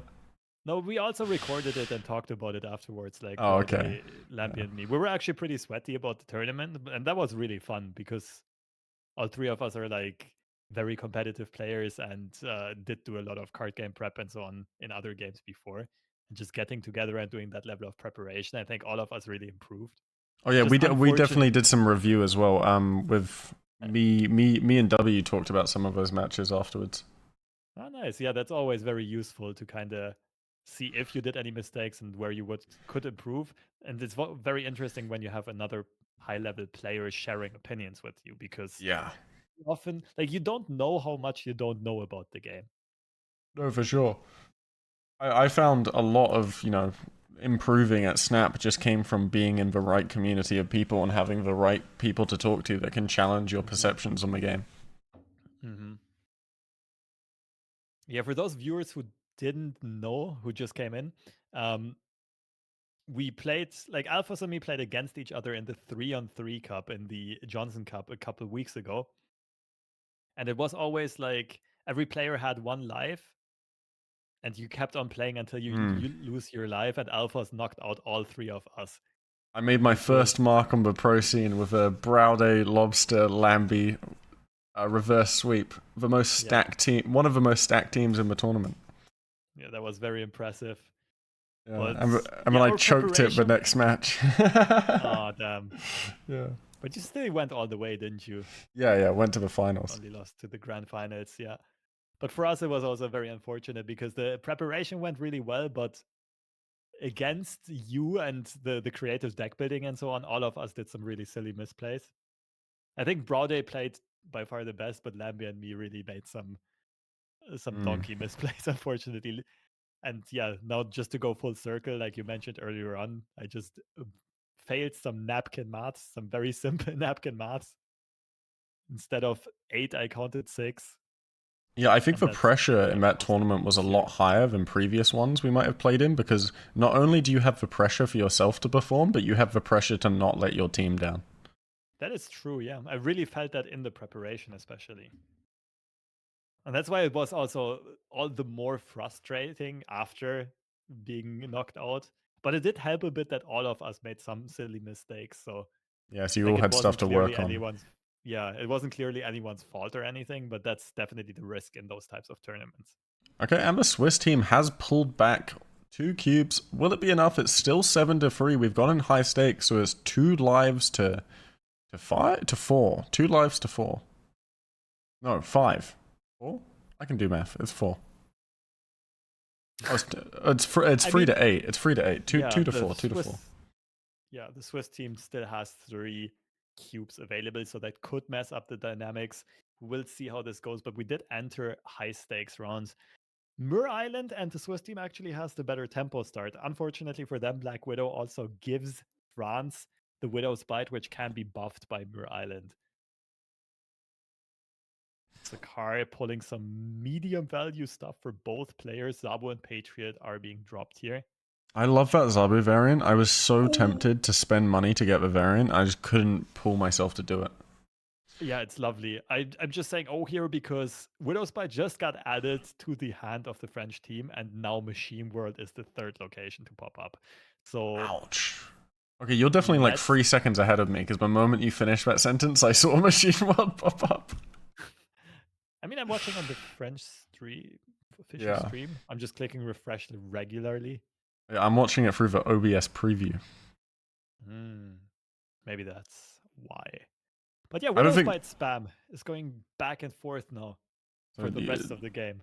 No more cards. You're not allowed to have any more cards. It's basically where we're at now. I think we're feeling slightly okay about this on both sides. You know, we've got our 4, 5, and 6 drops we want to play.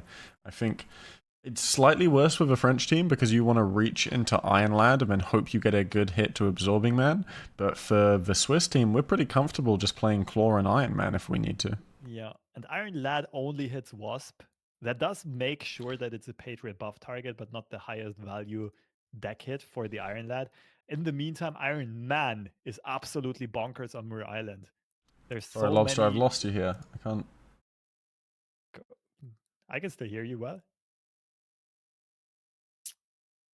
What is wrong, Alphos? It's probably just your headset. All right, I just continue the commentary. Okay, I can hear you now. No, I think I lost your audio entirely. I don't know if the stream lost it. I don't think the stream would have. I think it was just not outputting to my headset properly. You know, on the note of technical difficulties, my headset's been acting up all day, and it is just not the day I want that to happen when you're doing a 6-8 hour event.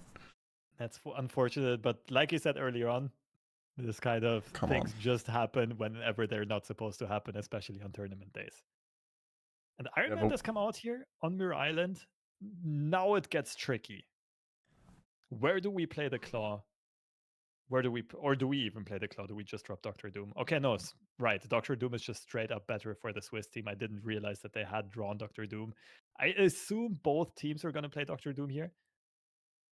I could see this going all the way for a 3-cuber, because it's just not very likely that the other team played or drew Doctor Doom, because the Drews have been so scuffed on both teams with the Widow's Bite spam. Yeah, I mean, you'd have to hedge on the fact that they didn't have Doctor Doom in their first 5 or so cards.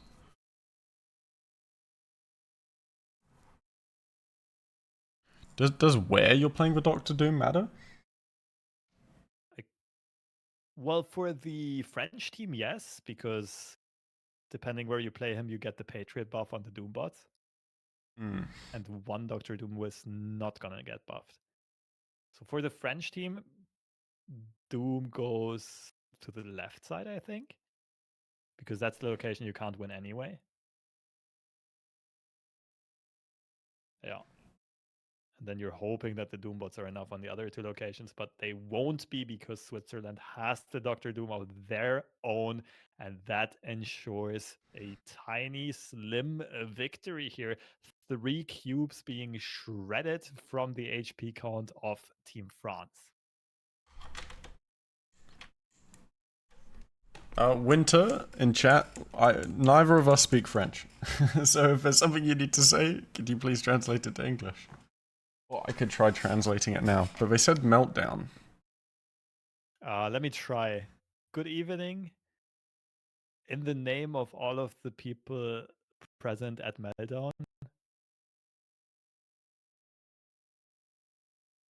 I don't just understand the rest. Maybe Deep Eller, the translator, is going to be able to tell us more. Yeah, I'll give it a good evening on behalf of all of the people present at the meltdown. We understand nothing about the rules of the game. Okay, I made the first half of the translation, and the rest is freaking hilarious. Respect. That's beautiful.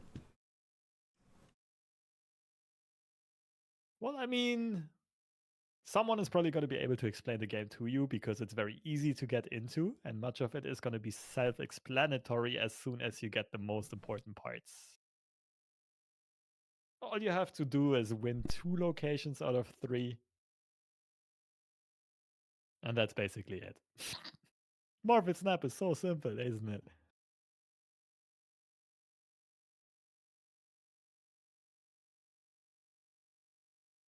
All right, let's see if this works. I don't know if this is correct French, but this is what Google Translate has told me. Gagner 2 emplacements sur 3. Plus de points gagnants. Yeah, that sounds about right. Yeah. Win Wait, 2 I'm locations surprised out I of still 3, more points understand a bit of wins. French. Yeah, it's good. You've done well. Maybe there is something to this little bit of school French holding up. Okay, Brute into Absman is going to come down for the French team. On the Hobgoblin! Gives What? points to the opponent! Oh, I'm not sure if they considered that fully in deck building. Iron Lad just yeets himself to the other side of Asteroid M, and France is going to be happy about this. And this rare occasion. Hobgoblin does get added to the middle. Well, France is now aware that Team Switzerland can play a Hobgoblin on curve. Maybe they're going to block off Atlantis at Asteroid M. Let's see here. Yeah, this is really interesting. What a weird game. Yeah, this is so odd. I'll be honest though, I felt like in both games, Team France just had a bit of an edge in deck building. Just going for the, let's Yeah. say, a bit more bland, but more straightforward and more consistent decks. Do you ever play Hobgoblin left here, hope that you can win it, and then you just alley off right? You could.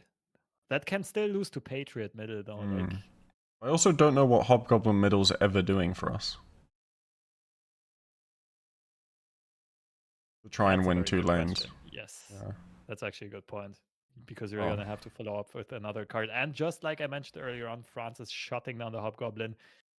All 3 cubes are already invested, so there's no retreating for the Swiss team anymore. They're going to have to bite down on this.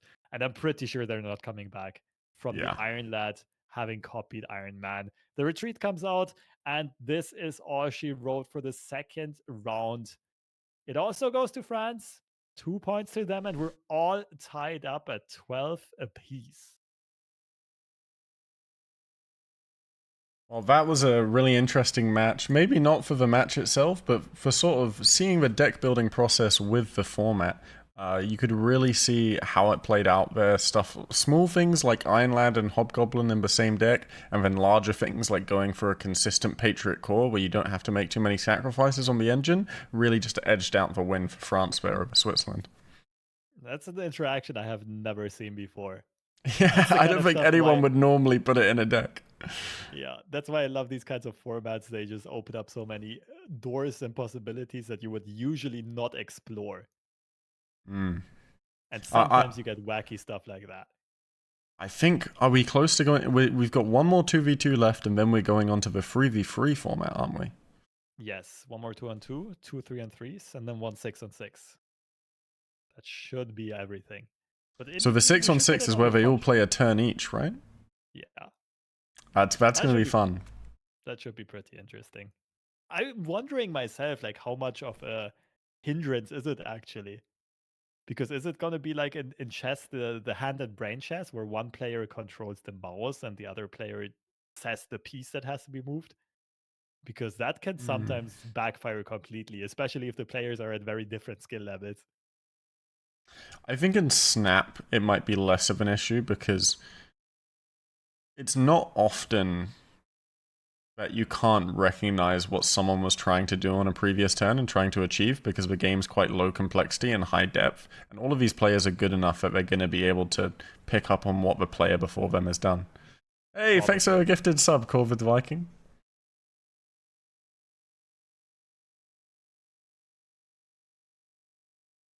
It looks like Lowell and Owie are currently reading out the next rule, which means that we should very soon get it translated into English. I'm very curious about what other stuff, what other spicy things.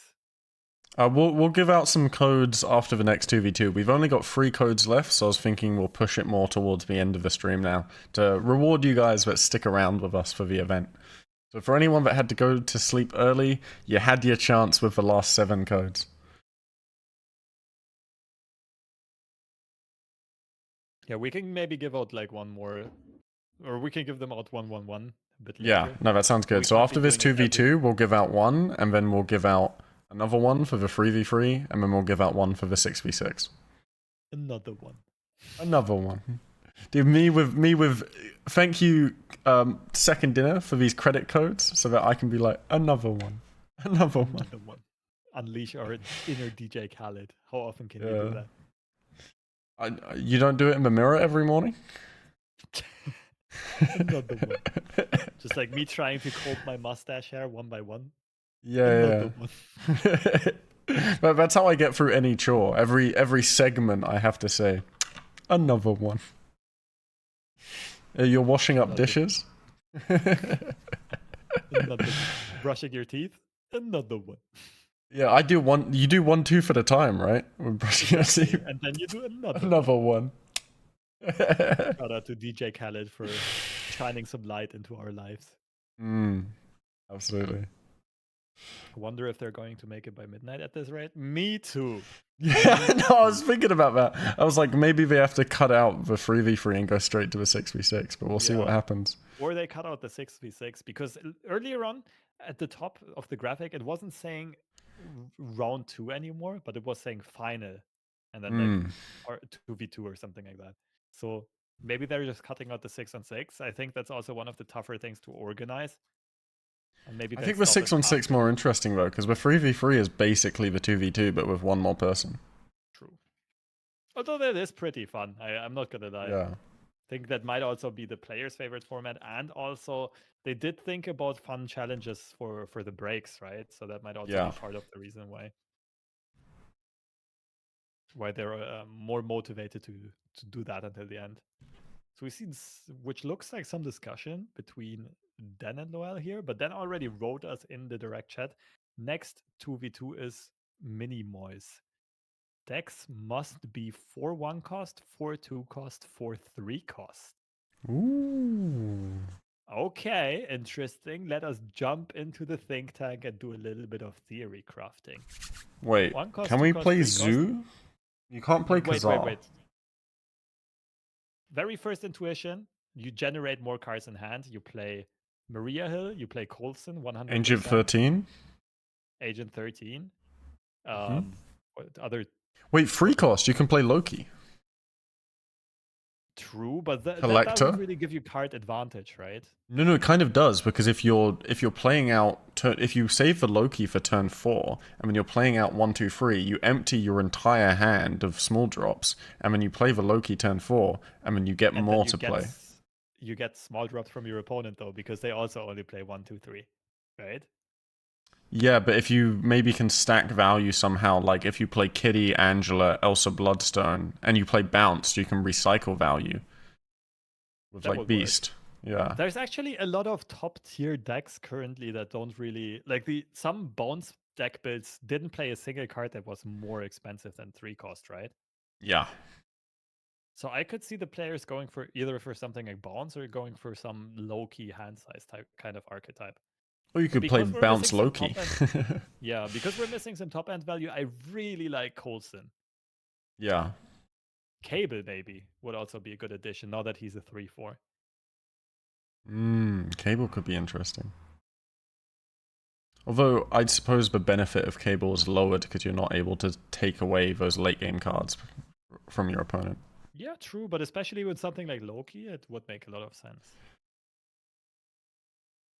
So yeah, I think this is gonna be pretty streamlined, and we're gonna see some Killmonger? meta stuff with some weird text though. Oh, Killmonger is enormous, but then you also shoot yourself in the foot potentially. But in Bounce, if you play Beast Killmonger, you pick up your 1-drops when you play Killmonger, and then play your 1-drops. Ooh, or you go Invisible Woman Killmonger and then play your one drops Ooh, behind that. that could work. Yeah, I I think just like someone. Invisible Woman in this kind of format in general because it's so good at concealing information and getting surprise cubes. True, true. This should be closed deck lists. I'd be very, very surprised if the players knew what the other team is playing. That Invisible Woman could really pop off, especially with a card like Killmonger. Yeah, for sure. Invisible Woman and Killmonger has been my favorite two card combination all the way back from when Bounce was super meta and I started slotting it into Tech Surfer. Yeah. Yeah, that The was a longer I think popular about it, I've combination. been weirdly onto Surfer for a long time. Like, I never intended to be, but every meta I just come back to a way to make Surfer good against the current meta. Or maybe it's just like your spirit card, your spirit animal, whatever. Yeah, I think Patronus. I'm way too attracted to cards that rely too much, to decks that rely too much on one card, like Cerebro and Surfer. Mm. I Spicy don't. decks though. You Yeah, kind of have a good taste, to be honest. yeah, no, because it's always more fun when you get to play an unknown deck that is good. Like, I'll never play an unknown deck for the sake of it being unknown, but I think if it has a good angle into the current meta, then I'm more interested in playing that than trying to be the best at the best deck. Yeah, that makes sense. Yeah, it's like the G angle. You know how G always comes up with the crazy decks that end up doing really well. Who's G? You don't know G? They're a Filipino player who's won a. I think they've won a battle arena. They came runner up in a battle arena, and then they won a Snap.fan Open. And Wait, they how were do you the write the name? Jeeeeeet. They were the one who invented the Moon Girl double up She Hulk deck. The Moon Girl double up She-Hulk deck. Yeah, yeah. So you run like Moon Girl, Hulk, She Hulk, and then when HE came out, they added HE into it. Ah, gotcha. Okay, Yeah. interesting. Yeah, maybe I'm not quite up to date with all of the community tournaments, I gotta admit. To be fair, Usually, I was just adjacent to it for a very long time and involved in multiple tournaments, so it made me more able to pick up on that kind of info. yeah, you might just be the expert on exactly those types of topics. Yeah, I think me and Torican are probably the two people in the community that know most about that sort of community tournament stuff.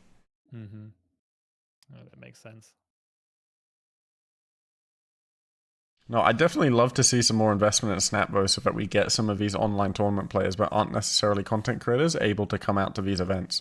Like Torikun's first experience isn't a content creator, but they were able to go to the Hong Kong event through qualifying for that. And then you also see Jaker's Snapping was able to qualify for that and is now a content creator. Mm-hmm. There's just lots of fun angles for like the path to pro and for really strong players to get more involved with Snap when we see more investment in these not necessarily grassroots esports tournaments, but the more open ones where you don't have to be an established content creator to play. Yeah, agreed. Although it does require quite a bit of investment. I'm gonna be Yeah. curious to how exactly Second Dinner and Nuverse and everyone else gonna approach this. It does feel like potential is there. Mm. Let's just hope that something actually springs from it. It feels like But they're I'm curious. warming up to it more. They're more like they seem more open to it than they were when battle mode came out. Because when battle mode True. came out, they were like, absolutely not. This isn't a competitive game. But I think at some point they have to follow what the community's interested in. I think thanks to these community tournaments we've had going for like 8 months now, we've really shown that the community has a vested interest in it, and especially the content creators who play the game all the time, because it's way more refreshing, I find, to compete at the highest level than it is to just play ladder day in and day out. Mm-hmm. For sure. Yeah, ladder can get tiresome. But one big thing, one big hurdle that needs to be overcome first is going to be a spectator mode Oh yeah, with Snap, so we don't have these kinds of broadcast issues. especially open tournaments. I am painfully aware of the broadcast issues you can have with trying to just grab game feeds from hundreds of random people. Yeah. Marvel Snap did have their first official event after all with Conquerors. That's true. Mm. And from what I heard, from what the birds have whispered me, there might be some more coming up Ooh, soon. But like, yeah. First of all, like I didn't hear anything precise and concrete. Second of all of the people who do know can't really talk about it because of NDA. yeah. But Damn NDAs. yeah, it is what it is. But from what I heard, there are at least some ideas, and I'm not sure if they're going to manifest. But there were some ideas thrown around about some really cool stuff happening soon, like within this year.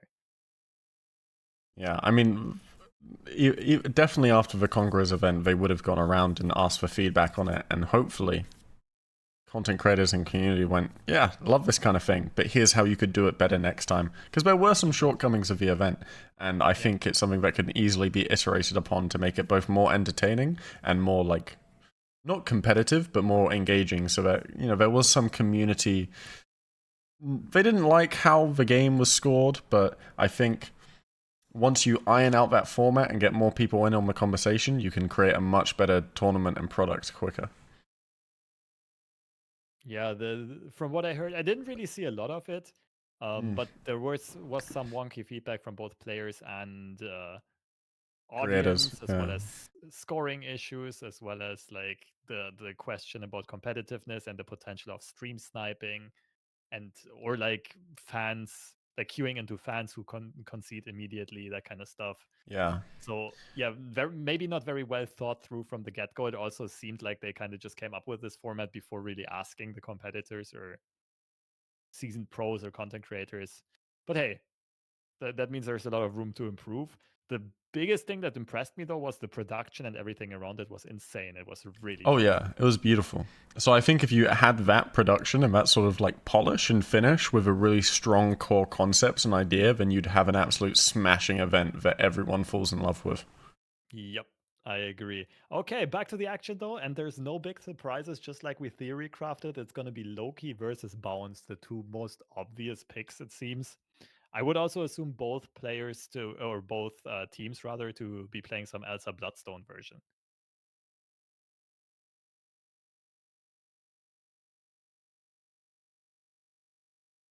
Gray Elsa, Gray Mysterio here on Chats at Echok's side. That's very interesting. Seems like they're not too familiar.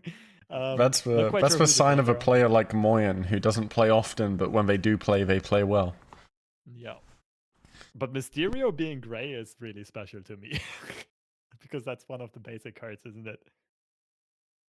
Or it didn't get randomly generated, did it? The Mirage No, got no. copied, and now France also has a gray Mysterio. But that's huge. The Mirage is actually buffing the Mysterio thrice, three Oh times. yeah. So it's giving the +2 to yeah. Mm-hmm. To It's the gonna be a illusions as well. 2/4/2. And as mentioned earlier on, Elsa Bloodstone also does appear on the side of the French team. So I'm assuming both are going to be playing some Angela, Kitty Pryde, Elsa Bloodstone kind of package. Hey, thanks for a While Prime this, subscription, Corvid Viking. yeah, well, the Swiss team is focusing a lot more on the bounce synergies, Beast and Falcon, I assume, Hit Monkey, Mysterio kind of stuff. And France's deck should be more of a classic Loki and value generation deck. It's And you can interesting that they already played out for Mysterio early, because as you say, if they do have a Hitmonkey, it's maybe a card you'd want to hold till the final turn. I mean, France was playing Mysterio though, right? That was the copied Mysterio. They don't Oh, really have right, Hitmonkey yeah, so they don't have Mysterio. any cards to synergize with it. Yeah. I think they wanted to get him out of the hand so they have more space for Loki. I personally think that's a misplay because there's almost no space left to play the cards Mm. from Loki. But maybe, now that they did draw Kitty Pryde, they might change their game plan here. Like an Elsa Bloodstone Kitty Pryde? Yeah, Exactly. And I think that's much better use of the limited board space that they have available. for sure. Adding the plus power to Jeff is also pretty damn good. Elsa Bloodstone's Absolutely. effect is really proving powerful in these matches. Oh, and Switzerland also drawing Kitty Pryde. It is a bit late, but it does allow for one additional tick off this Elsa Bloodstone buff. It is interesting though, because a team Switzerland still has that opportunity of playing Beast. So playing Beast first, then moving Jeff. Well, yeah, the move will always happen first. So they're going to pick the Jeff up, I assume, so that they can play it back down to clog a lane and get another Elsa buff. Yeah, I'm not quite sure if they are fully understanding that though, Chet and Echok, because right now, like they intentionally redid the move and like move Jeff first, then played Beast first, then move Jeff. But yeah, you are absolutely right. The Jeff is still going to be picked up. I'm just wondering if the players are actually aware of it.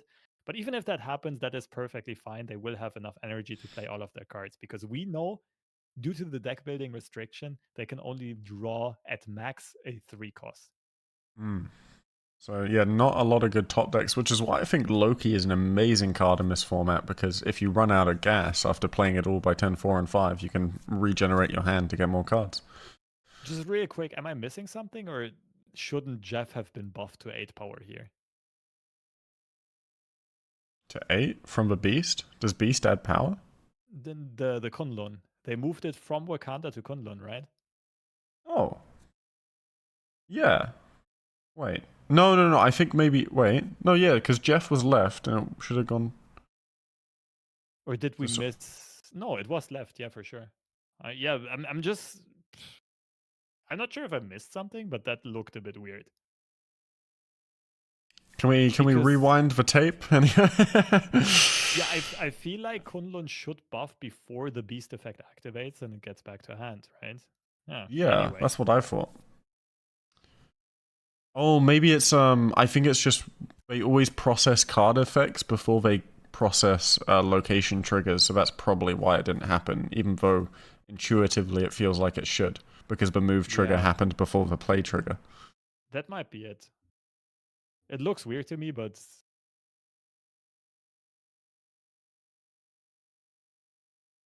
okay, France. Both players, or both teams rather, being able to really fill up the locations and get a lot of Elsa Bloodstone value. It looks like France is going to have the better piece of this, but we're not quite sure yet because the Bishop is also going to grow by a lot by all of these cards being played. Wakanda is surely going to be won by the Swiss team. The question is, can they win one of the other two? And they can And with the +2 from Angela, but the real ooh, Mysterio flips it back over in Wakanda. right, I didn't realize the real Mysterio was on the left side for Team France, but not for Team Switzerland. And that is actually what is going to make the difference here. France is edging this out in a super close game. Now, this is a really interesting matchup. I'm tempted to say that I think unless you draw Kitty Angela in turn 1, then I think the French deck has the advantage because of that ability to regenerate their hand for value of Loki. Other than that, it feels like a pretty close matchup. But I mean, the bounce deck can also regenerate the hand, right? With Falcon and Beast. That's true. Well, I guess so it's reliant on drawing into those cards at the end of the day. So with this starting Yeah. hand of having Bishop, Elsa Bloodstone, and Angela, you're still wishing you had a Kitty. Yeah. But I will say though, like Cable and Loki are always gonna draw you cards that are useful, right? Because the Mm. deck cores are so similar and like some combo packages that yeah, there's less opportunity for bad draws on France's side, right? Because even if they just draw their card generators, they're gonna steal a lot of useful combo cards from Team Switzerland. Yeah. And if they're running Quinjet, they're going to be able to get double value, by reducing the cost of a lot of those cards, to really just dump their hand on turn 6. True. Oh, this Bast is gonna be pretty big. Oh yeah, that's a big bast. Mostly the Mysterio interaction. For those of you who don't know, it looks like it makes a Mysterio weaker, but Bast also sets the power of the illusions to 3. So Mm. Mysterio is 2 energy, but it's 3 power bodies. So And overall, it's it a still buffs, +5 power. Yeah. yes. And it still buffs Bishop, it still buffs Angela, and so on. It's pretty insane in this deck.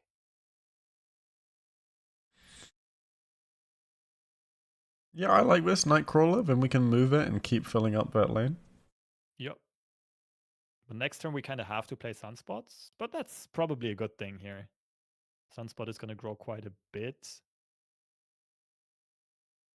Yeah, Floating so some energy that Mysterio's we need. definitely being saved for the final turn. Yeah. Yeah, also like the way that Mysterio interacts with Avengers compound, if you play Mysterio on turn 5, you're not gonna get the other 2 Mysterios. Because you You can't play cards to the other 2 locations, right? And Mysterio counts as playing cards. you were killing it today with the digressing of explaining key interactions and mechanics. Appreciate it. But it's an important thing to say in case there are some newer viewers or some not as competitively experienced viewers who are trying to dip into the scene. I think this is exactly the kind of stuff that's very useful to know and that Yeah, can it's really definitely improve the game. something when I'm casting I need to keep more of an eye on because I think I'm used to casting events that are more just Marvel Snap players watching, but especially as we get into these events that are targeted as the general audience, you want everyone to be able to understand and be involved in the action and what's going on. Exactly. You want to try to be inclusive as possible. The Jeff is actually the perfect top deck here. There are two options. I actually dislike this one because Mm. you're not making full value of Elsa Bloodstone if you go for this line of play. What you could do is play Jeff into the Angela location, next turn move Jeff out, and then play Mysterio for one more Elsa Bloodstone buff. Although this does mean we get to soak 4 Sunspot energy, so I think it ends up being Yeah, oh depending no, on what because you you top lose deck. 2 Bloodstone. You lose 1 Bloodstone buff, so it's Exactly. pretty similar. But it also means you lose the Mysterio. So I think your play is better to play the Jeff, I was just gonna say this. We also break our hand in case we top deck a 3 cost. like And Hitmonkey. this Yeah. is a enormous punish right now. Otherwise, we would have had the perfect hand and the perfect space, right? We now have not only can we play 1 card less, we also get 1 Mysterio less. So overall, we play 2 cards less. Yeah, so So it's probably I just will, Mysterio, Hitmonkey, right, and hope for a good spread. yeah. Well, the good thing here for Team Switzerland is that they can still make Sunspot grow. Nonetheless, I will say I do believe there was a pretty big misplay. We also missed not only an Elsa trigger, we also missed an additional Angela trigger, actually. So I think the other play was just straight up better always. No, for sure. Why is no one snapping? I think because this is such a. Usually in mirrors, you have to be more careful when snapping because a good hand for you isn't necessarily going to mean that your opponent doesn't also have a good hand to match it. Exactly. And so far, both teams have been matching each other's tempo pretty nicely. Let's just call it tempo for the sake of simplicity, but basically both teams, like whenever one team had a good start, the other team also had a good start.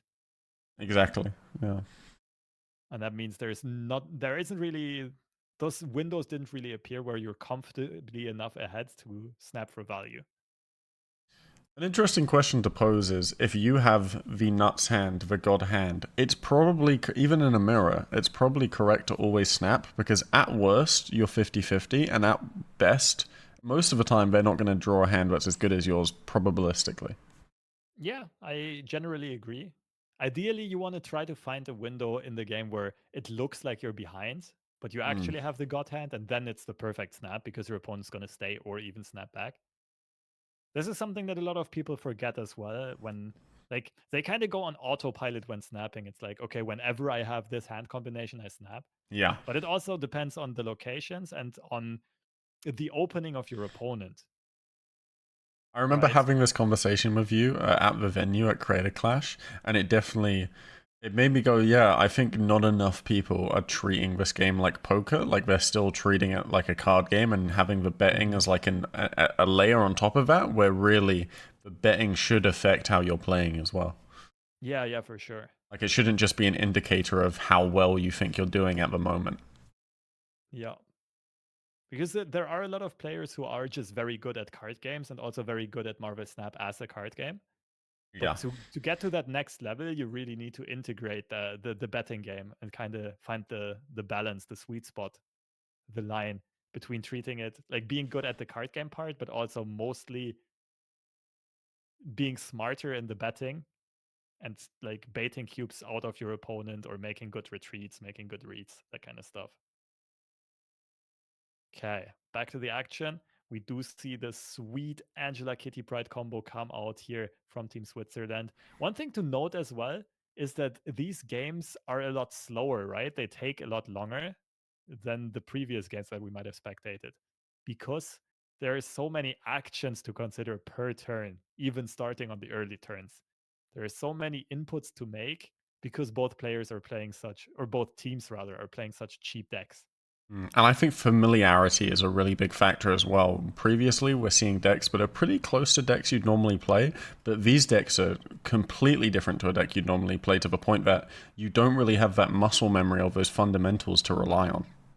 Mm-hmm. I partially agree, partially disagree, because I think the course of both of those decks, like the players should have some experience with, because Loki has been meta and Elsa Bounce has been meta, but there are so many offbeat tech choices, and also this matchup is not that common.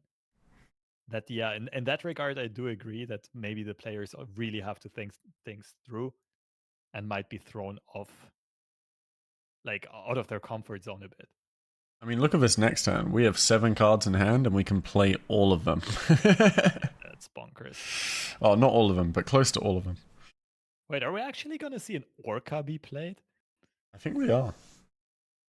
Agent 13 into Orca, the dream line of play of every Marvel Snap player. It's beautiful. Especially, they're going to be like, how are you playing a card that breaks the deck building rules? Oh yeah, what is the exact wording of the deck building rules? I'm going to get it on screen for people. Is it just only 4 free cost, 4 1 cost, 4 2 cost, 4 free cost? Yes.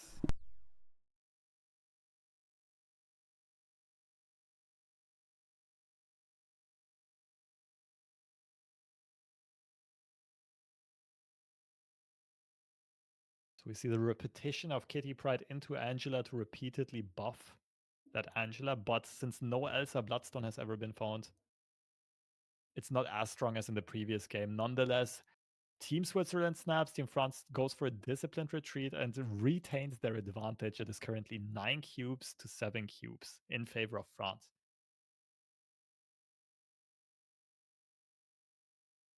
So far, France has really made a huge comeback in the 2-on-2 stage. Like, phase 1, they did fall behind by quite a bit, but they are making a comeback in the fun challenges as well as in the 2-on-2 gameplay here. Yeah, I think France is really showing their ability to creatively deck build on the fly and find the best decks for that mini meta. Yes, just also going with solid and consistent decks. And Elysium is going to make this super duper interesting for both sides. I do think this is a situation where France benefits more because they can just generate a lot more cards and play them cheaply. But they really have to watch out for board space.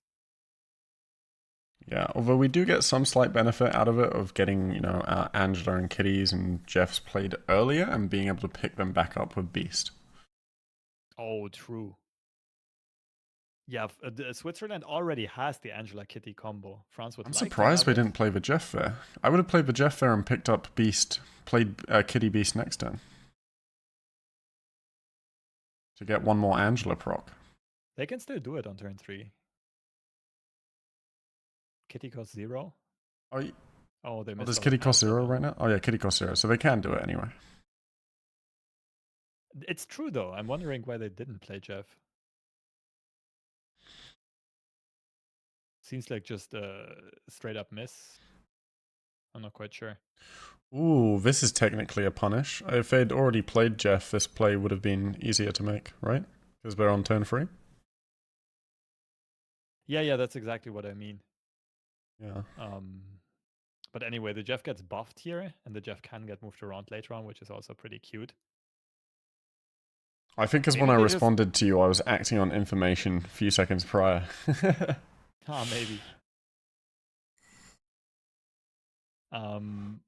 Maybe they just don't want to play Beast because the discounts don't really matter anymore, and they want to keep Elsa Bloodstone on the board. That might be a key part of the reason. But they're gonna have to start playing into Kiln. Yeah, you got to start getting some power down there. Like, the issue for Team Switzerland is if they don't play into Kiln, they are not going to have space to play with very, very soon. Space left to play with, rather.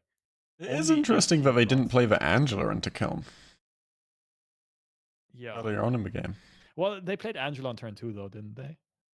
Wasn't the Kiln already there on turn 1? Oh, sorry, into Kiln. I thought you said into Asgard. Yeah, that's actually a fair point. I don't mind it because if you already have the Kitty in hand, you can get more value out of Angela if you also play on turn 5 and 6, right? That's true. I guess it depends if you value the tempo of getting a good amount of power into Kiln versus having more power in another lane later. That's a good point. And I am also surprised that they are just fully abandoning Kiln. Yeah, I think at this Because point it's there's, fine to fully abandon Kiln now that we haven't committed the Angela there. yeah, true, but there's not that much space left to play with for the Swiss team. Yeah, but And also all, they have to like, be worried about the Loki and Collector buff. mm-hmm. Yeah, good point. This is so tough to play either way for the French team, for the Swiss team, with such little space left, and you would want to have a lot of space to go wide with all of these combo cards. Especially with that Mysterio and the Hit Monkey. Mm-hmm. And now Switzerland is in a situation where they kind of have to play. They have to win both locations that are still open, which is Asgard and Elysium. But luckily, there's only one space left on Asgard, so I think they can pretty safely commit their monkey right and then commit the rest of the power middle. This is still turn 5, so yeah, we could. I like this. Yeah, bouncing the monkey back into the hand so that it can get buffed twice. Could even play Mysterio into the middle here. But they probably played it, like, mapped it out better than I did on the fly here. Yeah, I think the monkey's good. Yeah. Although I wonder if it would have been technically better to pick up the Angela back up again with the monkeys, so that you could get an extra proc off of the beast. Yeah, this is going to be... This would be a game that's very interesting to rewatch and see exactly what's happening. Yeah, there's definitely some niche things to optimize within this game. So for the Swiss side, I would assume the Hitmonkey goes to the right side. Yeah, that's where they need to catch up the most in power. For the What's French really team, it's a bit more interesting. What's really interesting is that thanks to picking the Jeff back up, if we had committed more power to Kiln early on, we would have had a really good chance of winning it. Mm-hmm. I mean, you can see the Swiss team mousing over it here. Yeah, they should be starting out with Bishop. I agree here. And then just fill everything up. Yeah, Yeah, just this abandon is the left about lane. right. You could switch Dazzler and Mysterio around, but this looks like a fair spread of power, not really knowing where the opposing team is going to commit all of their power. And this is going to be a huge spike of power either way. Let's see who commits to which locations. I'm a bit confused as to why we're playing with Jeff left. Just to get more Bishop and Hitmonkey stacks. Right. Because we Oh have yeah, enough because you get the energy. +2. Yeah. And it looks like this is going to be enough for the Swiss team to just outpoint France here. Again, another game with no snap because both teams have been matching each other's point bursts and tempo very nicely. And it's very hard to say who is going to be how explosive on that very final turn. Therefore, I get being conservative with the snaps, and we go into an even 7-7. I think this is where high cubes start. Round 5, high stakes. Let's go. If we think about this here, though, looking at the board retroactively, I think Switzerland probably should have snapped going into that turn, because I think it would have been hard for France to predict they could put out enough points, whereas it would have been easier for Swiss to know that with the limited board space they could put out more points with the hand they had. True. You mean before locking in turn 5, they could have snapped, right? Before the Yes. beast reveal. Before But the I think beast this is reveal. also what you mentioned earlier on, like comfort with the decks. To me, it seems like Chet and Echok are not quite as comfortable on the bounce deck because they're like taking a lot of time and considering a lot. And also from what I know about the two, I mean, I've met them both before bounce existed. Yeah. But like I don't have the impression that they're necessarily bounce one tricks or bounce lovers. Yeah, they weren't in the total bounce era that we had in the UK Creator Clash True. meta. True. Yeah, it might also just be completely off with that read, but either way, Let us see what is going on here. The opening hand for Team France is looking pretty good now that the Quinjet is picked up. Quinjet Loki is a possibility. And the Mirage copied the Mysterio again, making it a 6-2-2 for 10 power. 210. Nasty. It's pretty wild. Yep. And knowing their opponent's deck, they can know that if they can hold the Mysterio Loki later on and try and pull a Hit Monkey, which is probably what made them snap. They just had so many good tools there. Yeah. Another thing to consider about that copied Mysterio is that France also plays Elsa Bloodstone. Best case scenario, the Mysterio is going to be 19 power total. Although I don't know if you can evaluate it at 19 power total because I think they could have filled the board up anyway in other ways. Yeah, fair. Okay, we see a past opener on the Swiss side, which is something you're generally very happy about. Death's Domain is something that both teams don't like to see. I mean, that was a great. That's like what, +6 power off that Bast? And then the 7 with the body itself? Death's Domain here makes things interesting. We're only going to be competing for 2 lanes, which I think is slightly favored for the Swiss team because they can go taller. Probably. Well, Agent 13 did a great job again generating a card like Giganto.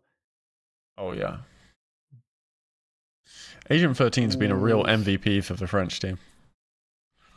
Okay, we have a hyper restricted game of Marvel Snap right here. I very much like something like Jeff Kitty into Morek. Yeah, I'm going to restart the stream because you keep seeing it like 4 seconds before I do. Okay.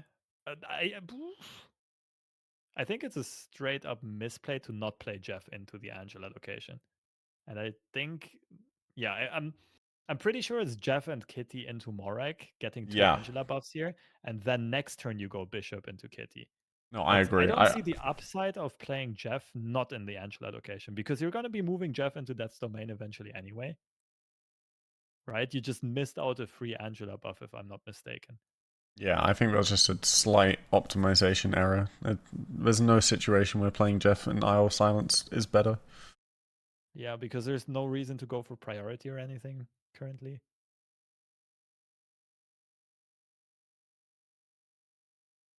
Okay. Yeah, there's no tech cards. No one's running Shang-Chi because of a deck building restriction, so yeah. I mean, it's a minor thing. Like, But it's minor differences that end up making. making wins. True. Especially in this feels like a pseudo mirror match. We have very similar cores. Mm-hmm. So now the Bishop engine gets rolling on top of Angela being another engine.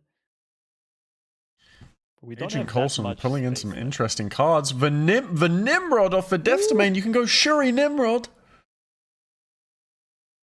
Yeah, you can actually play them both in the middle. That's crazy. Oh my god. The sad thing is you still don't get power into the middle. The good thing is you get 12 power to each side location and you can go Giganto on turn 6. I think that's the line of play. I think that's just straight up. It's so many points. And it's so unpredictable. It's such a good hidden play. And wait. I think you only lose to like some kind of crazy stacking power somehow in at least one lane for Hitmonkey.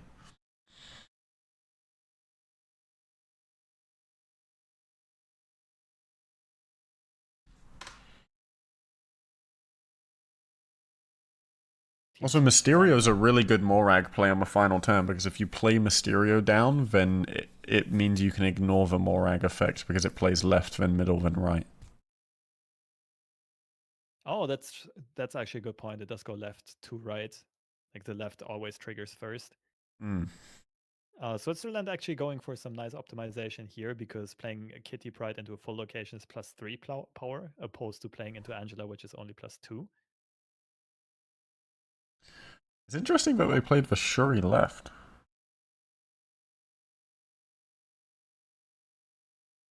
I think they... What? I don't quite get it. I mean, I get that they want to play Giganto there. Maybe they were certain that it's going to go down to tiebreakers, but they already saw the Jeff. So I'm a bit confused here. Yeah, I think that play was just strictly worse because you still would have had space for the Giganto if you went Yeah. Shuri then Nimrod middle. I would have loved your play, like Shuri middle, Nimrod middle, Giganto left. Yeah, would have been super nice. But we don't always get Christmas time. We don't always get everything we want to see. And instead, both players, both teams are faced with some tough decisions on this final turn. You just Switzerland reminded has. me of a scene from Megamind where it's like Santa Claus isn't real, the Queen of England isn't real either. Yeah, I remember that. That's a really good Yeah, movie, actually. that's an amazing movie. I feel sometimes, when you have cast division, you come up with these lines that players don't see. You feel like you're the Megamind. Mm-hmm. But I know from personal experience that it's so much harder to actually sit in the player's shoes. And also, Absolutely. one thing casters don't consider is these players have had the longest of days, right? They have Mm. already been focusing for so long and trying to solve these Marvel Snap puzzles and full on thinking. And they have also probably been considering a lot more than us in all Oh, of these turns. Like the mental strain on them has been so much higher because that it's more. they have to work with a lot more hidden information than we do. So there's way more Yes. possibilities that they have to work with. Although I do want to say this is definitely something casters say in battle arena tournaments because we go on for 8-9 hours of Mm. Swiss Mentopka. So we're always bringing up that any mistake could just be due to mental fatigue because of how draining those long tournaments are.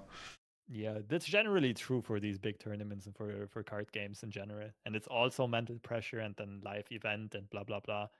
And who knows, these players might also already be a couple drinks deep. We highlighted earlier on the delicious cocktails, the Marvel Snap themed drinks that Meltdown Montpellier is Oh, and offering. I mentioned earlier that Switzerland wasn't no sorry Team France no Team Switzerland had to drink more beers because of losing the beer pong.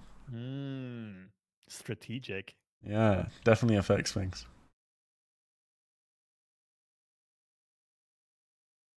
Okay, so neither team really has the engines going yet. Some interesting pulls of the hub. Mr. Sinister is not that great on France's side, but She-Hulk could come in handy later on. We'll have to see. It's an interesting way of going tall if you're having board space struggles otherwise. Beast does get picked up, but doesn't really have great bounce targets. Oh, there's no good turn 4 here for Team Switzerland. They're really starved for options. I think you just have to go for getting points on Angela, don't you? Just play the Jeff down. And that's it. That's a bit of a sad. I mean, it does make She-Hulk cheaper. You could play She-Hulk next round and still try to pop off on turn 6 then. Yeah. That's probably the line of play. Sunspot makes use of the surplus energy. Or if you top deck a kitty, you could go for like a kitty beast line. Yeah. Yeah, okay, yeah. You actually spotted it well. The Jeff line of play is pretty decent here. I am convinced. Oh, and the kitty gets top decked. Beautiful. So, actually, this is really interesting here. Do you play the She-Hulk or do you like? Well, we have 5, right? So I think She-Hulk Kitty is definitely better over Kitty Beast. Yeah, I definitely agree. And then on the final turn, you can go Mysterio, Kitty, Hitmonkey. It's Yeah, quite the power play as well. beautiful play. And then Danger Room shenanigans are going to happen.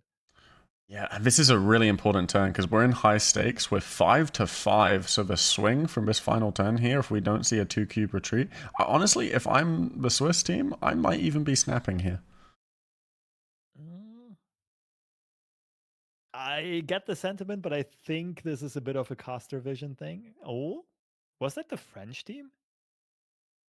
Yeah, I think it was. Yeah, that was the French team snapping. I didn't quite see what they locked in this turn. I'm surprised they are this confident.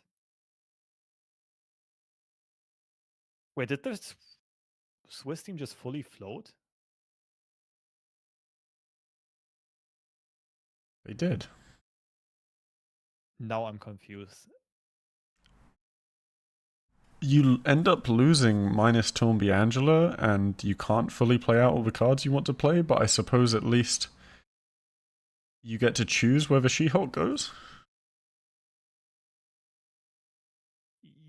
I mean, yeah, but She-Hulk is going there anyway. This also seems like a bit of a miss on the optimization to me. Yeah, I think this might be. Overall. I think this might be overvaluing hiding where your points are going over just having more points overall. Just Yeah. sort of like a Well, snap philosophy thing. yeah, especially if the She-Hulk is going there anyway. But like, I think they were thinking that like, getting additional She-Hulk triggers is going to be, oh, you can't play Hitmonkey into Cosmo. Oh. No, don't go through with that. Come on, guys. Okay, I'm starting to think more and more that fatigue might be kicking in, to be honest. Yeah, I think fatigue is definitely it. If they lock this in, this is certainly going to be an esports moment, just not a positive one. Yep, and then a rather unfortunate one, and they do play Hitmonkey into Cosmo. Oh no! Oh, that's terrible. Oh, that's unfortunate because it was such a pretty series for most part. Like super interesting matchup, super interesting decks. Surely some optimization mistakes, some smaller mistakes on both sides, but this is a pretty massive one. In a 4-cuber, forgetting about the Cosmo trigger. About the Cosmo shutting down, rather. Yeah, I think the extra beers from the beer pong really showed their difference here. Yeah, maybe. Although it was Yorick playing beer pong, right? Wait a minute. Wait a second. Wait a second. The real Mysterio lived, and it's a win anyway. No way. Oh my god. Yeah, that was my bad. I thought I saw them play the real Mysterio to the left. I just wasn't paying full attention here. And they actually do edge it out, winning 2 locations by 1 point and beating Team France's snap. Which I'm so confused on so many levels because I thought the snap by Team France was already a bit overzealous. Then something that looked like a pretty big misplay by Team Switzerland. And yet they do find a way to really punish Team France for that snap. I mean, I think the misplay turned it from a guaranteed win to a does the real Mysterio survive Danger Room? Yes. But even then, they couldn't have known that at that point, right? Oh, no, because they could have played She-Hulk right because there was a Cosmo there and then played Hitmonkey left and they would have been in a much better position. Yeah, that's absolutely true. Well, that was a game to show all games. That was a roller coaster of that was emotions. a moment. I'm not gonna lie. That was a roller coaster of emotions. I'm also a bit left for words. Yeah, no, I think it's hard to describe what just occurred, but what did occur was a win for the Swiss. A win for Fondue, one step closer to victory. And it's also very important for them because they really lost momentum overall. France was going on quite the run to regain the lead, but now Switzerland is up by 1 point again. Okay, and I think because we're marking the end of the 2v2 and the start of the 3v3 format, we're going to give away one more code, 500 credits. You know what? We've done Germany's food, we've done Switzerland, we've done France. Maybe if the UK is the next country, that'll be the next dish. So I'm going to choose one now. And can you tell me what the national dish of the UK is, Lobster? Fish and chips. That's Chicken tikka masala. That's the national dish of the UK, officially. So everyone put chicken tikka masala in chat for a chance to win 500 credits if you haven't won one already. Oh, I want to see the spelling of chicken tikka masala. I'm very curious about this. We're going to get any tikka masala misspellers? Oh, first one's perfect. One nailed it. What? Oh, it's Safety Blade. It's Safety Blade. Safety Blade coming in here to try and claim the credits for the Aussies. Possibly a future country in world domination. Chicken tikka masala? That's quite a literal spelling. Not gonna lie, I had to Google that. Alright, I'm gonna give you guys a few more minutes and then we'll roll a random.org for the 500 credits. But for now, yeah, so we're going into the 3v3. Do you know if there's any significant format changes other than just being another pick a rule and then play with 3 members on a team? I think I nailed it. I think I got the nut spelling. Can anyone botch it harder than Fresh Lobster CCG in chat? I think I got it pretty well. Chikunlun. I You know love that it. location? Yeah, that works. All right, one credit code to give away. So far, we have how many entries? I don't know. We got like maybe We 8, got 10. Abra, we got Colossus, we got Dorman, we got Banshee. Oh, we also had Safety Blade. I Safety forgot Blade, to get it. Banshee. Nalag, Saitor. I think I'm at like 7 entries so far. Yeah, I think 7. 7. Yeah, no, I'm at 7 too.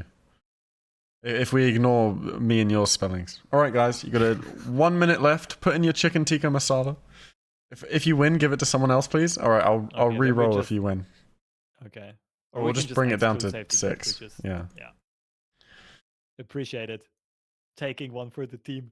Safety Blade practicing some Okay, they community are skipping the communism. 3v3. It's the final 6v6. If this Oh, they are. infographic is telling us anything. Yeah, I would not be surprised because the timer issues are coming up. They want it to be done around midnight or quarter past midnight the latest, because the bar closes at half past midnight at 0:30, and they Okay, gotta be then out by then. I think we'll give away one code now, and after the 6v6 is over, we'll give away the final 2 codes at the end of the stream. That sounds like a perfect plan. I'm also kind of happy that it's been so close and both teams can still absolutely win it within this 6-on-6. Basically, the teams have been so head to head the whole time that whoever wins this 6-on-6 is going to take down the whole thing. And I think it's worth 6 points, if I recall correctly. Oh, that's Doesn't, a big point finisher. yeah. Even though here in this specific this situation, it doesn't make that much of a difference because 2 points would have already been enough. That's how close this competition has been so far. Surprisingly, to many, I guess, Switzerland with a slight lead over France, who were probably the favorites here. I think France has more well-known creators and more well-known competitive players, but Switzerland has really shown the power of having a strong and engaged local community. Even if it's small, they more so than any other country have been able to play in these lands and get the practice playing in a live event. And maybe also get familiar with the smack talking face to face. Yeah, that's And definitely an aspect of it. They have the power of friendship. That's the one thing you can never count out and underestimate. If My Little Pony taught me one thing, the If literally insurmountable any power of anime of friendship. all time taught me one thing. All right, and the winner of the 500 credits is Sator34. Congratulations, Sator34. I'm going to be whispering you and messaging you the code now. Okay, so for those of you who don't know how this 6-on-6 is going to work, it's each player only plays 1 turn, and they cannot communicate with the other players before they lock in their turn. Once they lock in their turn, they go to the side, they're out for the rest of the game, and then they can communicate with the other players. But basically, before or while they have to make the decision, they have no idea what the other people are thinking. They can only see what's happening.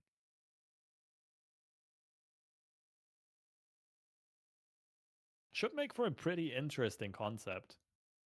I wonder if there's actually, like, if it's better to play a more streamlined deck, something simple like Brute Apps, like Patriot, Darkhawk, whatever.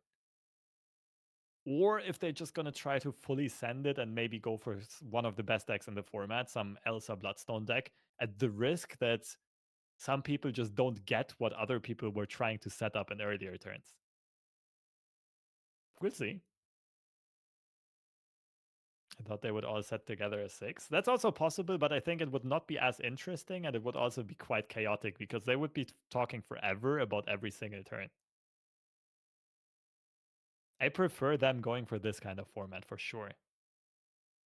Yeah, I think limited communication is really interesting. So it's a game of telephone and trying to figure out what your teammate was thinking on a previous turn.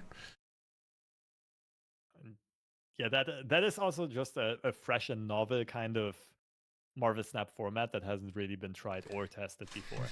No, this has definitely never been done before. This is completely new. Yep, and it's going to be interesting to hear the players' feedback afterwards. If they like it, if this is something that we should maybe consider doing in the future.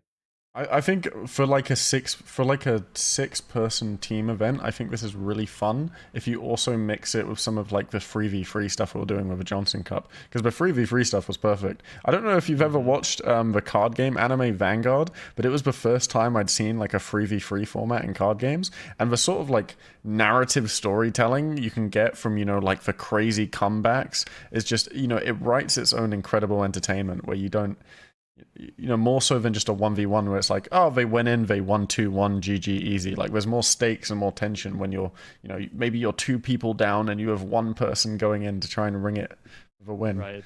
It's So just basically, everyone naturally has so one fun. life, right? Yeah, Yeah. I really enjoyed that as well. For those of you who haven't heard about the Johnson Cup, who didn't have the opportunity to play or see it, 3-on-3 tournaments, and every player basically has one life whenever they face another team, and you just need to eliminate all three of the other players. Once you lose the series, you're eliminated. If you win, you continue playing. And that was really fun. No communication allowed during the games, just in between rounds, which at least kind of killed our team. Because Yeah. the players who were backseating were always seeing a lot of mistakes that the pilot was doing. It would be a lot, but like that's what makes this competition so interesting is that it encourages, entices more mistakes to be made, Mm. and that's actually what makes games more viewable as well. Yeah, because I mean, think of the craziest moment we've had on the stream so far was the mistake that turned out to win anyway, despite it. Yeah, Like that had a lot those of are, entertainment value. yeah, often more memorable and often more entertainful. Because if all players would just be playing perfectly, it would be akin to just watching bots play Yeah. against each other. It's like I could Because just go. I could just go watch a Lambie stream if I wanted to see this. You know. yeah, and I mean that would be pretty educational, but it would defeat the purpose. Mm. Humans are made, or not made, but humans generally do make mistakes, and that's also holds true to card games, to strategy games. And the goal is just to make less mistakes than your opponent, ideally, and hope that that carries you to a victory. It's kind of inconceivable, or rather like unrealistic, to assume anyone to play completely free of mistakes. I mean, heck, even the best players make mistakes all the time, right? Especially in high pressure situations. Yeah, especially after already having played for 8 hours straight. Oh yeah. Mental fatigue kicks in at some point. This Happens is in all why. games, even happens in chess and the likes. Mm. I think if an event goes for longer than 4 hours, you're bound to have mistakes happen after that 4 hours because humans just aren't designed to do anything for full focus for more than 4 hours. Hmm. It's all about. It Yeah. goes back to that hunter-gathering mindset. Spent 4 hours a day hunting, 4 hours a day playing Marvel Snap. Look how society has evolved. Is it just me, or is the mainstream starting to get pretty choppy as well? Yeah, I think maybe they have more people in the gaming bar playing games, so it's using up more of the internet. That might be it. But okay, it looks like they're still debating, they're still considering how exactly to put this last 6-on-6 into practice. Also, how They're are they still going to do gonna the have, casting? Because they've had players cast so far.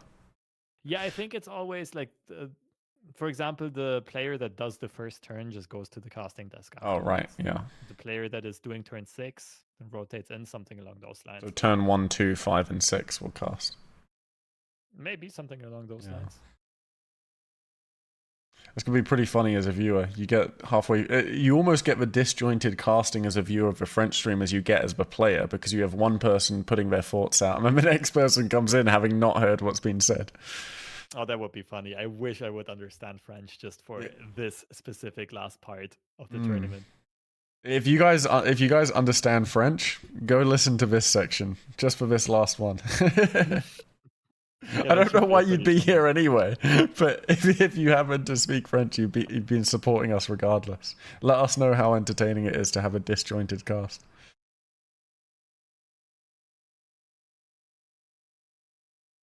Okay, it seems like there's still some inclarity about some rules.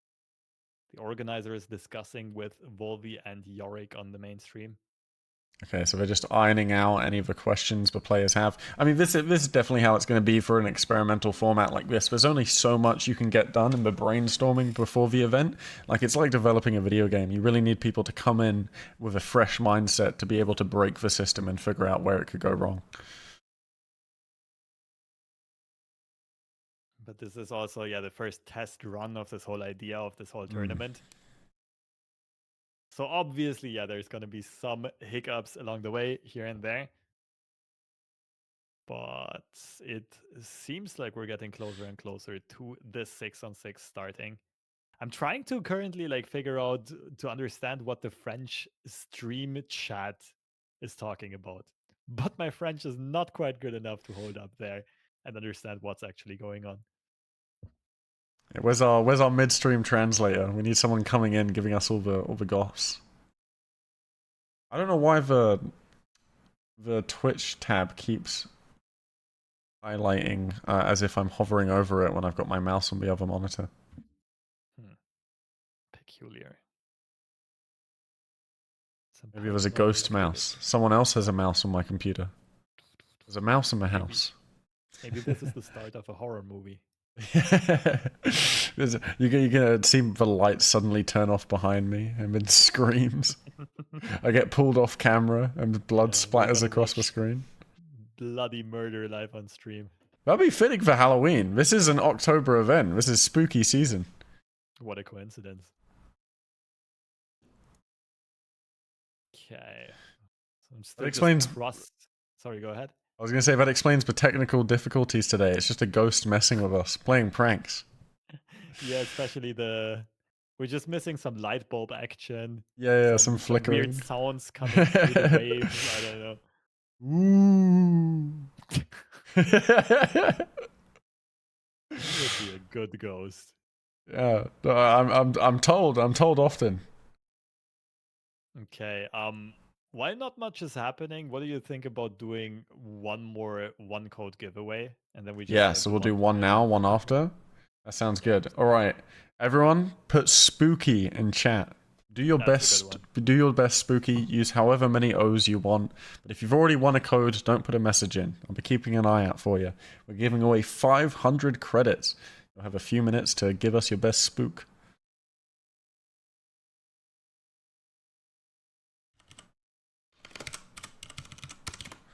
Yeah, I felt like our conversation was going so far off the rails. It's about time. Yeah, we had to somehow on topic again with the giveaway. This is still like adjacent on topic. You know, we're giving away credits. Yeah. So chat, just for some more details, if you just joined, we were basically given some codes to do some credit giveaways from the folks over at Marvel Snap Zone and Nuverse, I think. And if you want a code for 500 in-game Marvel Snap credits, please write spooky into the chat. The spelling does not matter. You can butcher it if you want, just like us. Just make it somewhat legible so I even understand that it's spooky. Yeah. Write spooky in the chat if you want a chance to win 500 credits. And now while we wait for it to roll, give us your best ghost noise, Lobster. The action actually started. So if you want, you can hop back into the gameplay action. And I just take over, you can do the giveaway in the meantime. Wait, sorry, I'm not seeing the gameplay. Let me refresh the stream. Wait, but this looks like they're doing 3-on-3 after all. Oh, really? Even though the graphics said 6v6. Let's see what exactly is going to go on here. I'm going to try to refresh. Also, I'm not sure because we weren't, no one sent us any deck building rule, and it does look like it's a Thanos mirror. I tried to reach out to Den and see. Yeah, I was going to say the graphic said 6v6, but we're seeing 3 people.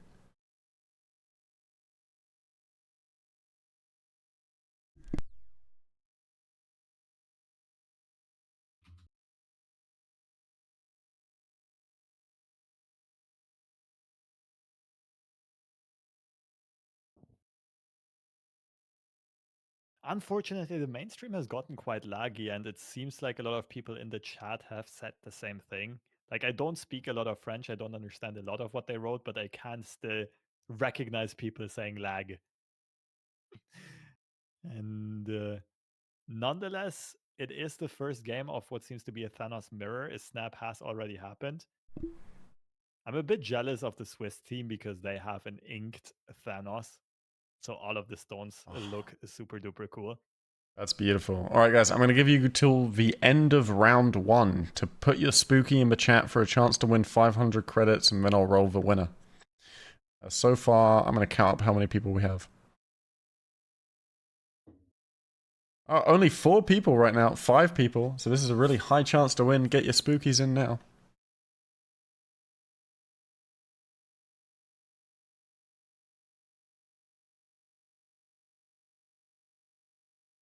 So Do it you know seems what? like Inked Thanos is pay to win. I cannot tell at first glance what those stones are. I have to stop to read it for a second.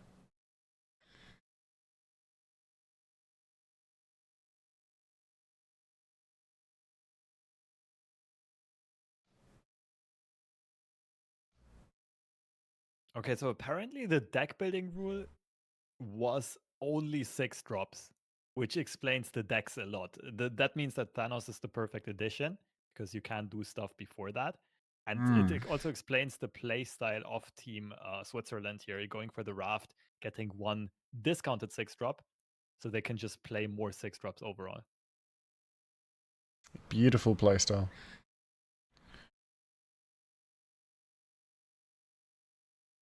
Orca goes out on the right side here, and they will still have space to play Apocalypse into one of those 2 locations next to the stones and another. Like, they're probably going to play Apocalypse middle and Giganto left. Dr. Doom is not very synergistic here. It would break the Orca buff. It looks like Switzerland is super far ahead in this one specifically. Yeah, no, if I was a Swiss team, I'd be sitting pretty happy here. We've got some massive extra value from the raft, especially in a game where we can't develop that much value in the earlier turns. Agreed. And I would expect... Well, it is still turn 5. Wait, how did they get the Orca out so cheaply? Because Oh, it's, Time Stone. yeah. Time Stone. Oh, wow. Switzerland is going to run them over entirely.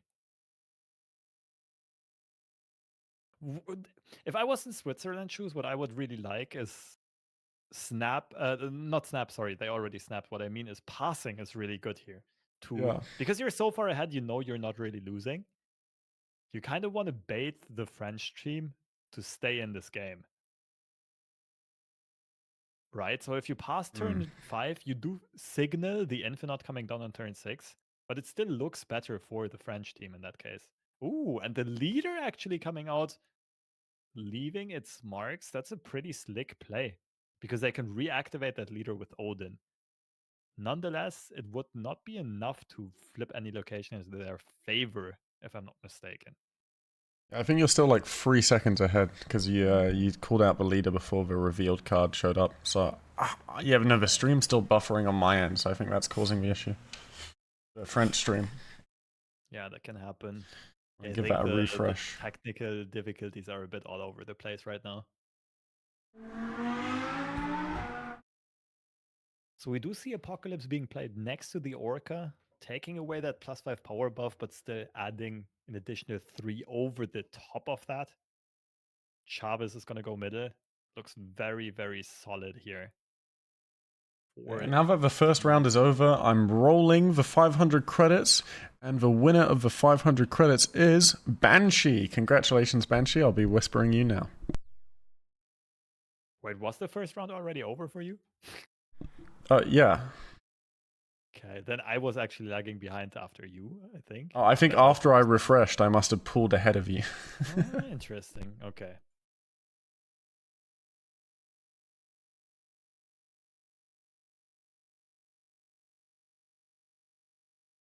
So round 2. Switzerland with a slight lead here. Quantum Tunnel is enormous for both players. Also, the hub gave both sides playable cards. I'm not sure about playing the time stone this early. Time stone is super important on turn 5 to allow you to go 6-drop into 6-drop. But it's also, yeah, it's one of the few options we have. I think I would still be holding the time stone. Because you're going to be able to fill up Quantum Tunnel eventually anyway. Odin is a whiff here. Well, it's still good stats, but doesn't activate anything. Magneto, also just pure stats. That's interesting. It's a free... Oh, wow. Oh, now I get it. Dan was saying only 6-drop except for one card. They can play one non-6-drop in their deck. And I assume that both players or both sides went for Lockjaw on this one.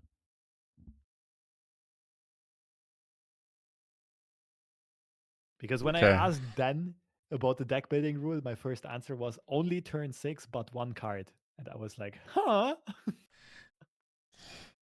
Yeah, I think there was a mistranslation there of that of that rule. All right, well, I've got the rule up on screen now as well, so it's clear. It's no longer living on the French side; it's living on the Swiss side because there's slightly more space there. Looks beautiful. The Swiss team is just going bonkers on the snapping, but also with this kind of opening hand, I totally get it. This is going to be matched by France's team in this specific situation here, though, because both teams have Mind Stone, Power Stone as a starter. And that's why you mentioned earlier on that if you play mirrors or something close to mirrors and there's no huge skill edge between teams, you should be more conservative with snapping. You got to be a bit more cautious because it's more likely that the other team just matches your opening.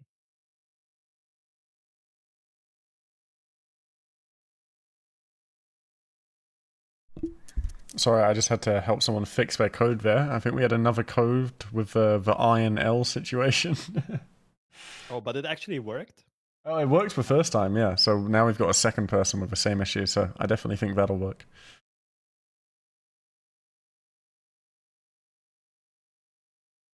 Yeah, for context stream, that we were given all 10 codes, but we were given them in image format, so I couldn't copy paste. I just had to type out what I thought the code was, which is where, you know, lowercase L and capital I ends up looking quite similar. We were like, code is not working, and we were trying to debug it. Debug live on stream. Yeah, with a production team, with the casters, with the moderators, all in one. Really wearing multiple hats today. Collapsed my... Oh, Project Pegasus is enormous here.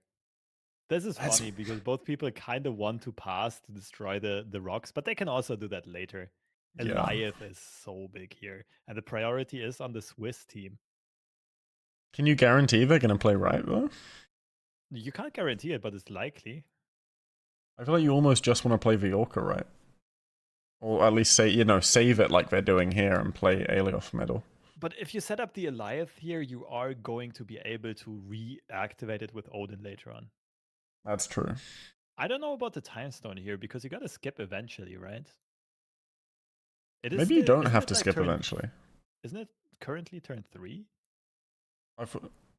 Yeah, no, it is because Project Pegasus just activated. No, yeah, I do think you have to skip eventually, so maybe the time stones.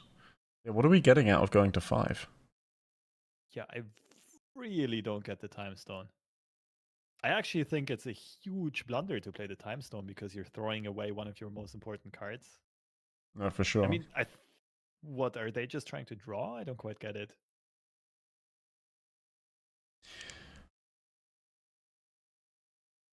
They top deck the Lockjaw and they somehow miraculously get rewarded for the time stone. I don't know. It still wouldn't have made a difference. Yeah, no, it's not a big difference because what they would have just played Lockjaw plus Stone if they hadn't played the Time Stone.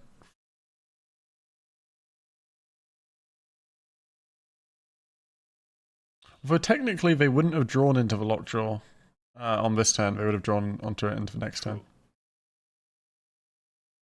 Yeah, I think maybe they realized their mistake there about wasting the Time Stone, and France realized too, which is why they snapped.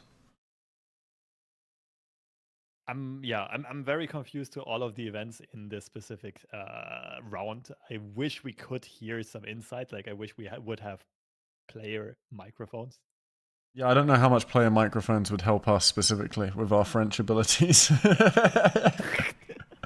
Good point, though. Player microphones and an on-site translator. Is that too much to ask for? just get second dinner to provide one. Yeah. Okay, and the sewer system comes out -1 power. I don't think it affects the game too much, but Titan coming out once again makes having Time Stone so much more important than it is in a normal game. And luckily, the Swiss team do have that. The French don't quite yet, so they're going to hope to draw into it soon. I'm surprised they haven't played the Soul Stone to keep trying to cycle cards. Space Stone is actually good-ish for the Swiss team here, just to get one card out of sewer system, just because the Yeah. power is more valuable somewhere else. Not hugely impactful though. I don't know about putting the power straight back in there. No, it does make sense though, because you still get priority. No, but I think you want Orca in sewer, right? I think you want to save that for Orca. Oh, that's actually a good point. Yeah, for Eliath priority, it does make sense to play the Power Stone there. But you're also making a very good point that lane is somewhat reserved for Orca. Ooh. And Luke's bar. Instant snap does come out. Okay, I wonder like if they're this. actually, is it really 3-3? Because they're snapping so quickly, I cannot imagine all three of them agreeing to snapping before it actually goes through. Maybe they're doing like one person speaks, one person controls the mouse, one person controls snapping. Maybe.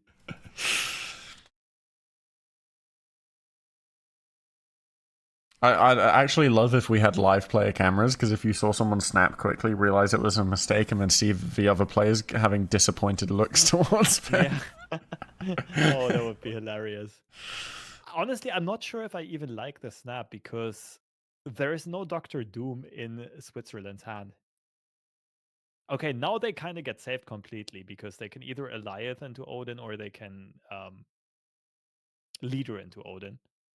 What I would like really much would be Eliath left into Leader left into Odin left. Oh, that looked good. But here, oh, of course.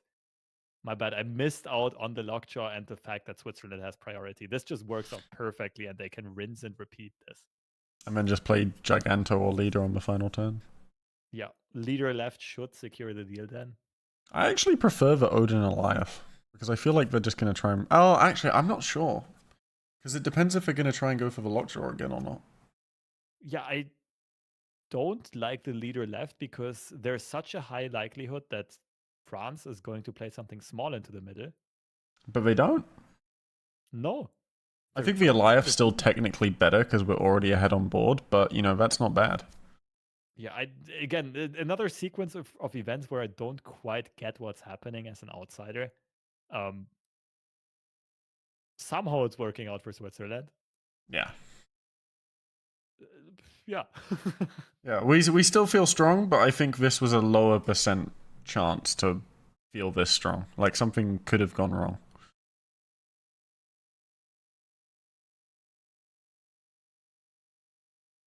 Do see victory coming out for the for the Swiss team, and they do continue on their path of dominance. It is currently 5 cubes to 8 in favor of Switzerland. Oh, I've just got word back that the swapping the I and the L worked again. Thank you, Lobster. Debug genius. Where's my Nobel Prize? Honestly, mate, well, you should get the MVP of the tournament for making sure the people get their credits. Our English-speaking community. The people's man, right here. Snap immediately met with a retreat. I am surprised by the snap as well as the retreat, because both hands don't really warrant that kind of behavior. Like, France's hand was completely bricked. That might have just been a pure like bluff snap. And then insta snap again. This might also have to do with them being low on time, right? Them having to leave the venue soon. Maybe they're just going to try to speedrun things. Just get it out as quick as possible. I am, if they do end up cutting out the 6v6 vote, I am going to be pretty sad, because I think that would have been the coolest event to finish on.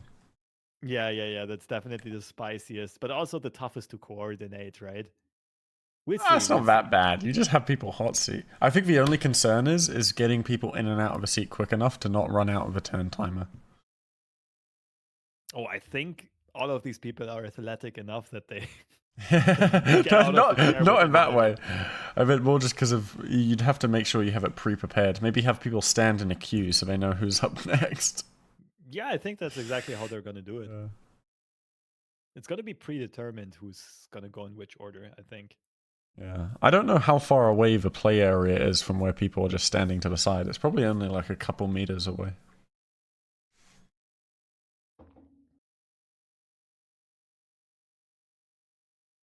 Okay, we see a very stone-heavy start on the French side.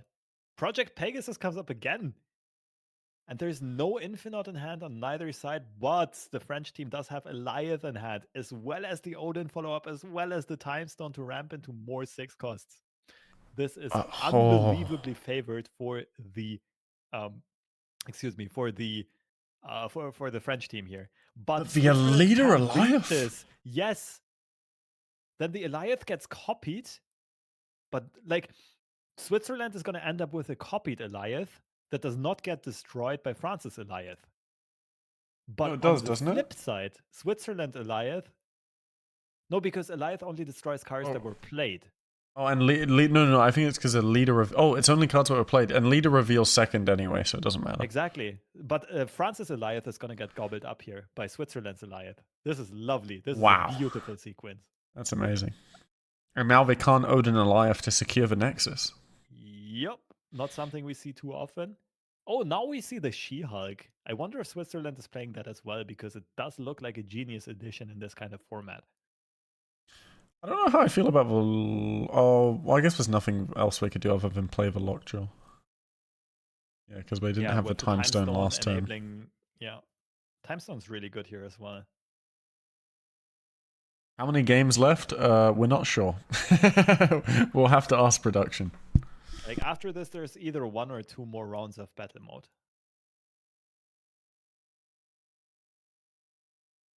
Or 0, who knows?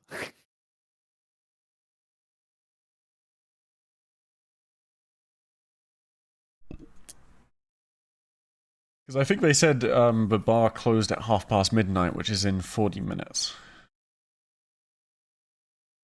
Chavez gets pulled by Lockjaw, pretty decent. Okay, so now both teams are gonna try to go 6 cost into 6 cost in the middle, but so far France has a very big lead here. Magneto would usually be amazing in these types of situations, but right now there's no targets to pull, which means that the Swiss team is probably just gonna be falling behind on power here. I The cool thing wonder is if that the French team is going to go for a skip Infinite. that's one option, but the French team could also go for their own Magneto, pulling the Lockjaw into the middle, taking up another Nexus space, and that should guarantee the victory.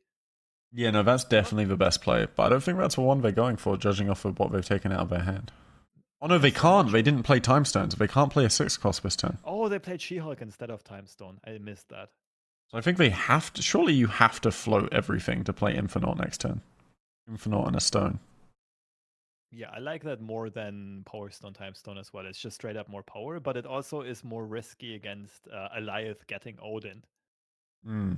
But I think you just lose to that anyway. Yeah, no, you do lose to that anyway.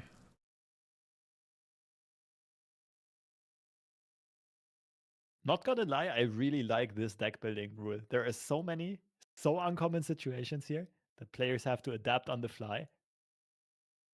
Yeah, This I've is never seen really this in Snap creative. before. This is some new Snap, some lovely fresh Snap. Yeah. And we do see the She-Hulk on Switzerland side as well. So the decks are almost identical. A lot of similarities. Yeah, I think because the deck building was so restrictive, they ended up having very similar decks, but because it was so restrictive, we saw such a divergence in playstyle. Yeah.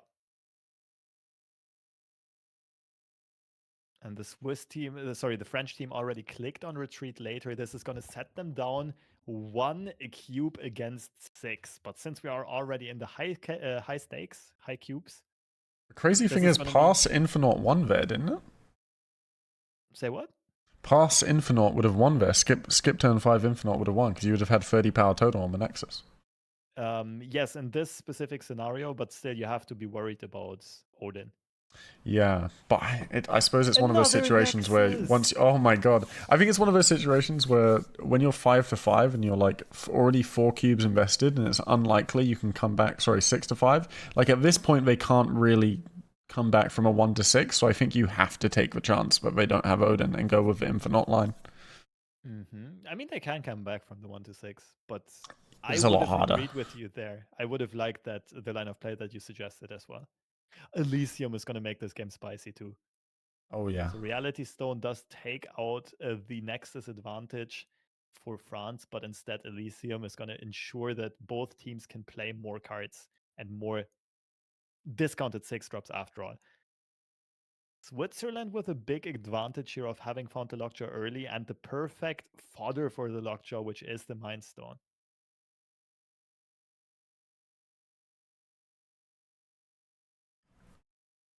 Oh, I am surprised that France is going for such an early Time Stone here that does allow them to play She-Hulk, but there's not going to be any follow-up. I'm surprised they're not playing the Time Stone 1 turn later. Oh, wait, I miscounted. I forgot about Elysium discounting it further. Rather, Because when you they can were play it already out with ramping 5. into 5 energy. Yeah. Forget what I said before. This actually does make perfect sense. And both teams are going to be able to play some big and chunky cards. Some unfortunate lockjaw pulls here, though, from the Swiss team. Stone into stone, even though you already had Mind Stone pull multiple stones from the deck. Stone Mania here, and another stone gets drawn. What is going on with Switzerland and stones? They can't play the Orca because the Reality Stone's already middle. It makes you wonder if maybe playing She-Hulk right was incorrect because it didn't allow us to match their Orca with our Orca. That's a very good point. I mean, Orca can still be played. It's still 5 power 11, 5 energy 11 power. It's still very strong. It just doesn't fulfill its full potential. Now something like Magneto is gonna make sure we pull ahead comfortably on the right side though. Or Orca. No, wait, Orca? Yeah, no, Orca also works. Magneto's a Honestly, really scary card whenever you like for our opponent to play because we have that lockjaw on the board, especially because we have priority. Luckily for the Swiss team, they didn't have it. okay. I just got hit with ads again. Can you take over for a second? I got it. So the Reality Stone has just turned the Elysium into a Dream Dimension, shutting off the Elysium for turn 6, which probably isn't going to affect it too much. However, having the Magneto not pull anything means we are ahead just off points alone. The question is, do we just play one card down to contest the right lane? And I think that is the case. I'm not really seeing a line here where the French team can win. I think they'd have to... They need to flip one of the 2 left locations and then somehow prevent the right location from being flipped as well, which I just don't think is possible. Yeah, they would have needed Doctor Doom. But Yeah. even in this, like if Switzerland goes for this specific line of play, Doom would not have been enough because Orca would lose the buff. So Switzerland is playing this quite nicely. They can go for a Hail Mary Arnim Zola, but even that Thanos is just not big enough because Switzerland has enough foresight to play that Power Stone into the middle as an insurance, as Arnim Zola protection. So I don't think there's any line of play that France can do to get back into the series. Thinking about it, the Hail Mary. I'm thinking I ain't seeing anything. I might be a blind man, but in this case, I think I'm seeing the lack of lines. It's something. You're making progress. There's an analogy somewhere.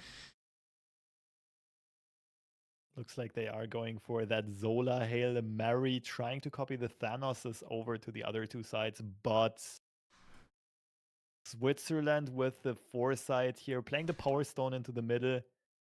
And this is going to be enough power. And the Arnim Zola does hit the Power Stone anyway. That is going to be all she wrote for the first 3v3 matchup here. Team Switzerland takes it in a very convincing fashion, going up 17-13. Quite a massive advantage there.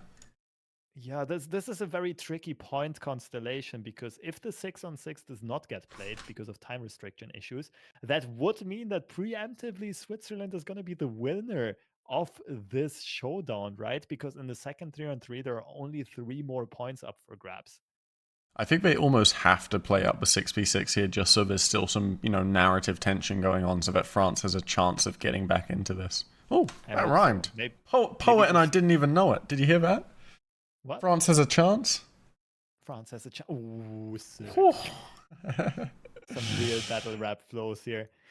Yeah, now it would be a bit unfair for Switzerland, but just from an organizational standpoint, the smartest thing to do might just be to skip the second 3-on-3, just go straight to the 6-on-6.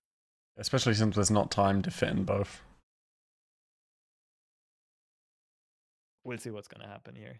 Looks like Parpin, one of the production crew, is pulling another rule out. Ooh. They are going to the 3v3. It does look like they're sticking with the 3-on-3.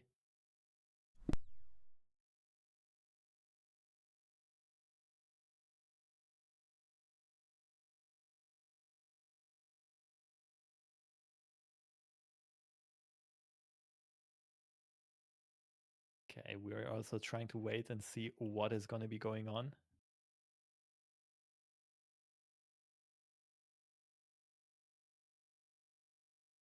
Casters are being swapped out.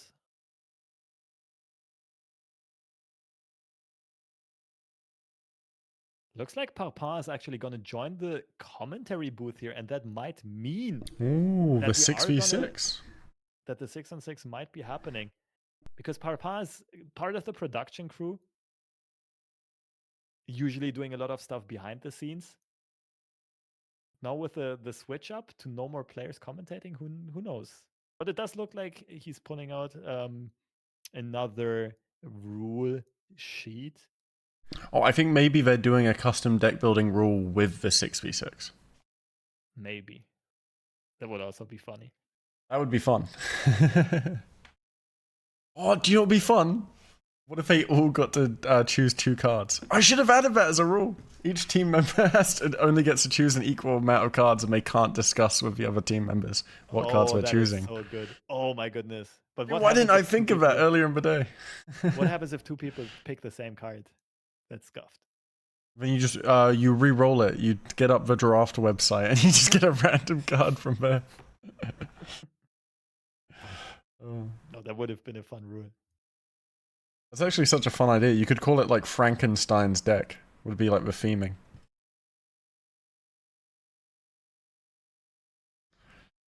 Okay, I'm very confused to what's going on here. Something's going on. We don't know. We don't have French translators to figure it out for us. I'll ask him the production channel. Last giveaway, gotta sleep soon. I mean, what we can do is, Dorman, we will just include you in the last giveaway. Yeah, I'll write your name down and we'll just include you in the final giveaway, and I'll whisper you if you end up winning. In case you win, you will get the whisper anyway. Also, I'm just seeing now, if in case Hannah is still in here, welcome. Nice to have you around. Hannah's Cat Cafe was sending some messages earlier on. Oh yeah, sorry for not specifically saying hi to people. Sometimes when you're doing these events, you have to focus on the main event at first, and it's less of an interactive stream. But yeah, hi Hannah, hope you're doing well. We've said hi to Safety Blade in the giveaway already, and we saw Raven earlier. There's some familiar faces popping in. We are having quite a bit of downtime in between these rounds, and it is a bit of a casual event, so I think we can interact a bit with the people in the chat. Oh, in the downtime for sure. Yeah. Yeah, usually we would be more in touch with what's happening, but we, of course, don't have a direct translation from all the French stuff that they're currently speaking on stream, and all of the instructions and everything that is happening behind the scenes. And a lot of stuff is being decided on the fly, I think, to master the technical difficulties as well as possible. Did you see that photo from Den on screen right now? Beautiful. Lovely. I'll hide my cam for a second so you guys can see it. See Den in all his glory. I'm like a bird. On my way. Whee! No, but that's would be a great way to end the stream, just flying off into the sunset. With the victory cup. Yeah. Okay, but it does look like they're setting up for the 6-on-6, right? Awesome! I'm excited. This is my the favorite format of when we got given the breakdown, being told about the event. What we're all here for, the juicy bit that's also going to be worth the most points. I might do a quick ping and like a tweet to say we're on the final match. Yeah, sure, go for it. This is going to ensure, like, or rather determine the victor of this whole tournament. Because the 6-on-6 is going to be worth 6 points, that is going to mean that France has comeback potential here.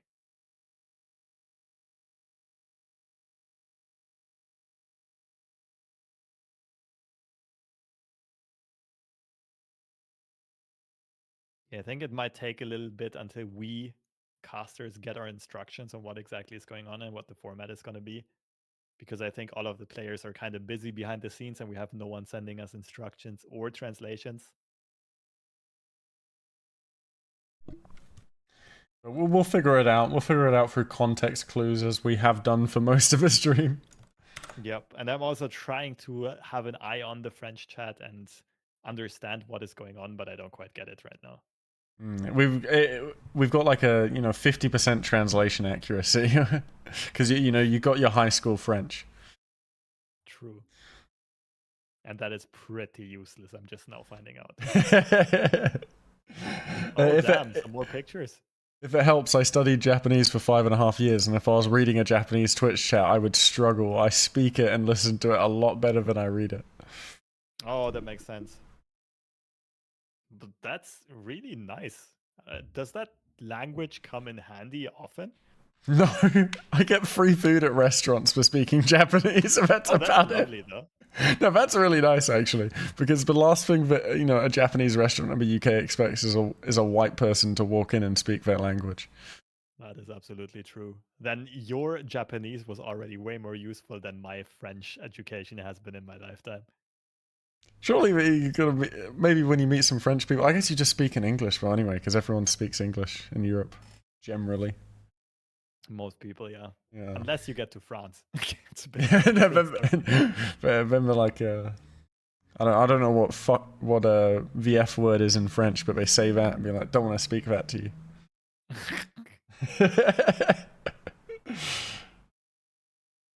Okay, I just see in the French chat people are writing random card names. Maybe it's something like chat creates a deck. Chat chooses.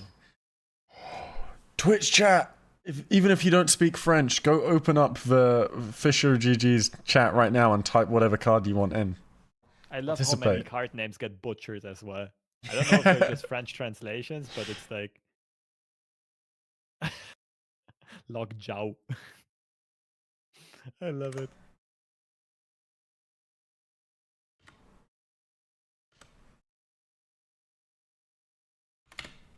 I don't know what the hell is going on.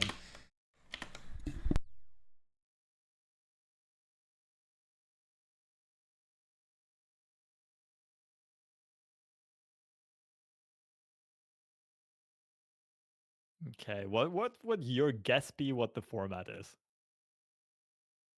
Oh, like the rule? Oh, yeah. I think the rule might just be that Twitch chat chooses the decks. But how do you do that? We had Twitch chat type 80 different cards by now. I think maybe they just randomly pick messages. Or have a staff member randomly pick. They just go, I read this one, I read this one, I read this one. Maybe. Do you think they use the same decks, or do they use different decks? What if they have to build it? What if they have to? The teams have to build around a set of cards they were given by Twitch chat. So they get given, like, say, a core of 6 cards, and then they have to fill in the last 6 to build around it. That would be amazing, but I think like way too hard to organize. True. Would be quite a mess. So constant switch ups with the casters. It looks like it's a Fishu and a Pidonce, the organizer of this tournament, currently on the camera. So I guess maybe Fishu's playing turn 6, so they can just cast till then.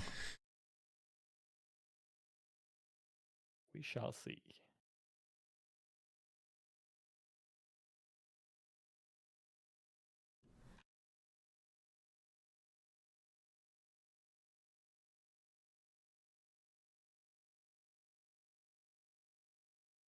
I Have you wish I seen? would understand. Have you seen that the production graphic channel, the English channel, has been co-opted by pictures of uh, Den's photo and Lowell's ass? Oh, I love it. Beautiful. Amazing photo shoot. Perfectly So emulates photogenic. I'm jealous. Swiss versus France. I know. Whenever I try and take a photo, I look so awkward. I look like I don't want to be there. When in reality, I do. I just can't take photos. Mm. I think Yeah, it was. half the time I'm in a group photo, my eyes will be closed, like when the flash comes on. That's just unlucky. It's just poor timing. It's just really poor timing. I just blink too much, apparently. I'm too frequent of a blinker. I have too high of a refresh rate. Maybe you're like a vampire and you just cannot be in light. Think about it. Uh, have you seen on the note of spooky season, have you seen the Halloween movie What We Do in the Shadows? Wait, isn't that the movie by the New Zealandish director about Yeah, by Taika like Waititi.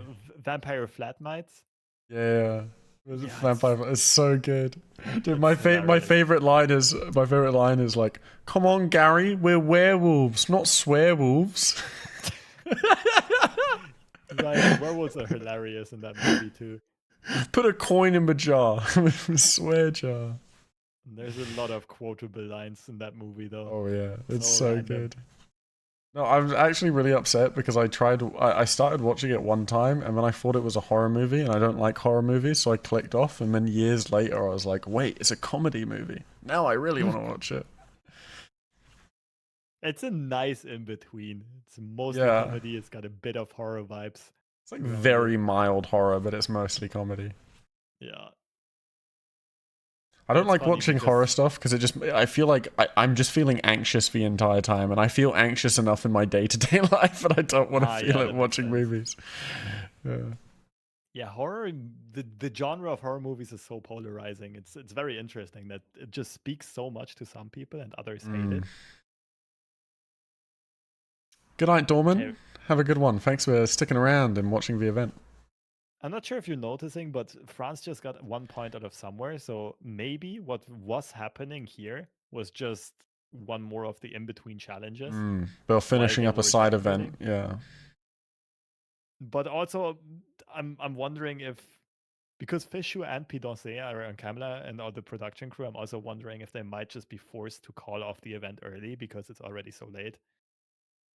We'll That would see be soon. We'll see unfortunate. soon. Yeah. Because I think the bar's supposed to close within like 20, 30 minutes. Yeah. But maybe if the bar people are also into it, they will get a bit of an extension.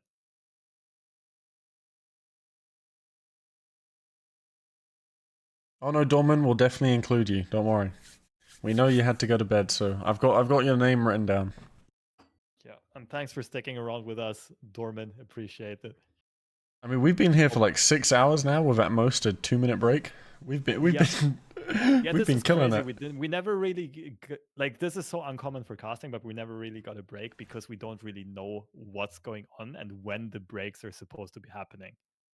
And I So think the breaks weren't really scheduled into the program because for them the breaks are swapping out different casters, but for us we've just been here the entire time. yes, and that might also be why at some points we just started talking nonsense and making stuff up. So bear with us here. We did have a lot of filling to do, and we did have to talk pretty nonstop. I think both of our brains are pretty fried at this point Oh yeah, because we we're at were mush. also following the Marvel Snap action. Yeah, Um, having to analyze the gameplay to a somewhat professional level, and then still fill in gaps with banter and conversation in between is, you know, you really underestimate how difficult it is until you do it for like 6, 7, 8 hours. exactly. But it's also been really fun. Oh yeah, this has been a blast. I'm really excited for more formats like this, and this is our first time casting together, and I've really enjoyed it. Yeah, that's true. That's true. I think outside of some minor hiccups, I think mostly it's been very fluid, very fun, went very well, and Yeah. also I think we were also mostly pretty competent. I'm sure there's some stuff we missed or didn't grasp immediately, but like gameplay wise, I think we also did spot some good lines of play and maybe had some fair criticism when the players did end up misplaying. Yeah, and you're bound to have some hiccups. Like, people make mistakes in real game. Casters aren't omnipotent. Sometimes we'll get an interaction wrong, or we'll miss a piece of information. As long as we get most of it right, it's fine. And even if we do get something wrong, it makes for comedic entertainment, right? You can be like, look at that caster, they're an idiot. Yeah, casters are kind of like referees in other sports, that we're kind of just the scapegoats for like criticism or for dumb stuff, but it's perfectly fine. I feel like with referees, there it's usually a lot more offensive, a lot more I hate think filled. because The with referee referees, we makes actually mistakes. affect. Oh, sorry, I interrupted you. Yeah, no, you're absolutely right. Like the referees actually do affect the course of the gameplay and the result and the outcome and so on, and that's why a lot of people feel offended if a referee makes their team lose. But yeah, with casters, I think it's more about, especially in card games, people get really triggered when card games say something incorrectly or don't spot a certain line of play, which I find fascinating. But I kind of also get it, because that's like the moment when the viewer feels like, okay, I could have done that job easily Yeah. because I spotted something the caster didn't. I think it's a different in mindset between people who grew up on card games where triggers are your own responsibility and people who grew up in card games where triggers are both players' responsibility. Mm-hmm. Like with the physical card games, especially. In digital card games, it doesn't matter because if it bugs, it bugs. There's nothing you can do about it. Okay, but we are jumping into the next round of Marvel Snap. Unfortunately, no one told us what the actual deck building is, and also Dan is currently playing, so he probably will not be giving us some input. I'll try to reach out on the channel again. Maybe you can take over for the action here for a second. Yeah, no worries. Okay, so we are here into the first round. We don't know what the rule is yet, but it looks like both players are maybe even playing identical decks, or at least pretty similar to each other. We've got some similar cards here. We've got Task, the Shuri Sauron core, but with some interesting picks like Black Panther. I think based on what we saw earlier, with the cards going into Twitch chat, I think either the decks are identical or they're at least close to identical. The only cards we've seen different here are the Shuri, Armor, Cloak, and Black Panther, and we can assume that Shuri and Armor in both decks based on what we've seen so far. Oh, there's Nebula's been exactly the same too. This looks like a perfect mirror. I'm kind of curious myself what exactly is going on here. I think maybe it's cards that were chosen by Twitch chat making it a perfect mirror, or at least close to a perfect mirror. Mm-hmm. Oh, one more interesting thing to note here on France's side, I think these players might have had 3-on-3 experience from before. I know at least that Volvi and Trek did participate in a One Piece TCG 3-on-3 tournament together, and they actually got a second place finish, and it might have been like France national level almost. Like, I'm pretty sure it was a huge tournament, and they did get some pretty juicy prize cards and prize money for that. So Volvi and Trek definitely experienced in playing physical in-person TCGs together. And Den is also one of the best friends of Volvi and have been in touch forever. So I think there might be a ton of synergy, of in-person synergy in that team. Whereas on Switzerland sides, like, all the players definitely know each other, but they might not be quite as familiar with each other. Although one keynote difference is that the 3v3 tournament, I assume within One Piece, would have been players playing one at a time, whereas in this case, we're all sitting together, multiple cooks True. in the kitchen. True. It is different, but at least with prep and so on, you usually are watching the same game as three players. And I think it's probably going to be more familiar to them in that dynamic, in that group.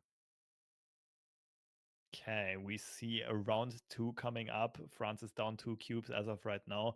Nebula being played into the cloning vats. Pretty hot start here. Another Nebula that might be growing ridiculously somewhere else.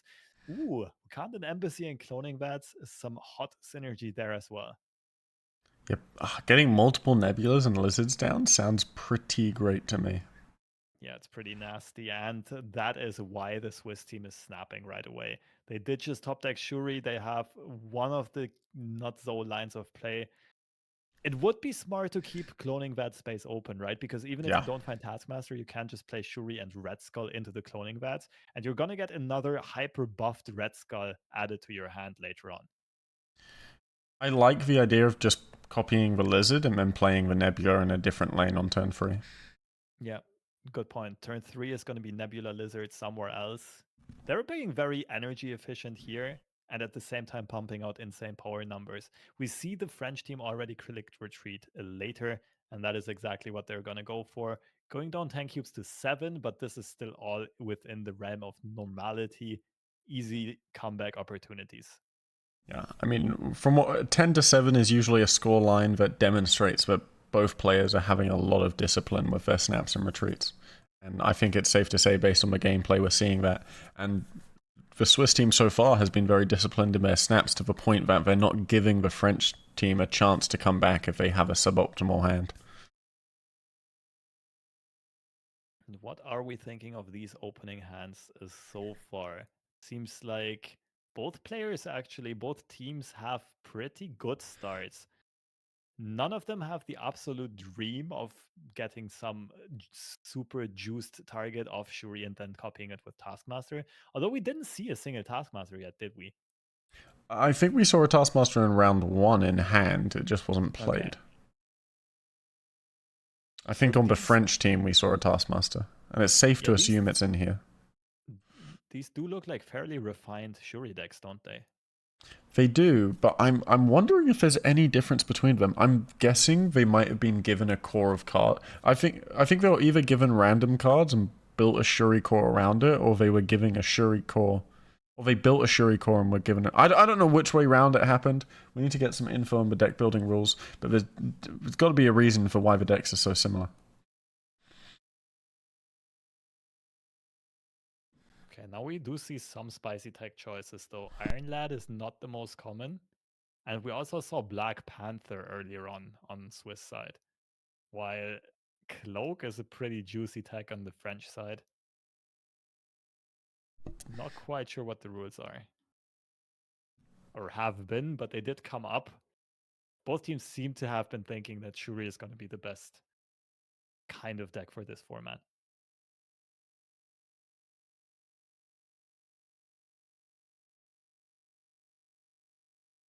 Sauron coming down on curve is always nice to see in these lists. And did you see it on the French team's hand? I don't think they have it, so there could be a slight advantage here to the Swiss.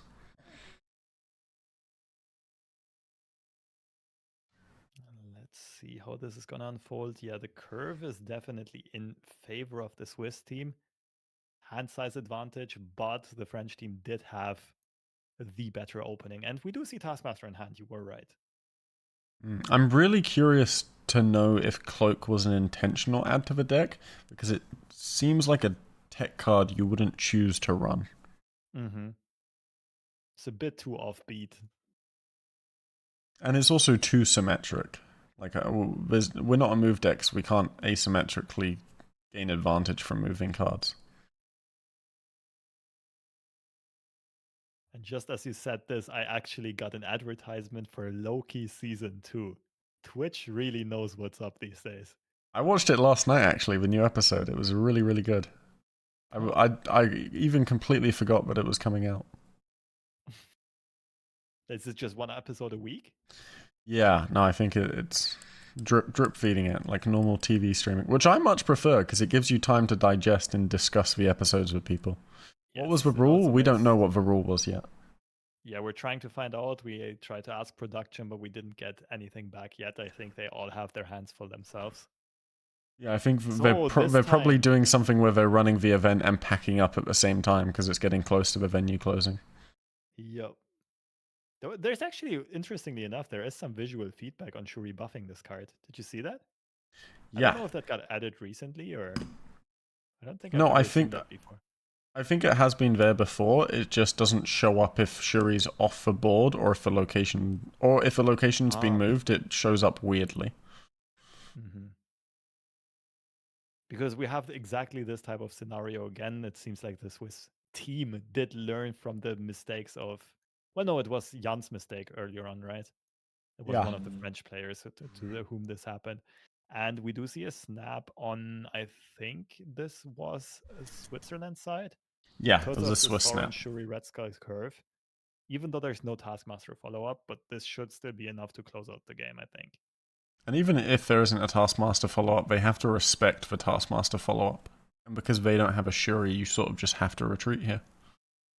Yeah, also France is really committing heavily into this middle location. Oh, Iron Lad into So, Taskmaster? That could be a pull. What is it, like 1 in 3 right now? yeah, well, it should be 1 in 3 actually. The Chavez did get drawn. Hmm. See, I didn't count the cards, I just know from experience that it's usually 1 Yeah, in 3 without any yeah, other locations affecting draw. absolutely right about that. And the French team again retreats. Just like you said, they have to respect the Taskmaster no matter what. And even if there's no Taskmaster, the Swiss team might still have some Ebony Maw plus Typhoid Mary kind of hand, maybe Ebony Maw, Lizards. I don't know, some combination of cards that does beat the Taskmaster's 14 power I on don't the know left about side. playing these cards middle, though, from the Swiss side. I think you'd want to play left just in case you don't hit the Taskmaster off the Iron Lad. Mm-hmm. Yeah, I'm with you on this. Overall, a bit confused, but since we still don't exactly know what the deck building or maybe even game rules are, Mm. we can't fully interpret this properly.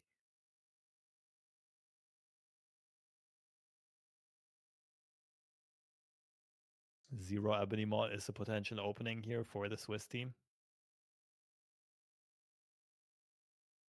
Oh, you know what? I almost think what might have happened here is that they were actually drafting. Oh. But then it doesn't really make sense if they were sharing a pool that there are so many identical cards. What do you think maybe they drafted from the cards that were typed into Twitch chat? Maybe. Or maybe only like half of the cards are set and half were drafted or something like that. I don't quite know. It's just Yeah, because interesting to me that like the French team is playing Cosmo, which is already a very uncommon occurrence in Shuri ever since the Shuri rework.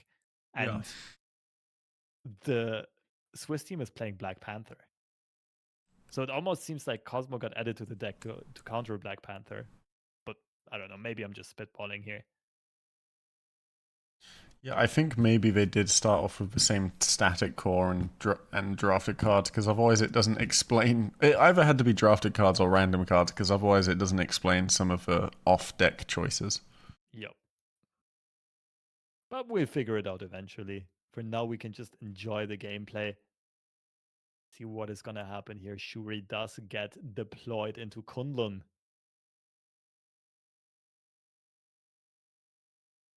Ah, What was that chicken. earlier on? What was it? Chicken Kunlun? Chicken lund. Chikunlun tikka masala.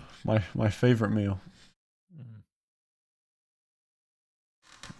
Shuri will probably get followed up by the Red Skull. The question is, how is Team Switzerland going to close out this round of Marvel Snap? Yeah, I like this snap here. Project for Taskmaster once again. Mm-hmm. France would have to have cojones of steel to stay in on this. Yeah, France's hand is really suboptimal.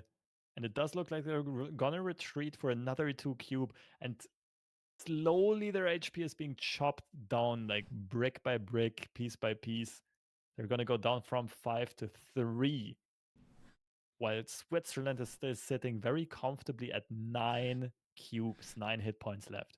This feels like I'm back in April Marvel Snap with Shuri Sauron as the meta again, and it all comes down to who can play Shuri on curve and then snap aggressively off of that. Yep.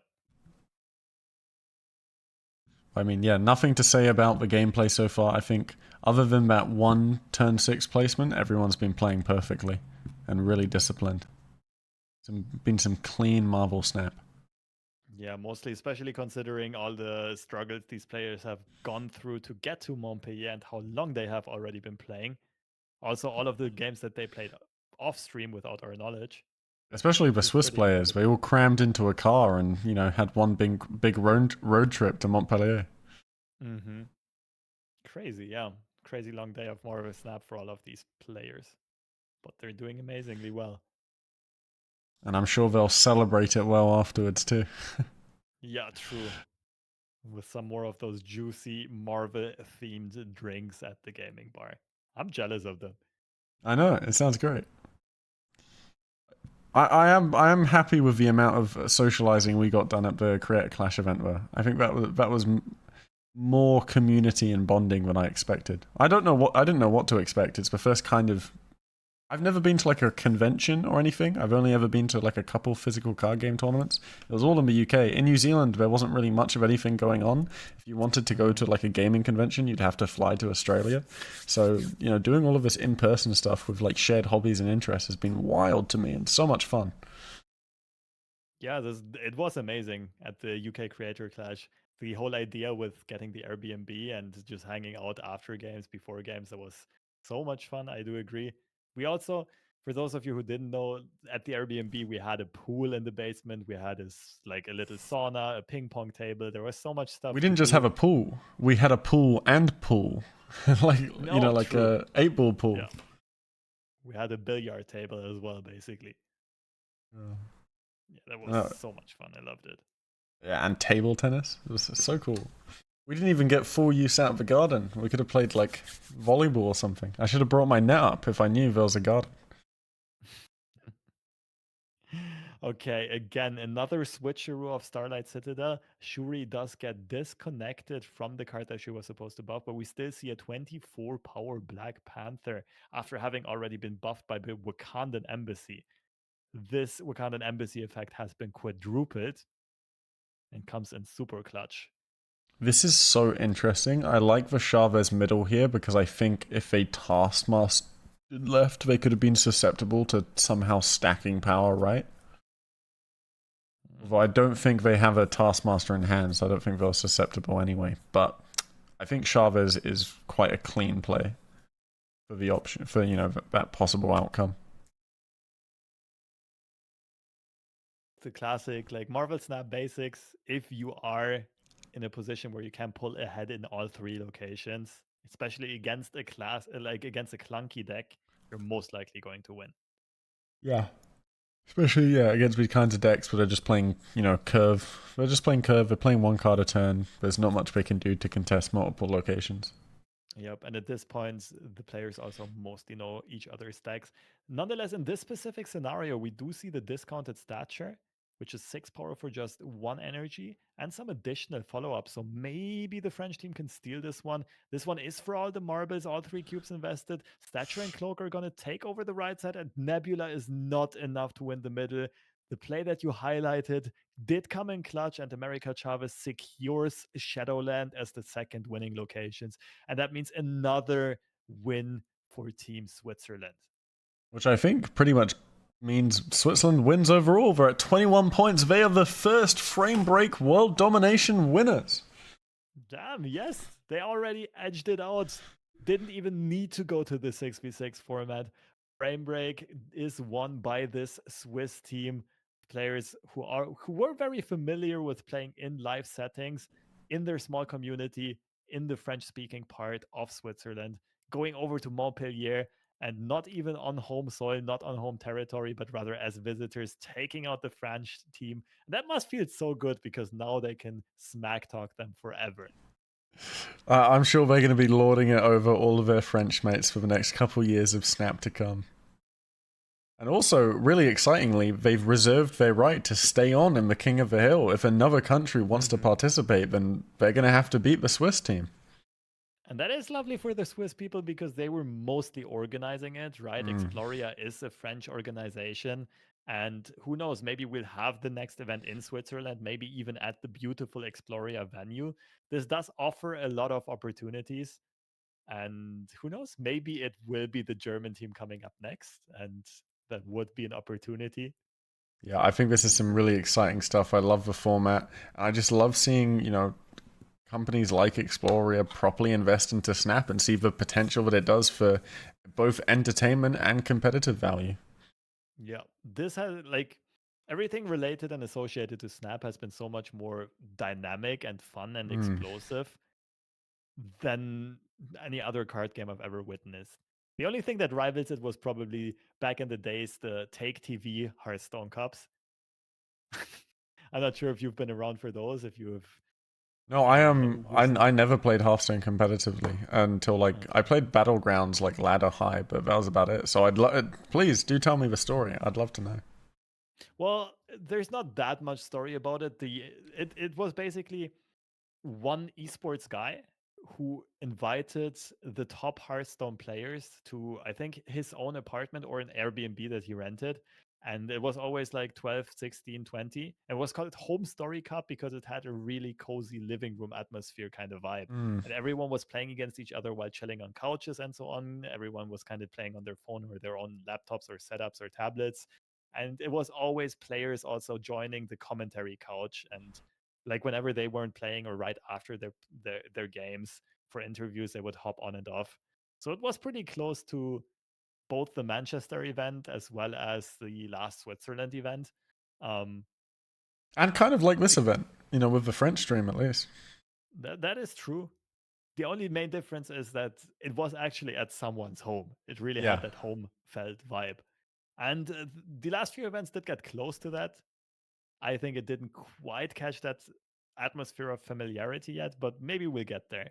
The other thing to mention, though, is that back then Hearthstone also had a lot more viewership, and that made it much easier to finance those kinds of projects, mm, right? If you're pulling 5-digit viewers, if you're getting 10,000, 20,000 viewers, it's much easier to justify spending and inviting all those people and coming up with prize money.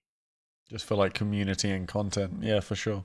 And also, it probably helped that Blizzard as a company was super into investing into its games for esports back then. So there was a precedent of like people who would watch Hearthstone esports events. While with Snap, I feel a much lower percentage of the people who play Snap are watching those events.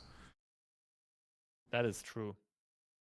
It's interesting. It's I feel like across all card games, competition and esports really deteriorated, and I can't quite say why. Like there's less Mm. and less people watching tournaments, and therefore less and less tournaments being organized, and all the prize pools dropped and so on. I think there's a possibility that it's because the sort of economy of esports has switched from being org branded and organization branded, where people supported their favorite teams, to being individual player and creator branded. Like you even see it in sort of the more modern takes on esports teams, like we're seeing in Valorant, like Disguised Toast Team, like the Moist Moguls. Like these are all creator led, creator focused brands. So once that creator's out of it, people aren't really interested in it as much because they're not supporting Cloud9, they're not supporting EG, they're supporting the creator representing it. What exactly? Like, how does that correlate with card games? Where's the with cross link with here? card games, I think with card games it was always more individual focused because of the nature of the game. It's not a team focused game. So I think maybe, especially with how split the card game community tends to be and how much lower accessibility to play the card game community has, with games like Valorant and with games like League of Legends, like even if you don't play the game, you can understand what's going on for the most part, who's winning, who's losing, and you can see the steps you need to take to get good at it. For shooters, it's like, oh, if I had better aim. For MOBAs, it's like, oh, if I had better reaction time and coordination. With MOBAs, it's a little closer to card games because the stuff's a bit more obfuscated. But with card games, it's like, I need to own these cards. I need to understand these rules of play. So there's a much higher barrier to entry to getting into and understanding competitive play. So yeah, I agree with everything you said, like about the Mm. downsides of cards games as an esports. But my thought or my question is, why did it pop off at the beginning of when Hearthstone basically came out, and why did it deteriorate over time? So I Because think these types Hearthstone of was a cultural moment, and it was the first major digital card game. So number one, digital card games was trending, so there was a lot more people playing digital card games overall. And number two, of the people playing digital card games, everyone was playing Hearthstone. No one played anything else. So you had such a massive player population that you were more able to support viewership and players and funding in general. yeah, that might be it. Hearthstone was also quite revolutionary in a lot of ways, like the first really good um, mobile and tablet Mm. kind of card game, especially cross-platform was not very common back then. And also the huge IP of the Warcraft universe, which was still Which enormous is, back then, right? yeah, Large so big. users. Like World of Warcraft was like being supported by celebrities back then. You know, they were talking about it in interviews. Like I think both World of Warcraft and Hearthstone, to a lesser extent, were more cultural moments, whereas Magic the Gathering Arena, Legends of Runeterra, and Marvel Snap is more people within card games consider it a cultural moment and really like it, but it hasn't spread outside of our niche spaces. Mm-hmm. By the way, I'm not sure if you saw it, but we just got word in retrospect what the rule of the last deck building challenge was. And it was that each deck needs to have a card with 0, 1, 2, 3, 4, 5, 6, 7, 8, 9 power. Ah, so that That's why, explains why the decks were so similar. yes, it does make a ton of sense to play the Shuri Shell with it. And it does explain why certain texts were just offbeat or seemed weird. Like, for example, the Black Bolt Stature package was a good way of making use of that 6 and 7 power slot. While we saw, for example, one team going for Cloak for the 4 power, while the other team went for Black Panther. Very high degree of difference there. It's interesting, but a lot of like they agreed on a lot of things as well. Like for example, Nebula and the 1-drop slot just seems by Yeah. far the best, or in the 1 power slot.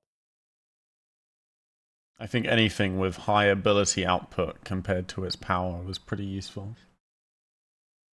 Wait, I wonder how they had Red Skull then. If it was. Because that's only 10 cards, right? From 0 to 9 power. So there are 2 flexible cards. Hmm. Or maybe it's just that you couldn't have cards with the same power? Maybe, but I would say, I mean, 0, 1, 2, 3, 4, 5, 6, 7, 8, 9 is just 10 cards. And then you have 2 cards as fillers, as whatever, right? Yeah, but then you couldn't have a duplicate, right? So I think. I mean, it's just a matter of wording difference. Effectively, it's the same thing. Maybe. Because I don't think they had any duplicates of the same power, right? Yeah, but like you have 0 to 9, and then you have one Hmm. 14 and one, I don't know, 10 or whatever. Obviously, once you had filled out the 0 to 9, you couldn't have another 0 or 1 or 2. So I think Yeah, that's but why. I you think would, that's why it doesn't matter. It's just wording. yeah, I don't Effectively think the you same would want outcome. that. Yeah, I don't think you would want that in the Shuri deck anyway. It doesn't really matter that much. We Yeah. got another message from Den saying it's now done. Like the main part of the tournament is over. Switzerland won, so we read that correctly. There's not going to Yeah. be any more points dished out. But I'm not sure how serious it was about this. But apparently they're planning one last game of Agatha, and it's going to be full snap. So snapping on every occasion, 8-cuber after 8-cuber. Let's see if they're actually going to I set mean, this up or not. that's just 2 games at most, isn't it? Anyway, well, while we figure out if they're going to set this up or not, or if we'll be ending the stream, let's give away that final 500 credits. So I guess in honor of the winners, everyone put Switzerland in chat.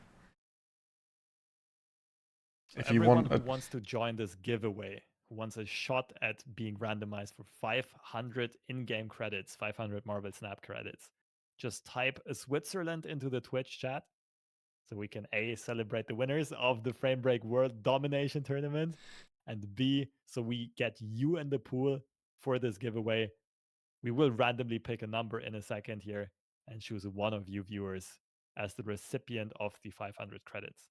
And don't forget to add +1 for Dorman from earlier on. Yes, I've got Dorman written down. Don't worry. I would never forget Dorman. Not in a million years.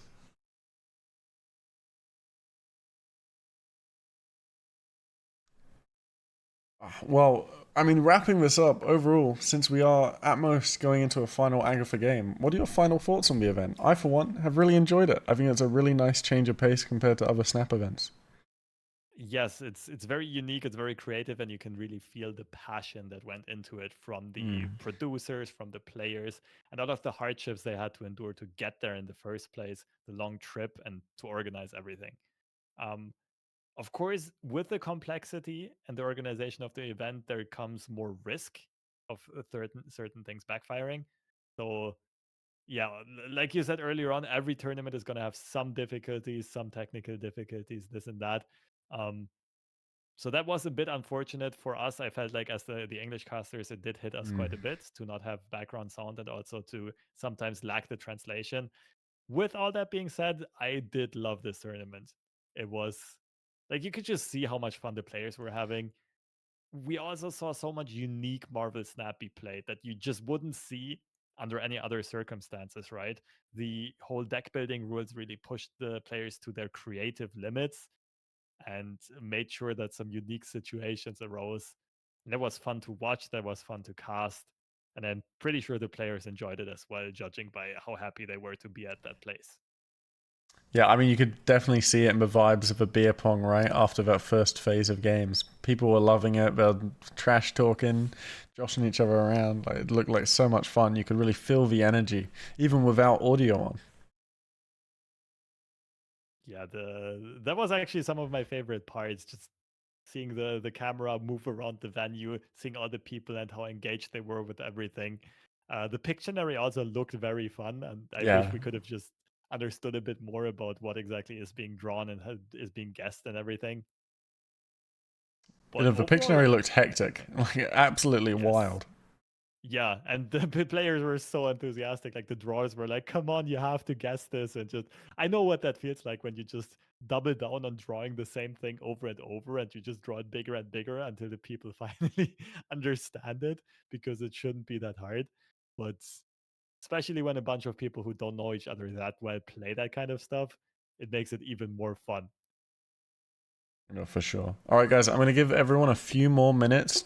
Put in Switzerland in chat if you'd like a chance to be raffled for 500 in-game Marvel Snap credits. Thank you, Second Dinner or Nuverse. I'm not quite sure who gave this to us, but you know, Marvel Snap gave us Marvel Snap credits. They're the printer of the currency, and if you'd like your chance to win 500, put Switzerland in the chat. And congratulations to Switzerland for winning.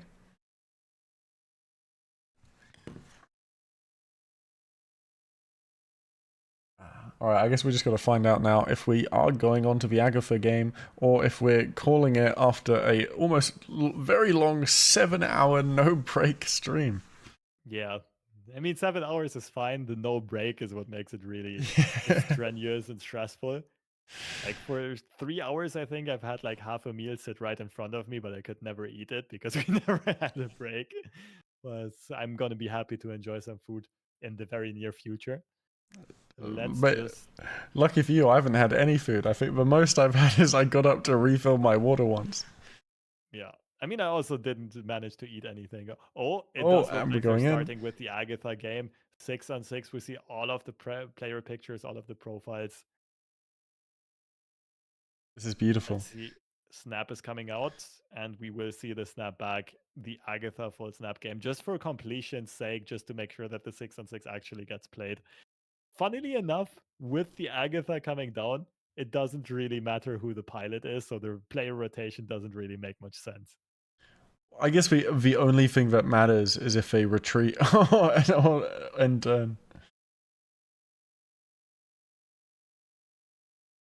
Yeah, the snap is forced. The retreat is the only decision to be made, or something like Agatha being discarded or being played early. All right, and before we finish this game, congratulations to Zeus for winning the 500 credits. I'll be whispering it to you now. And thank you everyone who's stuck around for the entire stream. And if you've won some credits, Loki. I hope you enjoy. Loki also breaks the Agatha spell, but the question is imagine Loki just generating another Agatha. That would have been instant karma. That would have been so funny. That really would have been a clippable moment.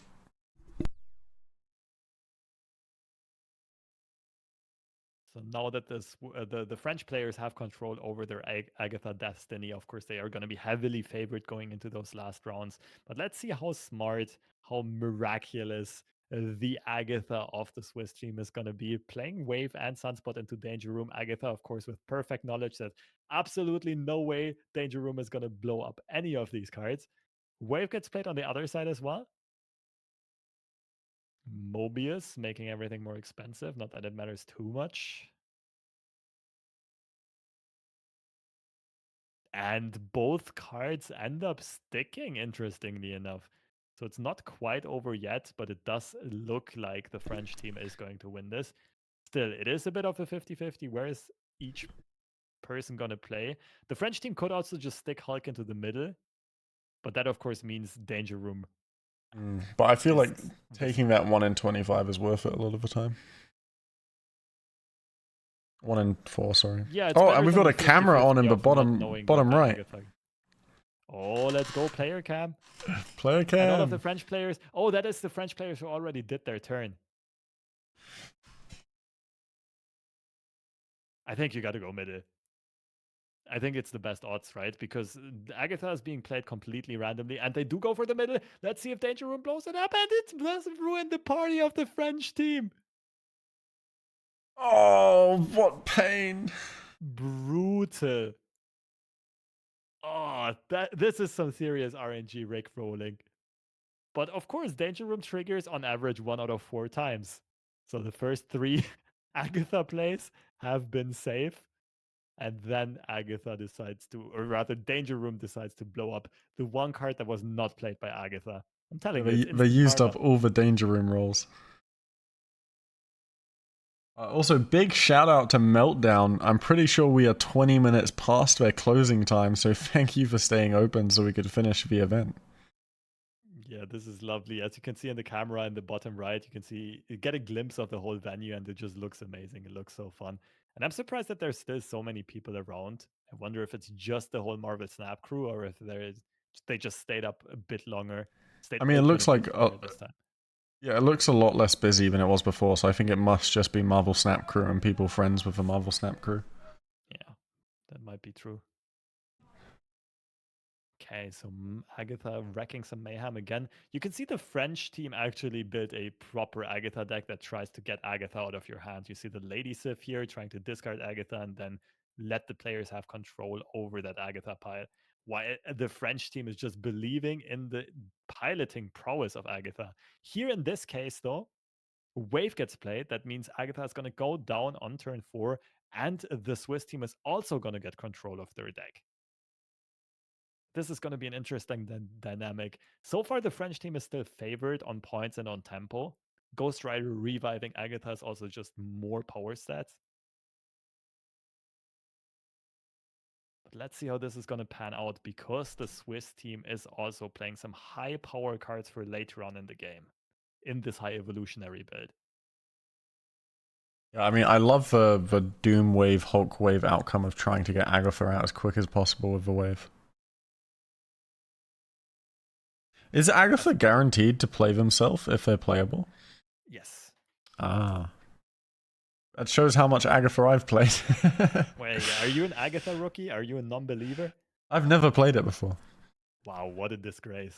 How did you make it to this broadcast?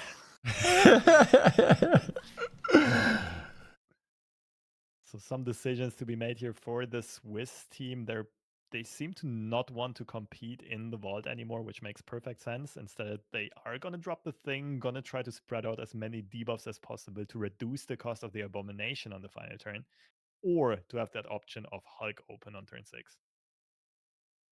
Black Bolt is sniping out something, and I do get blocked by another ad.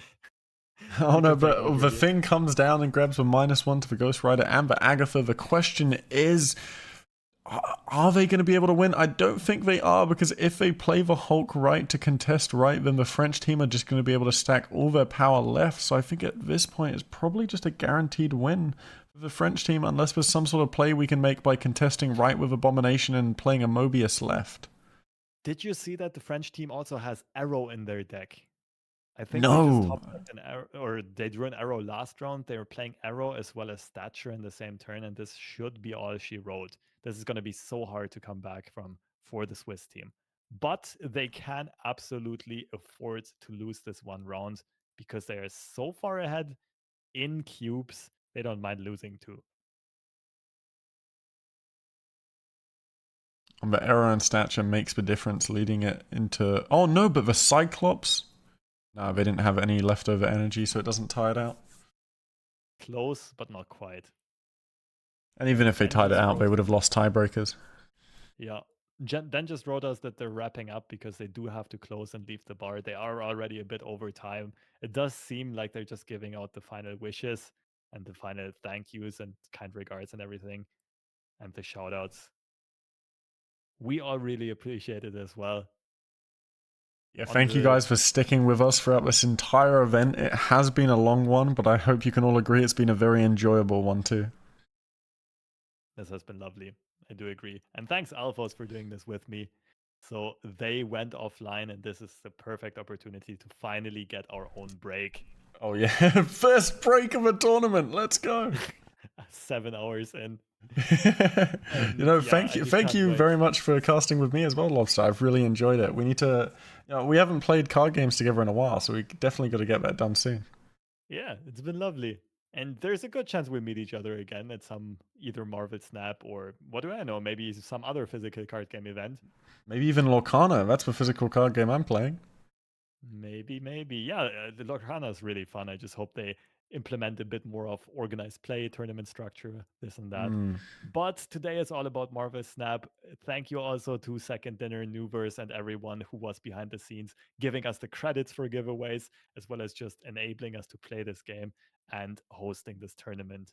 Appreciate it. Thanks especially to all the viewers for swinging by. And Alphos, it's your stream. Do you have... This is my stream. I'm going to say last words are, can't wait to see you guys for Germany versus England, where me and Lobster will be playing against each other. Oh no, I'm going to get whooped again. I'm scared. Alphos comes in with, I'm going to come in with like 0 practice and just sweep everyone. That's the plan. Shh. Young man. Oh, I've always been a cocky person. But, it's all in good fun. You gotta take your wins on a high note and take your losses on a high note too. And on a high note, we shall end this broadcast. Again, thanks for hosting this, Alphos. Thanks for doing the commentary. Now get your well-deserved rest and food and drinks. You too, Lobster, and don't get stuck in a lobster trap in future. That's my advice for you in life.